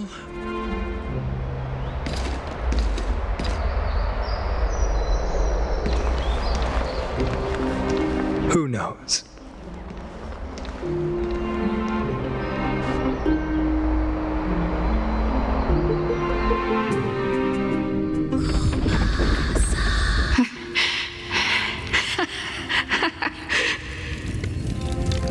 Get up, my son. You showed great courage in today's training. Let's wrap it up for now. Yes, Mother. Mother, there's something I want to ask you. What is it, Midamos? Why must we learn to fight? It is for glory and honor, my son. For Kremnoans, mastery of swords and spears is ingrained from birth. And the battlefield is our destined bend. Is that really the way it is, Mother? What makes you say so? Because you don't sound entirely sure. You're right, Midamos. I once believed those words, without question. Until your father cast you into the Sea of Souls. It was at that moment I realized how everything I believed in was utterly hollow.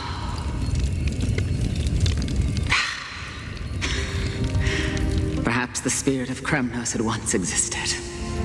But as greed bloomed in the hearts of humanity over the years, such spirit had long faded alongside our glory. I no longer put my faith in any oath or doctrine. Now I have just one role. That of your mother, Midamos. Your guardian. That dream always ends there. The journey back to Castrum Kremnos is proving to be longer than expected. Krateros said that shortly after my fall into the sea, my mother challenged my father to a duel. She died through father's treachery, and I never saw her face. Yet each night she would show up, waiting by the flickering firelight. I always anticipated the sequel to that dream, believing she had more words of wisdom or guidance to offer. But now, I think I finally come to understand. That is all she wished to tell me. And now, I too am left with but one role.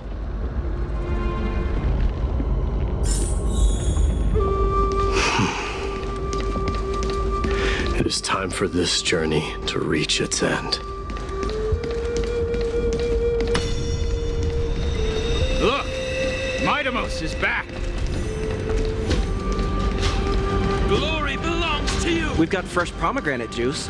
Want to try some? Welcome back! We meet again, Your Highness. Welcome back!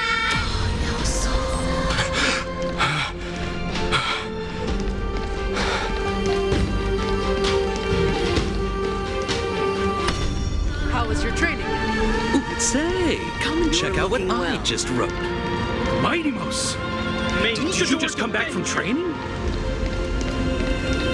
It's been a while. I'm gonna beat you at the festival. Welcome home, Midamos. Have you found something?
smell sunlight and the wind of Akama. This was your favorite spot, wasn't it, Trian?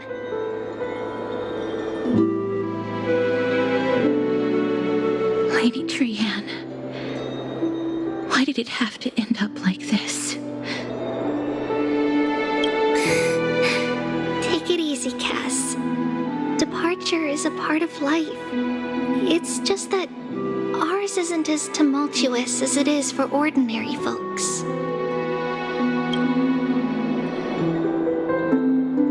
When we started our journey, Yanis had already provided their prophecy. Just like how that Titan divided themselves to create the countless passages in the world. It's only natural for us to follow the same path since we inherited their destiny.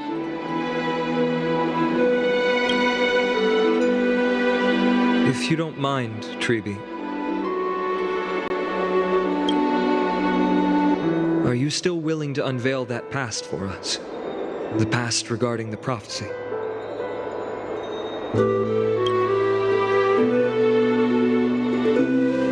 What do you seek to learn, Snowy?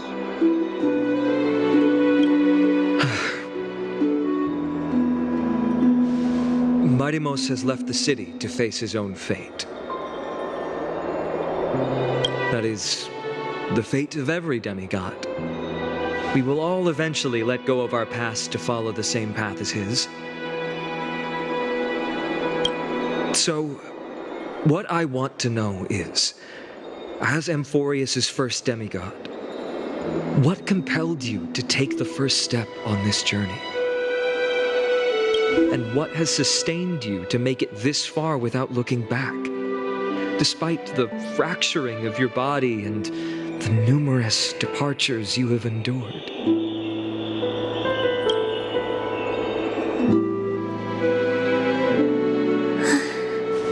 All right. Teacher, are you sure about this? Dee is already doing what he has to do. What reason do we have to keep it from them? Let's go, everyone. Let's go to the abyss of fate and see how it used to be.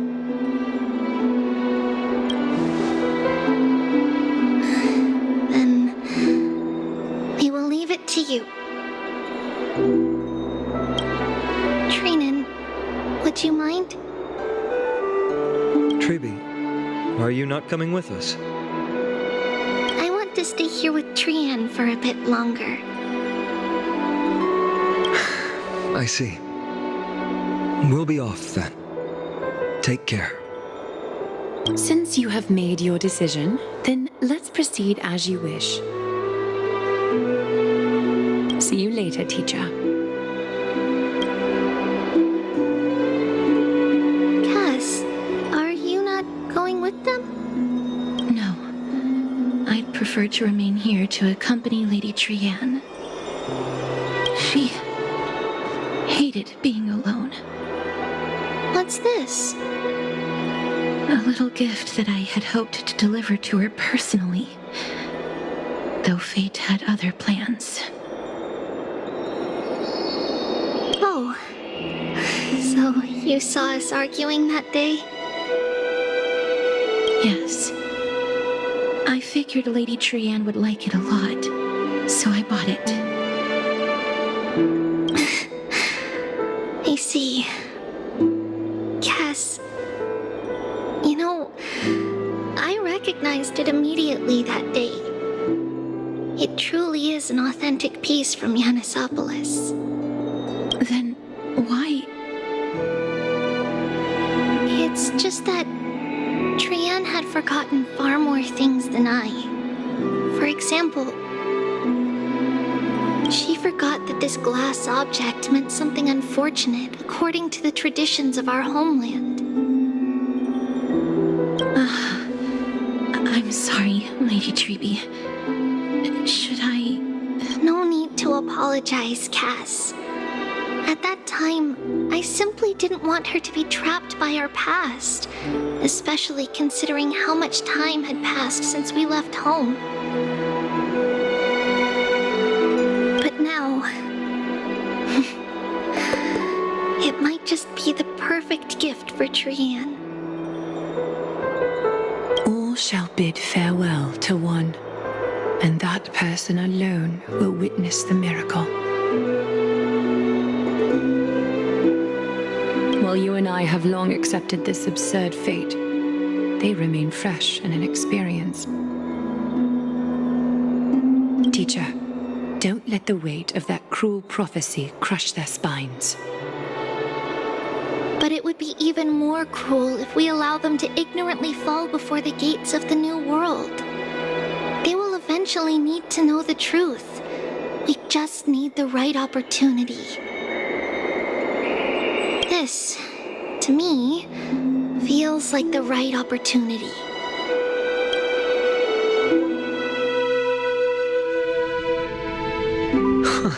So, this is how the Temple of the Three Fates looked back in the day. At this point, Yannisopolis still resides under Aquila's protection, yet it is already fated for decline, and only contains a beautiful facade. Is it because Amphoreus has entered Era Bellica?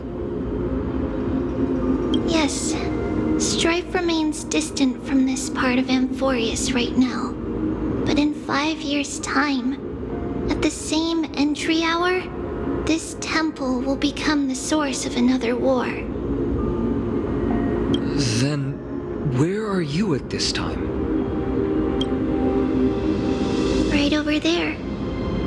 Why does she look somewhat different?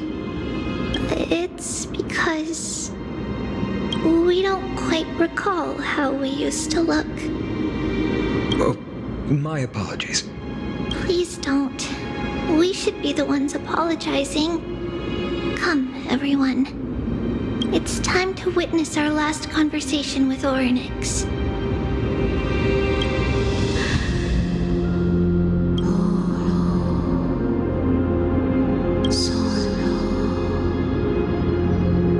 You're here, Orynyx. This is our memory, so your senses are also aligned with the Trebios of that moment.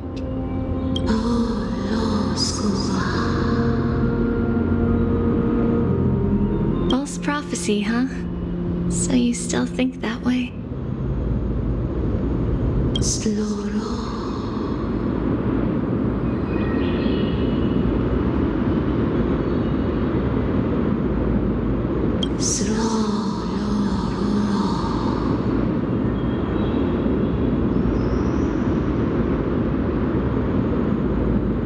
But the black tide has already arrived, and Yanis remains in slumber. If even the god of passages, known for guiding mortals, cannot resist this catastrophe, then what can we do against the incoming destruction?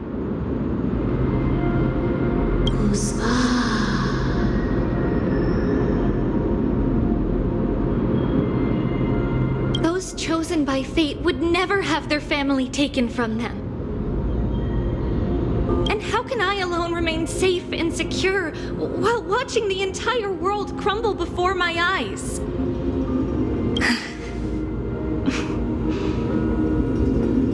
This might be our last conversation, Orynyx.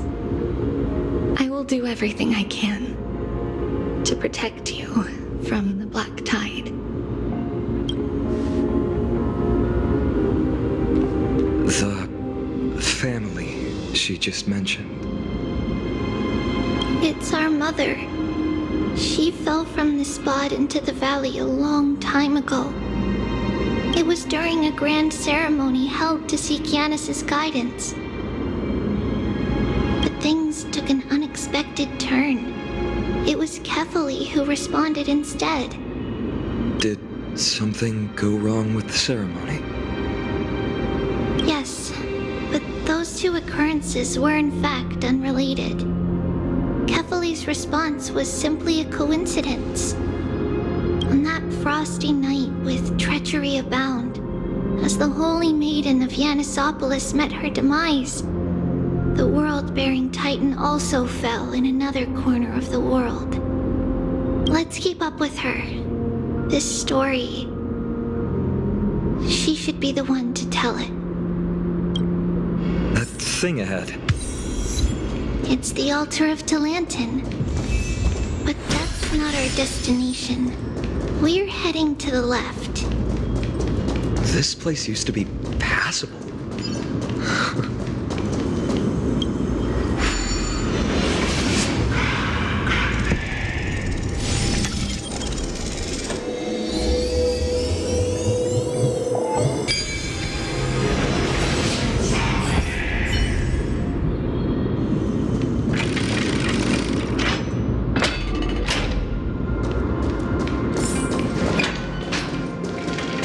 I never thought there would be such a hidden space in the abyss. Is this Giannis's maze that Trinon used for divination in the past? Not only that, it also serves as a lock. Our childhood abode lies sealed within.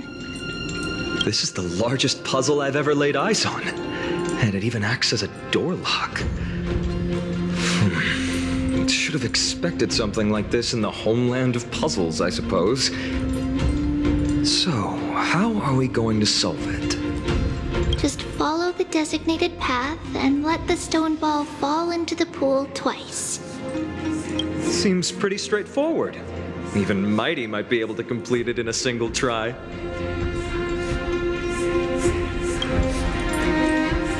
We still don't know him well enough then. He might not even need a first try. He just punched the door open. Mighty. If he were still here, we'd probably take a lot fewer detours to solve our issues. Enough with the talking. Let's just get started.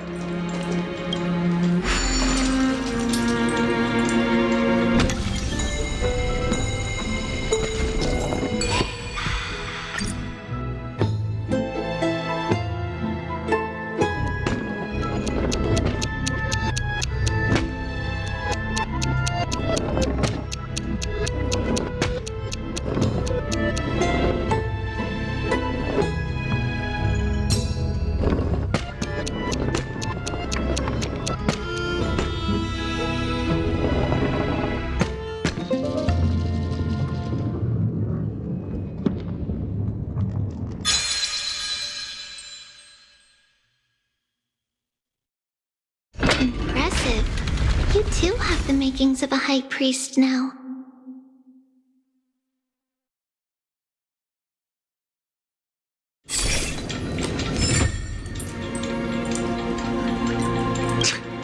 Getting that stone ball to the endpoint looks pretty tough. My hands are shaking just from looking at it.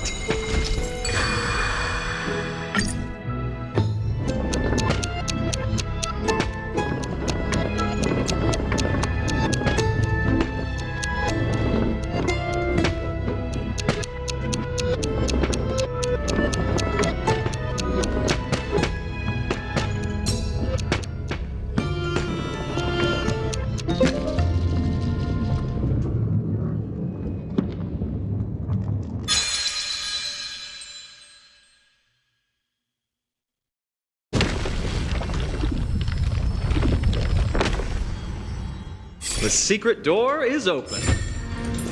Go inside, and you'll see the place where we grew up.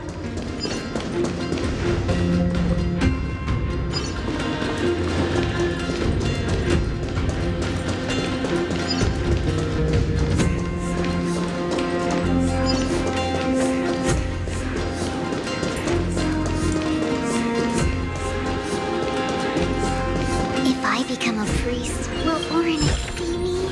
A turn of fate.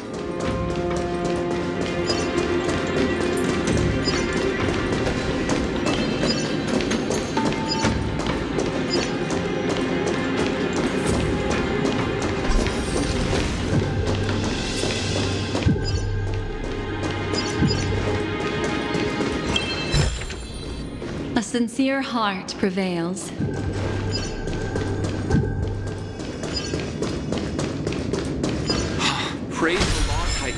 lantern. Scale of justice.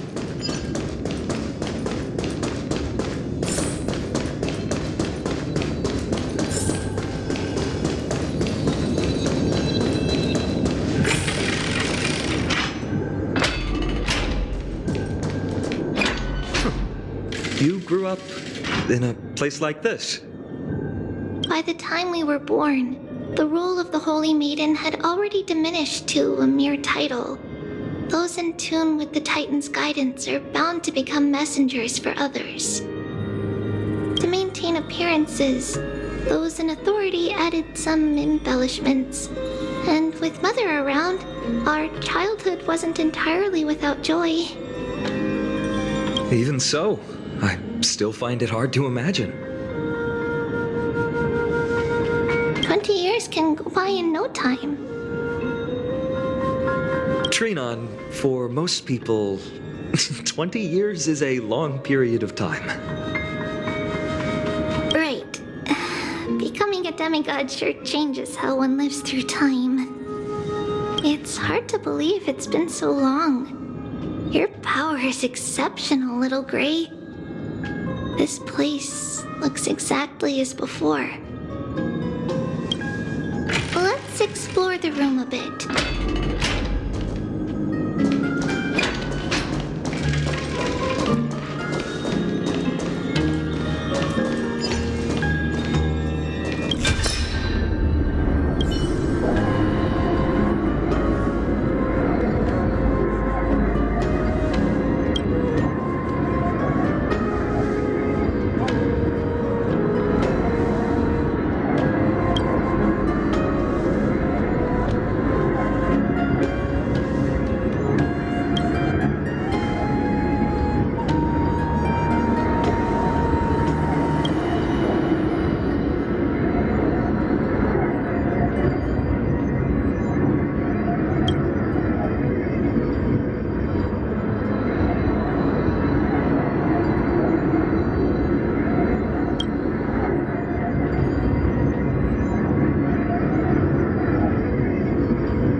The shelf is packed full, but all I see are annals of geography for various cities.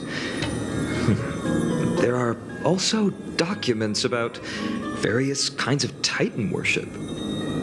Because we believed that we would need to travel great distances to convey Kefali's prophecy to everyone, and should learn about the terrains and customs of various places beforehand. Back then, our memories were still sharp. 10 years was enough for us to memorize all these. Mother left us these scrolls too.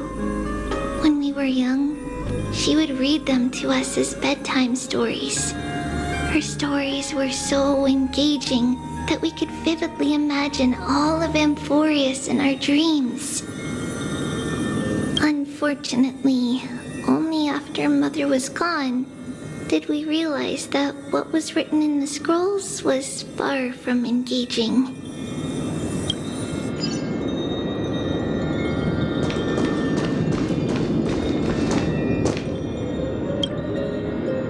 so many boxes here? These should be our belongings. What's this? A red glass fragment? We were still very young the first time we saw it. Mother came back with a beautiful glass piece, but her face was streaked with tears. She simply placed it on the table. It looked so sparkly that we couldn't resist playing with it, but we ended up breaking it by accident. Mother didn't get angry. She simply held us quietly for a long time. It wasn't until we were older that we learned in Yanissopolis, if someone gloriously died for destiny, the Holy Maiden must pick a piece of glass from the volcano's quarry and polish it, then give it to the deceased's family. On the day Mother returned with the glass, her friend lost his life on the battlefield. Since he had no family left, Mother had to keep it herself. Later, on the eve of the ritual, Mother also gave us a beautiful piece of glass. Let's move on to the bedroom.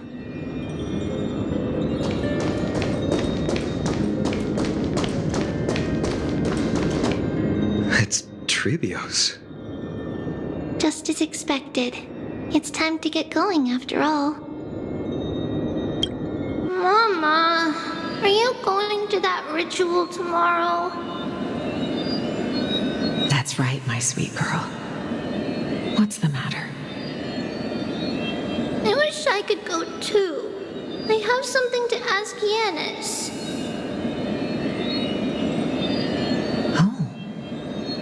What do you want to ask? I want to know how to chase the black tide away. I see. Unfortunately, it's a secret ritual, and only I can preside over it. If you want me to consult the Titan on your behalf, you'll have to promise me something. What is it? Be a good girl and go to sleep now. And whatever you dream of, don't be afraid. Just sleep through the night until morning comes. Until the next time Aquila opens their eyes. Can you do that for me, sweetie? That's it? Of course I can! Trebios is the most amazing Holy Maiden of Yanis! Well, little Holy Maiden. But why, Mama? Because this ritual might take a long time. How long? Tomorrow, my sweet child. I'll be back tomorrow. If not tomorrow, then the next tomorrow. If not, the tomorrow after that. But if I still haven't returned for a very long time, that means the ritual has succeeded. It means I found a way to chase away the black tide and reach the new world on the other side. But for various reasons, I can't return to bring my sweet girl with me. But I'll be waiting for you there.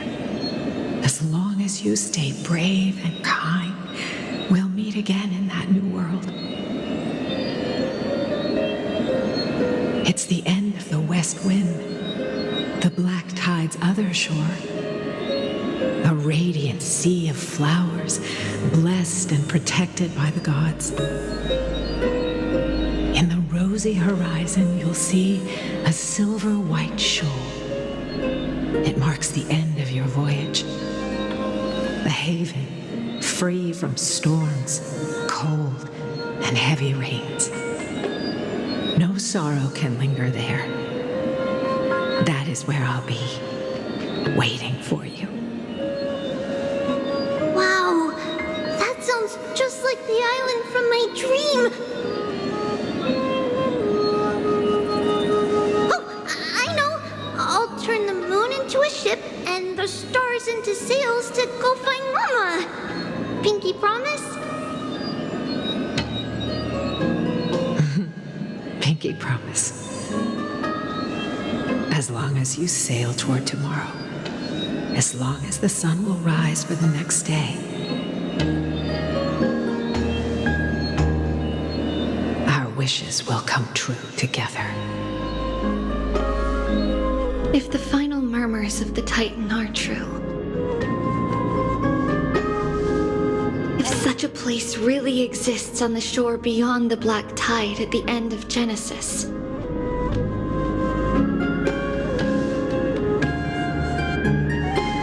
then our promise still stands. Please, wait for me, Mother.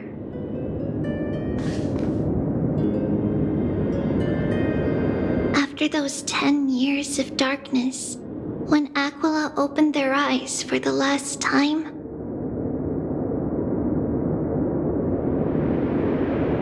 we finally set off. Where did she go?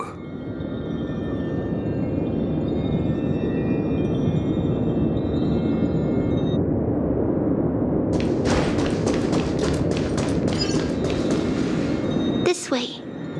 Now, we'll go through this shelf. But how? With Yanis's power?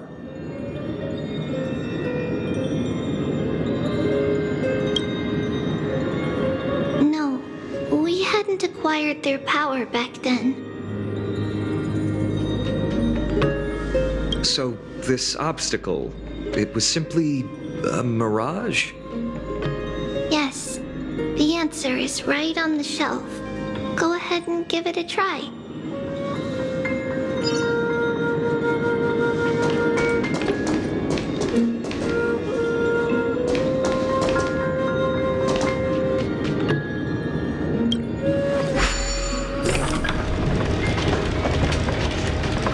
It's a secret passage. It was a secret passage prepared by the Holy Maiden's supporters for Mother and me as a precaution. And now, it is turned into our passage to escape, just as anticipated. Memory.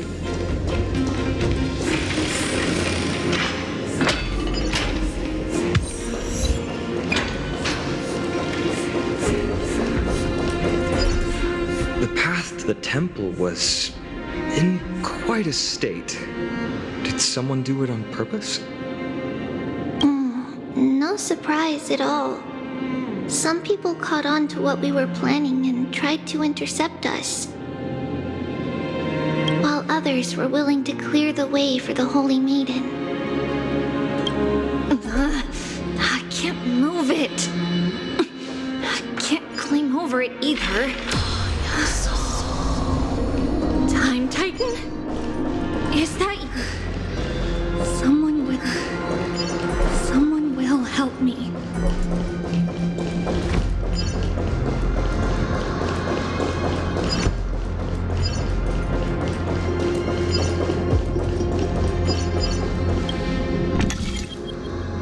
Just like this. Regardless of our actions, the past will remain unchanged. It was someone else who helped Trebios in the actual events of history. We don't remember the details.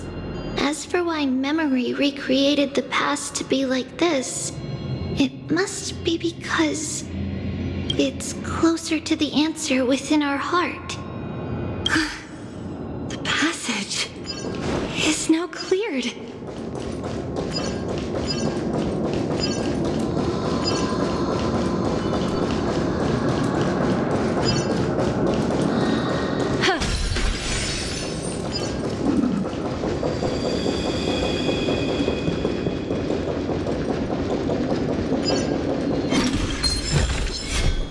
sincere heart prevails.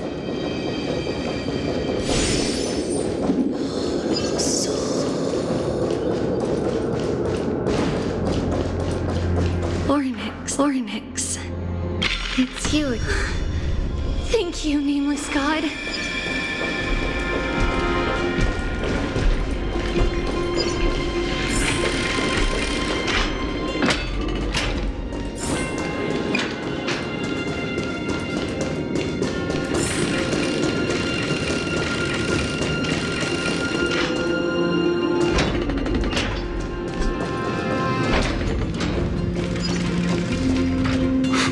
Whoa!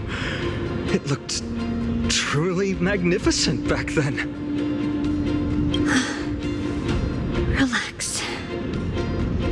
All these people, they're just civilians, not enemies, correct? Mostly, but it might not be the case later on.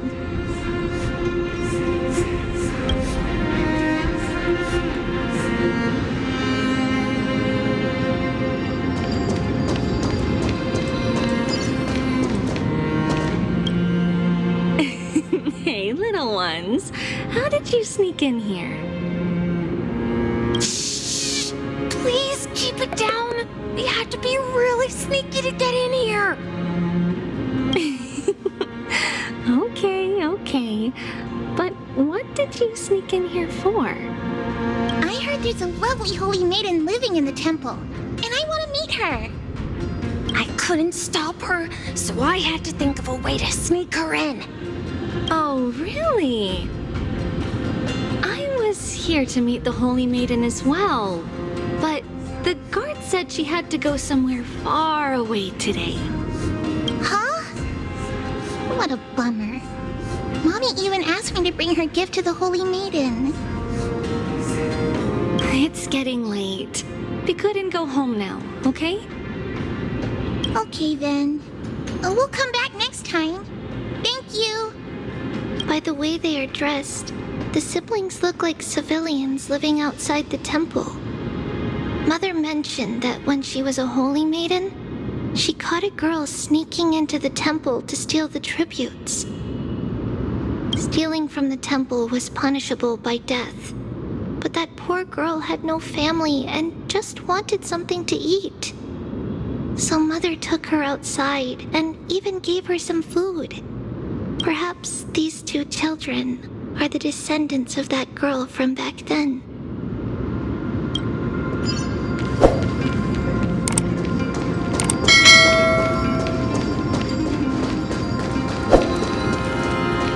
Ah, Lady Maiden.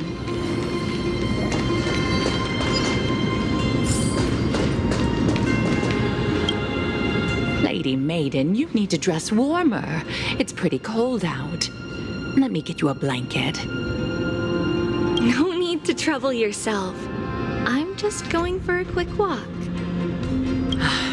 All right, but please take care of yourself. Your mother made us promise to look after you before she left.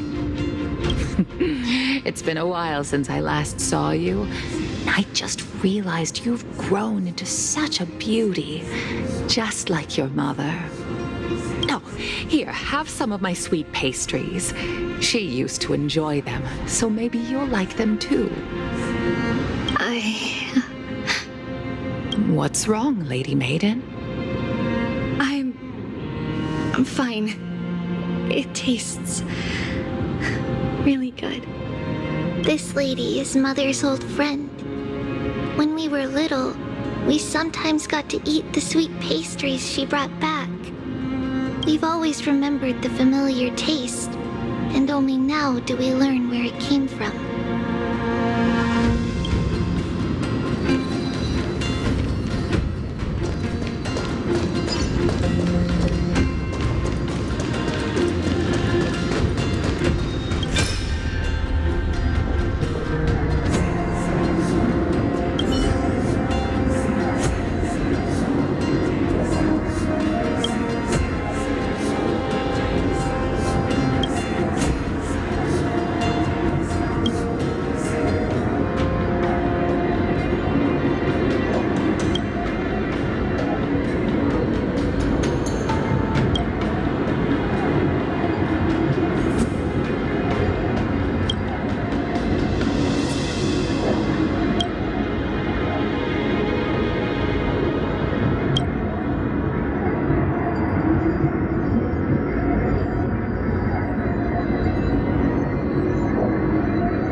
apologies, Lady Maiden, but the Yanis vault is under maintenance today. Perfect. That way, no one will disturb me while I'm talking to Mother. All right then. May Yanis guide your path. The Yanis vault? It's where Yanis's heart lies and the core flame is kept. Just enter on the left. It's also the place where Trebios was born.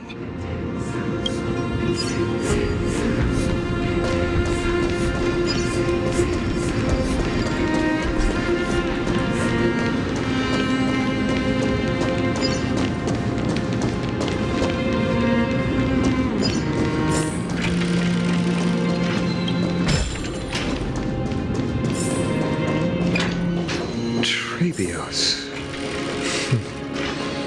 What does that name actually mean? The one with 3 lives. Mother believed our birth was blessed by the 3 titans of fate. She named us thus to express her gratitude. Looking at how things have unfolded, fate might have had a role in it.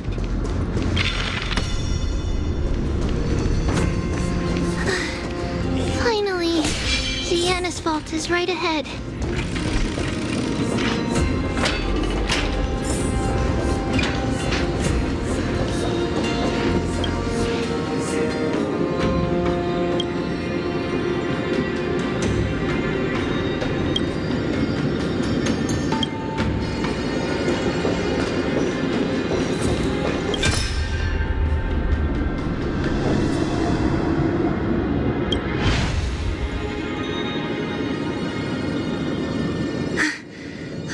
Long last.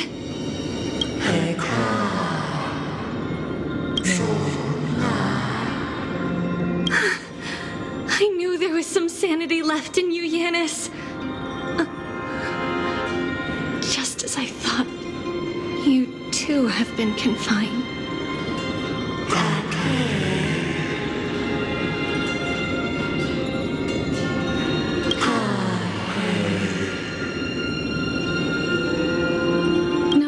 Yanis, I've come here to take on your fate.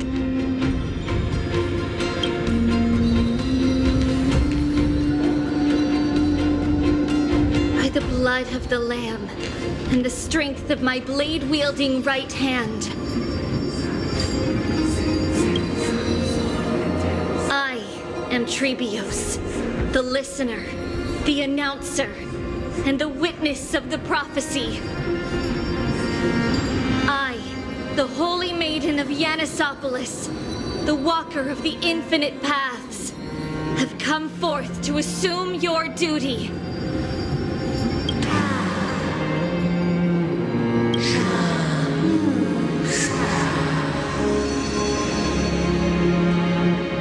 Just as I wished.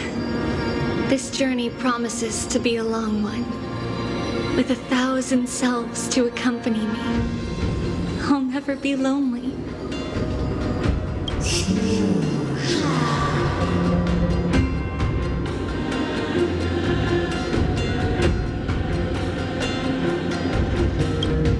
No matter. My hands are not made for bearing arms. But my feet are destined to embark on a journey for the benefit of all.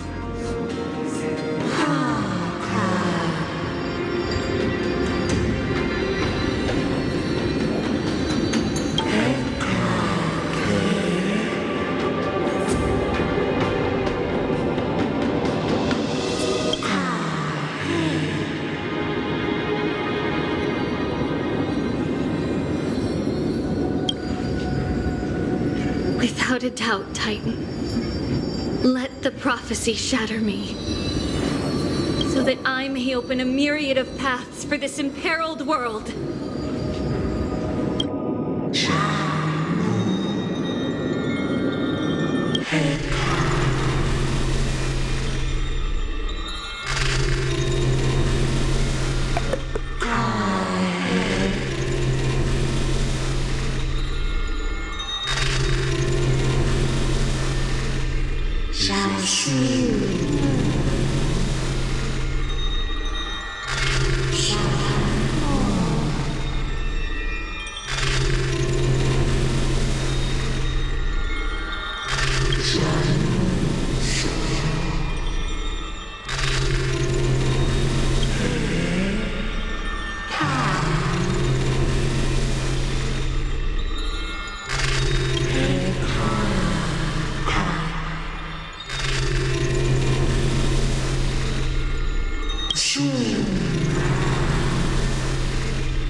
I understand, Yanis. Thank you. Now, may you rest well.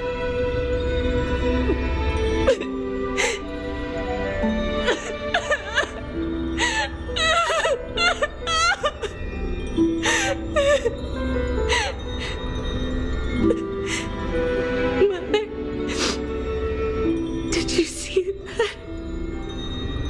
I have assumed my duty and stand ready to set out. We will step over the gods' corpses and wander among humanity. And thus, we shall sweep apart Amphoreus' pitch-dark fog.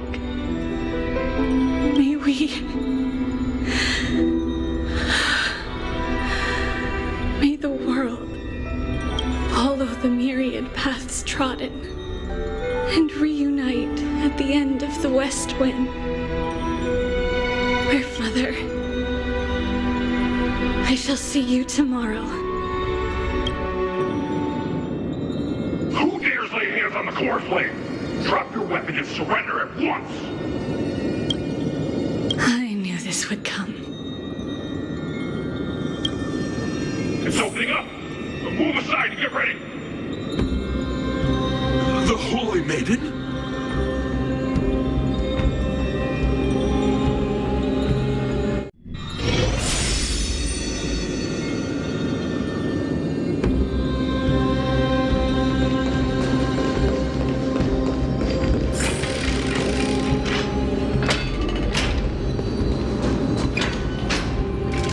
What's happening here?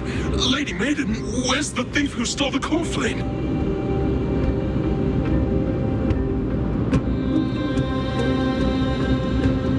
Look at what she's holding, you buffoon! She is the thief!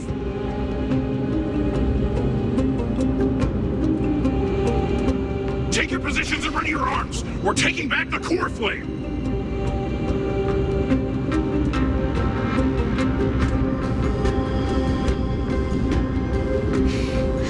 Bring it on! What? Come forth, loyal guards. At least do it properly. Pierce me in the chest.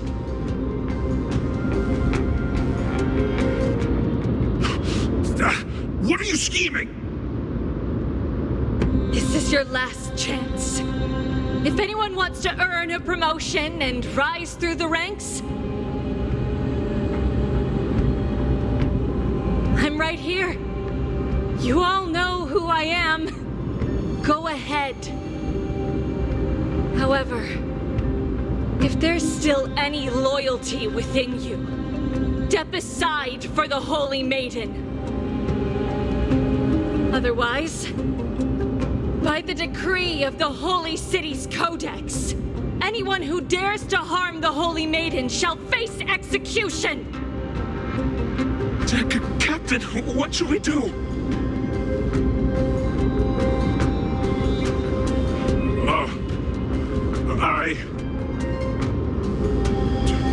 Do it. Kill her! If any of you want to get rich, then come with me. Take this traitor's head and wealth will be ours!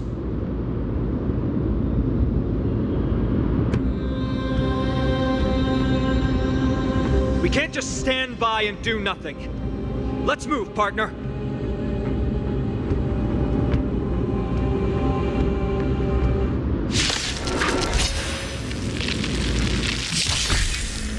Share good fortune.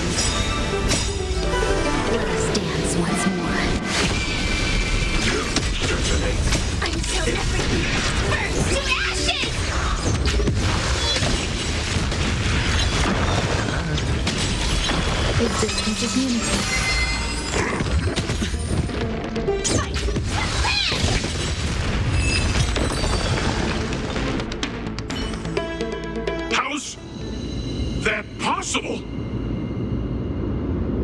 Could the Titan actually be on her side?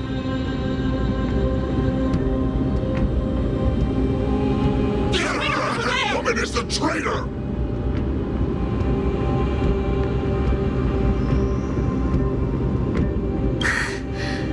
I should go. Let's keep up.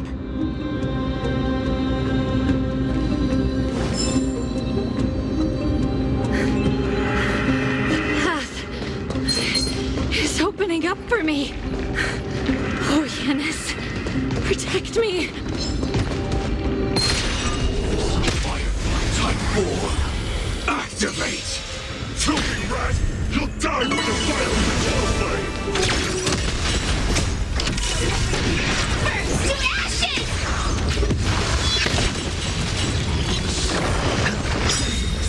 Bust. Or maybe I'll take it all. Eternal.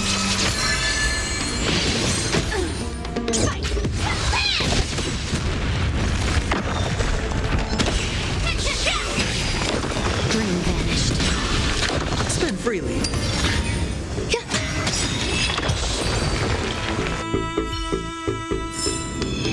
Every victory is hard-won.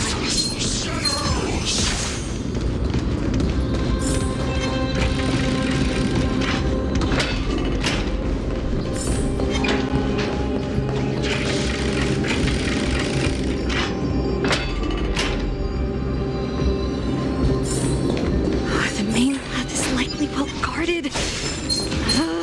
What do I do? Slinger's over there! Just as I thought. Inside!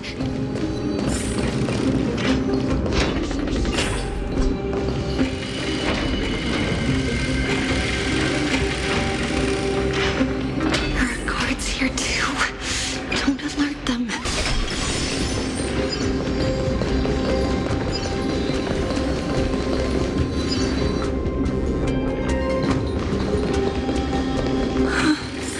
At long last.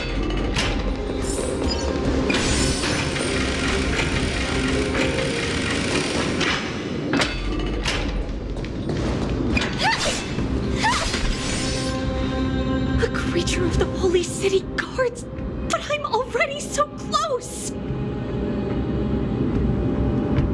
This should be the last fight. We have to help her get through.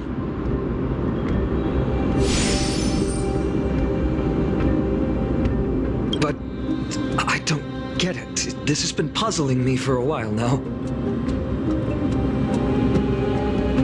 Who has been aiding Trebios in her escape?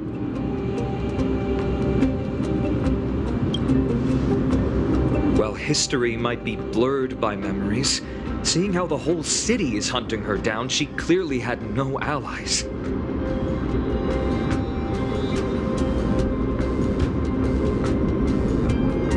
If she pulled it off alone, were we too involved in this process?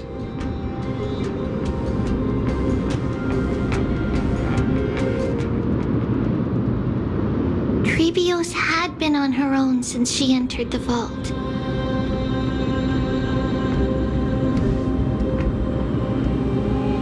But what did we truly mean to her? You'll find that answer at the end of this memory.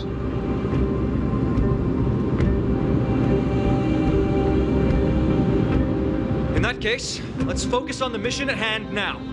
Let's do this, everyone!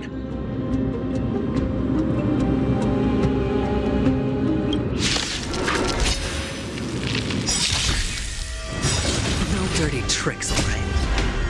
All will be swept away by the wind. Share good fortunes. Until everything burns to ashes! Eternal. Watch your head.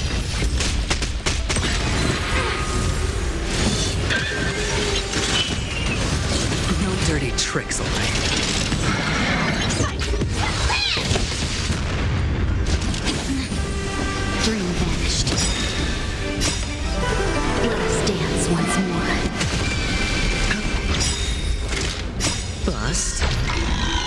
maybe I'll take it all.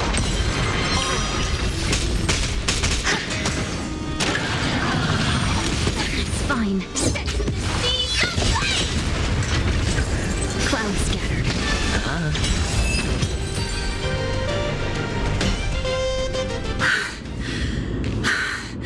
Finally, beyond this gate awaits a boundless world. This is where my journey begins. God of passages, can you see me? I will complete the path that you started.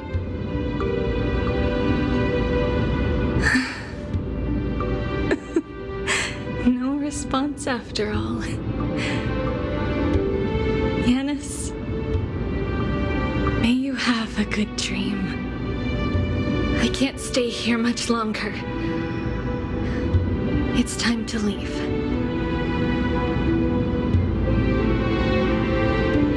Well, looks like this is the end of the memory. Not yet. The question that has been puzzling you.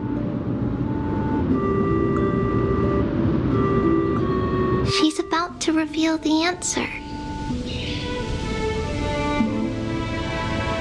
But nothing happened. What was making her or you hesitate at this moment? If she had known this flame-chased journey would proceed as the Titan foretold, bringing about great suffering and fatalities, including her own,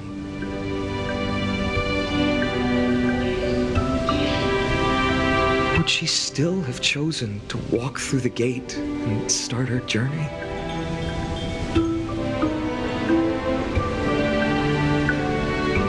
I think the answer is already within you. And you've made your own decision. What? You can hear us? Not really. She can neither see nor hear us. Yet she knew that one day someone would return to unveil this dust-covered memory.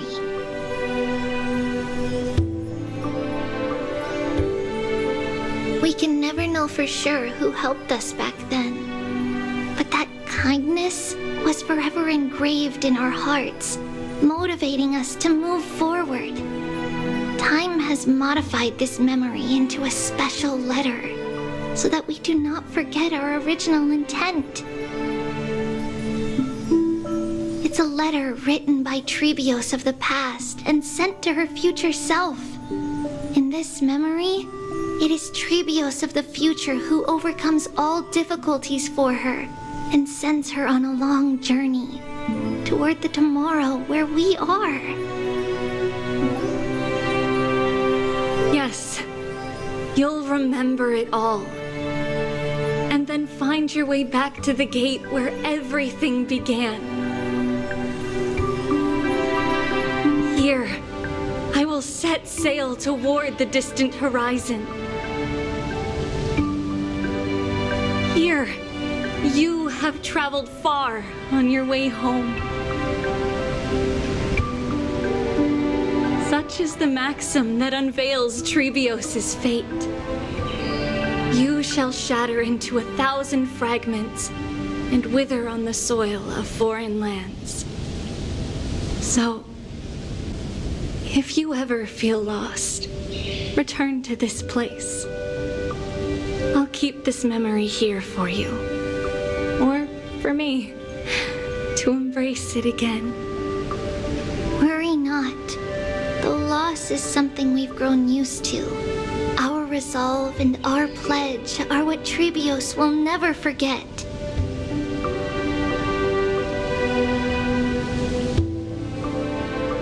Each one of us has never failed to remember. Losses are a constant on the flame chase journey, among which even life itself holds little value. The hot blood of the sacrificial lamb will not be spilled in vain, like my mother and I. The libations poured are guaranteed to bear fruit, just as my blade-wielding right hand is not a hollow formality. Surmount the myriad passages of Yanis, and we will once again ride the west wind and let the wings carry us far away. So, this is your answer? That's right. In the name of the three fates, I stand by my answer with no regrets. Now, with or without the gods' blessing,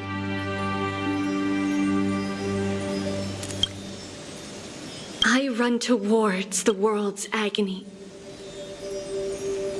If I can truly pierce through the utter darkness, we will meet again at the end of the west wind, where flowers bloom in spring.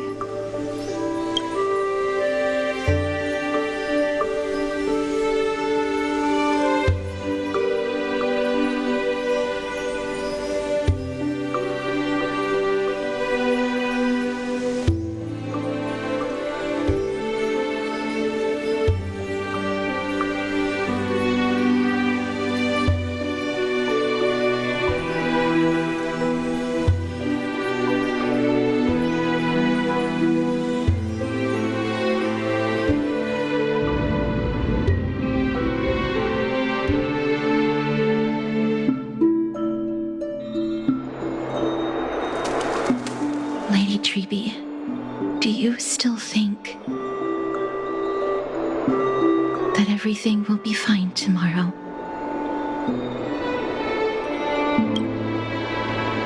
Yeah, that's what Trianne would say as well.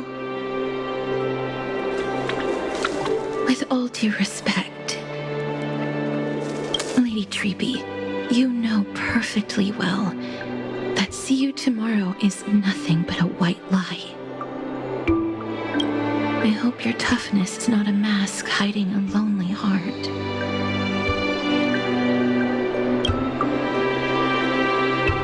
Cass, that's not a lie. See you tomorrow is the greatest prophecy in the world. Prophecy? Listen, in every corner of this land, every heartbeat carries a prayer for that prophecy to come true. It may be that only a few heroes will bring tomorrow to the new world, but the prophecy of leading everyone to tomorrow belongs to all in Amphoreus. But not everyone has the chance to see tomorrow. How can such words be called a prophecy?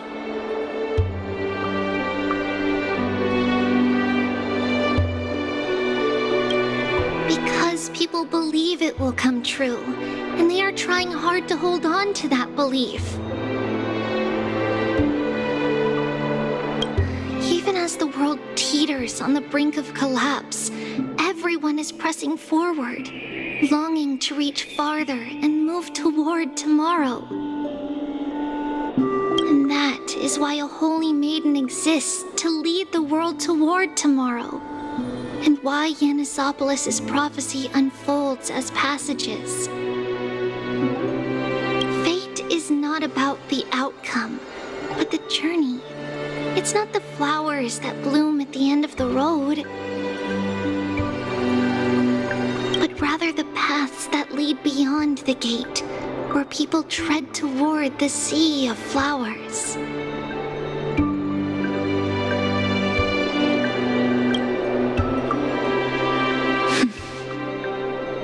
So, Cass, if anything is troubling you, just set it aside for tomorrow. There's no difference between demigods and mortals. The troubles we encounter can only be resolved by our future selves.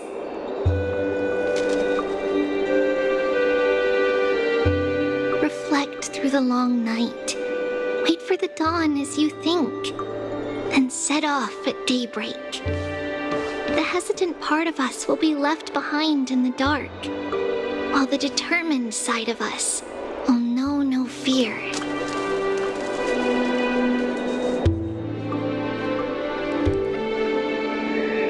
Because that's how Tribios has journeyed so far to spread the prophecy.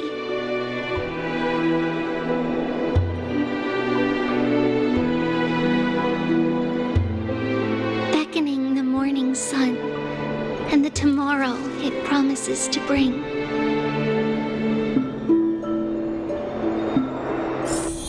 We will now continue the journey and face our destiny.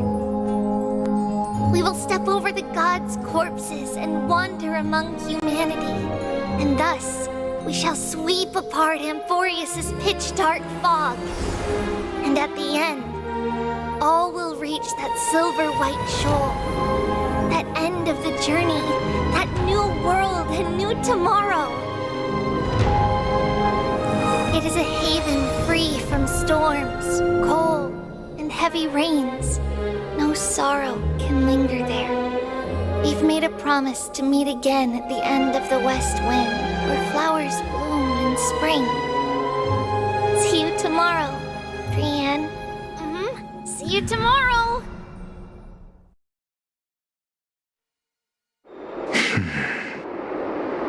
Child of humanity, surely you are not waiting for the arrival of night. Nights do not fall upon Akama. That's why it's futile for you to wait here.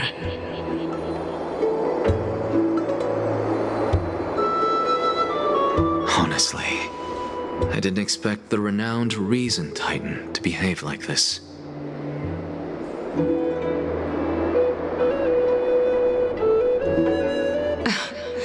And that's all thanks to you. If your soul weren't as prickly as a hedgehog, I wouldn't have to act this way. If you were more accommodating, you wouldn't be opposing me all the time, and I could teach you more freely instead. It was you who insisted on implanting the core flame in me. Forget it. Cut the sarcasm and just say what you need to say.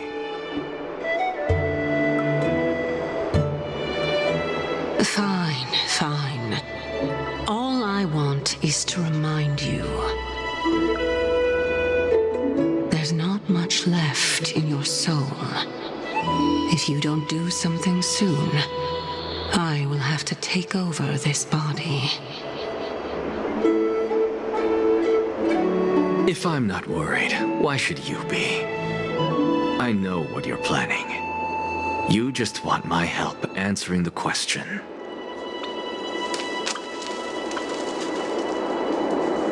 What exactly are we? Correct? It's good that you remember. Thus, equivalent exchange. It's only fair. Then rest easy. The answer will soon be revealed, and you'll have to return my body shortly.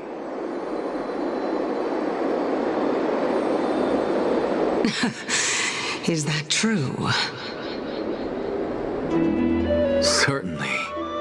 I initially thought this extremely frail state would hinder me from getting my body back.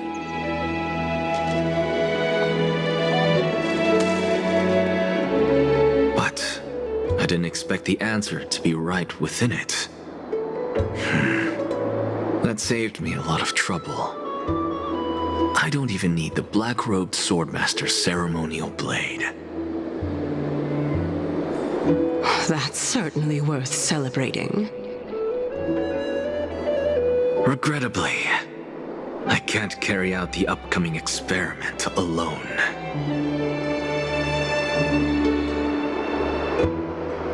The girl who's walking with death, is she fully prepared? Be patient, Titan. If we're always so guarded, how can death reach us easily?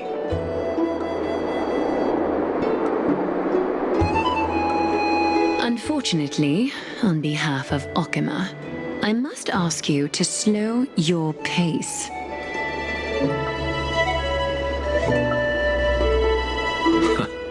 I forgot about you. My apologies. A child's words are always carefree. I'll just dismiss these words as nonsense from a cheeky child.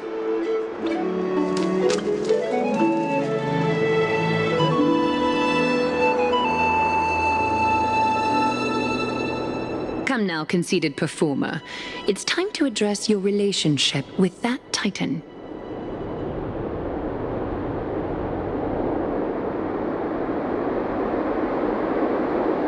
What if I refuse? Provocation will only tip Talantan's scales further toward your demise. There's no need to go to such lengths.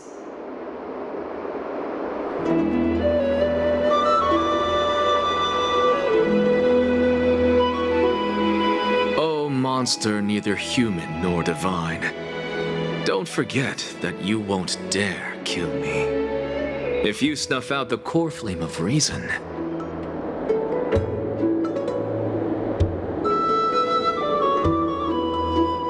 what else can you use to stand against the Council?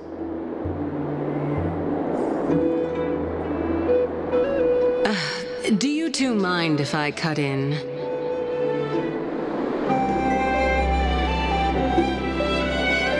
I warned you. Do not interrupt me. I just have been meaning to ask. Does death really matter to you? What do you mean?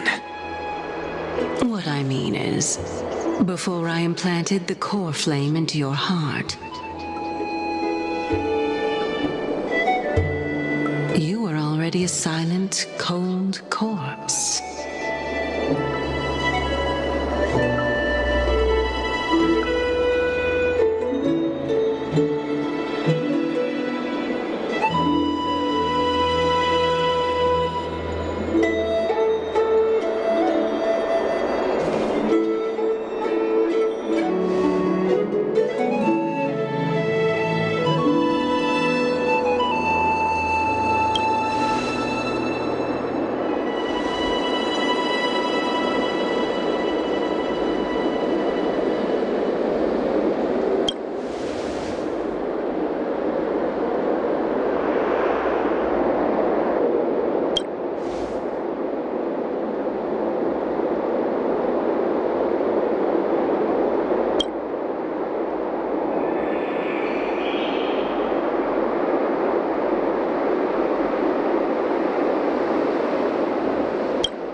people arrived, and some left forever. Just like every other day of this journey, where we, stumbling, move forward. We have long been prepared. If we are to chase the flames, then we must grow used to farewells. And yet, no one back then could foresee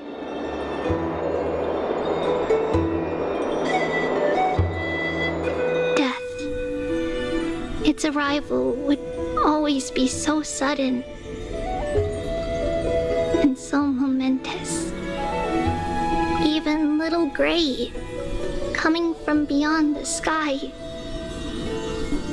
could not escape the Reaper's two hands. And what people gained and lost in that trial of death was far heavier than life itself. Just like the destiny that the prophecy revealed for Cass. At the end of the Sea of Flowers, the souls of the living shall warm thy fingertips. And after an embrace, there shall be eternal separation.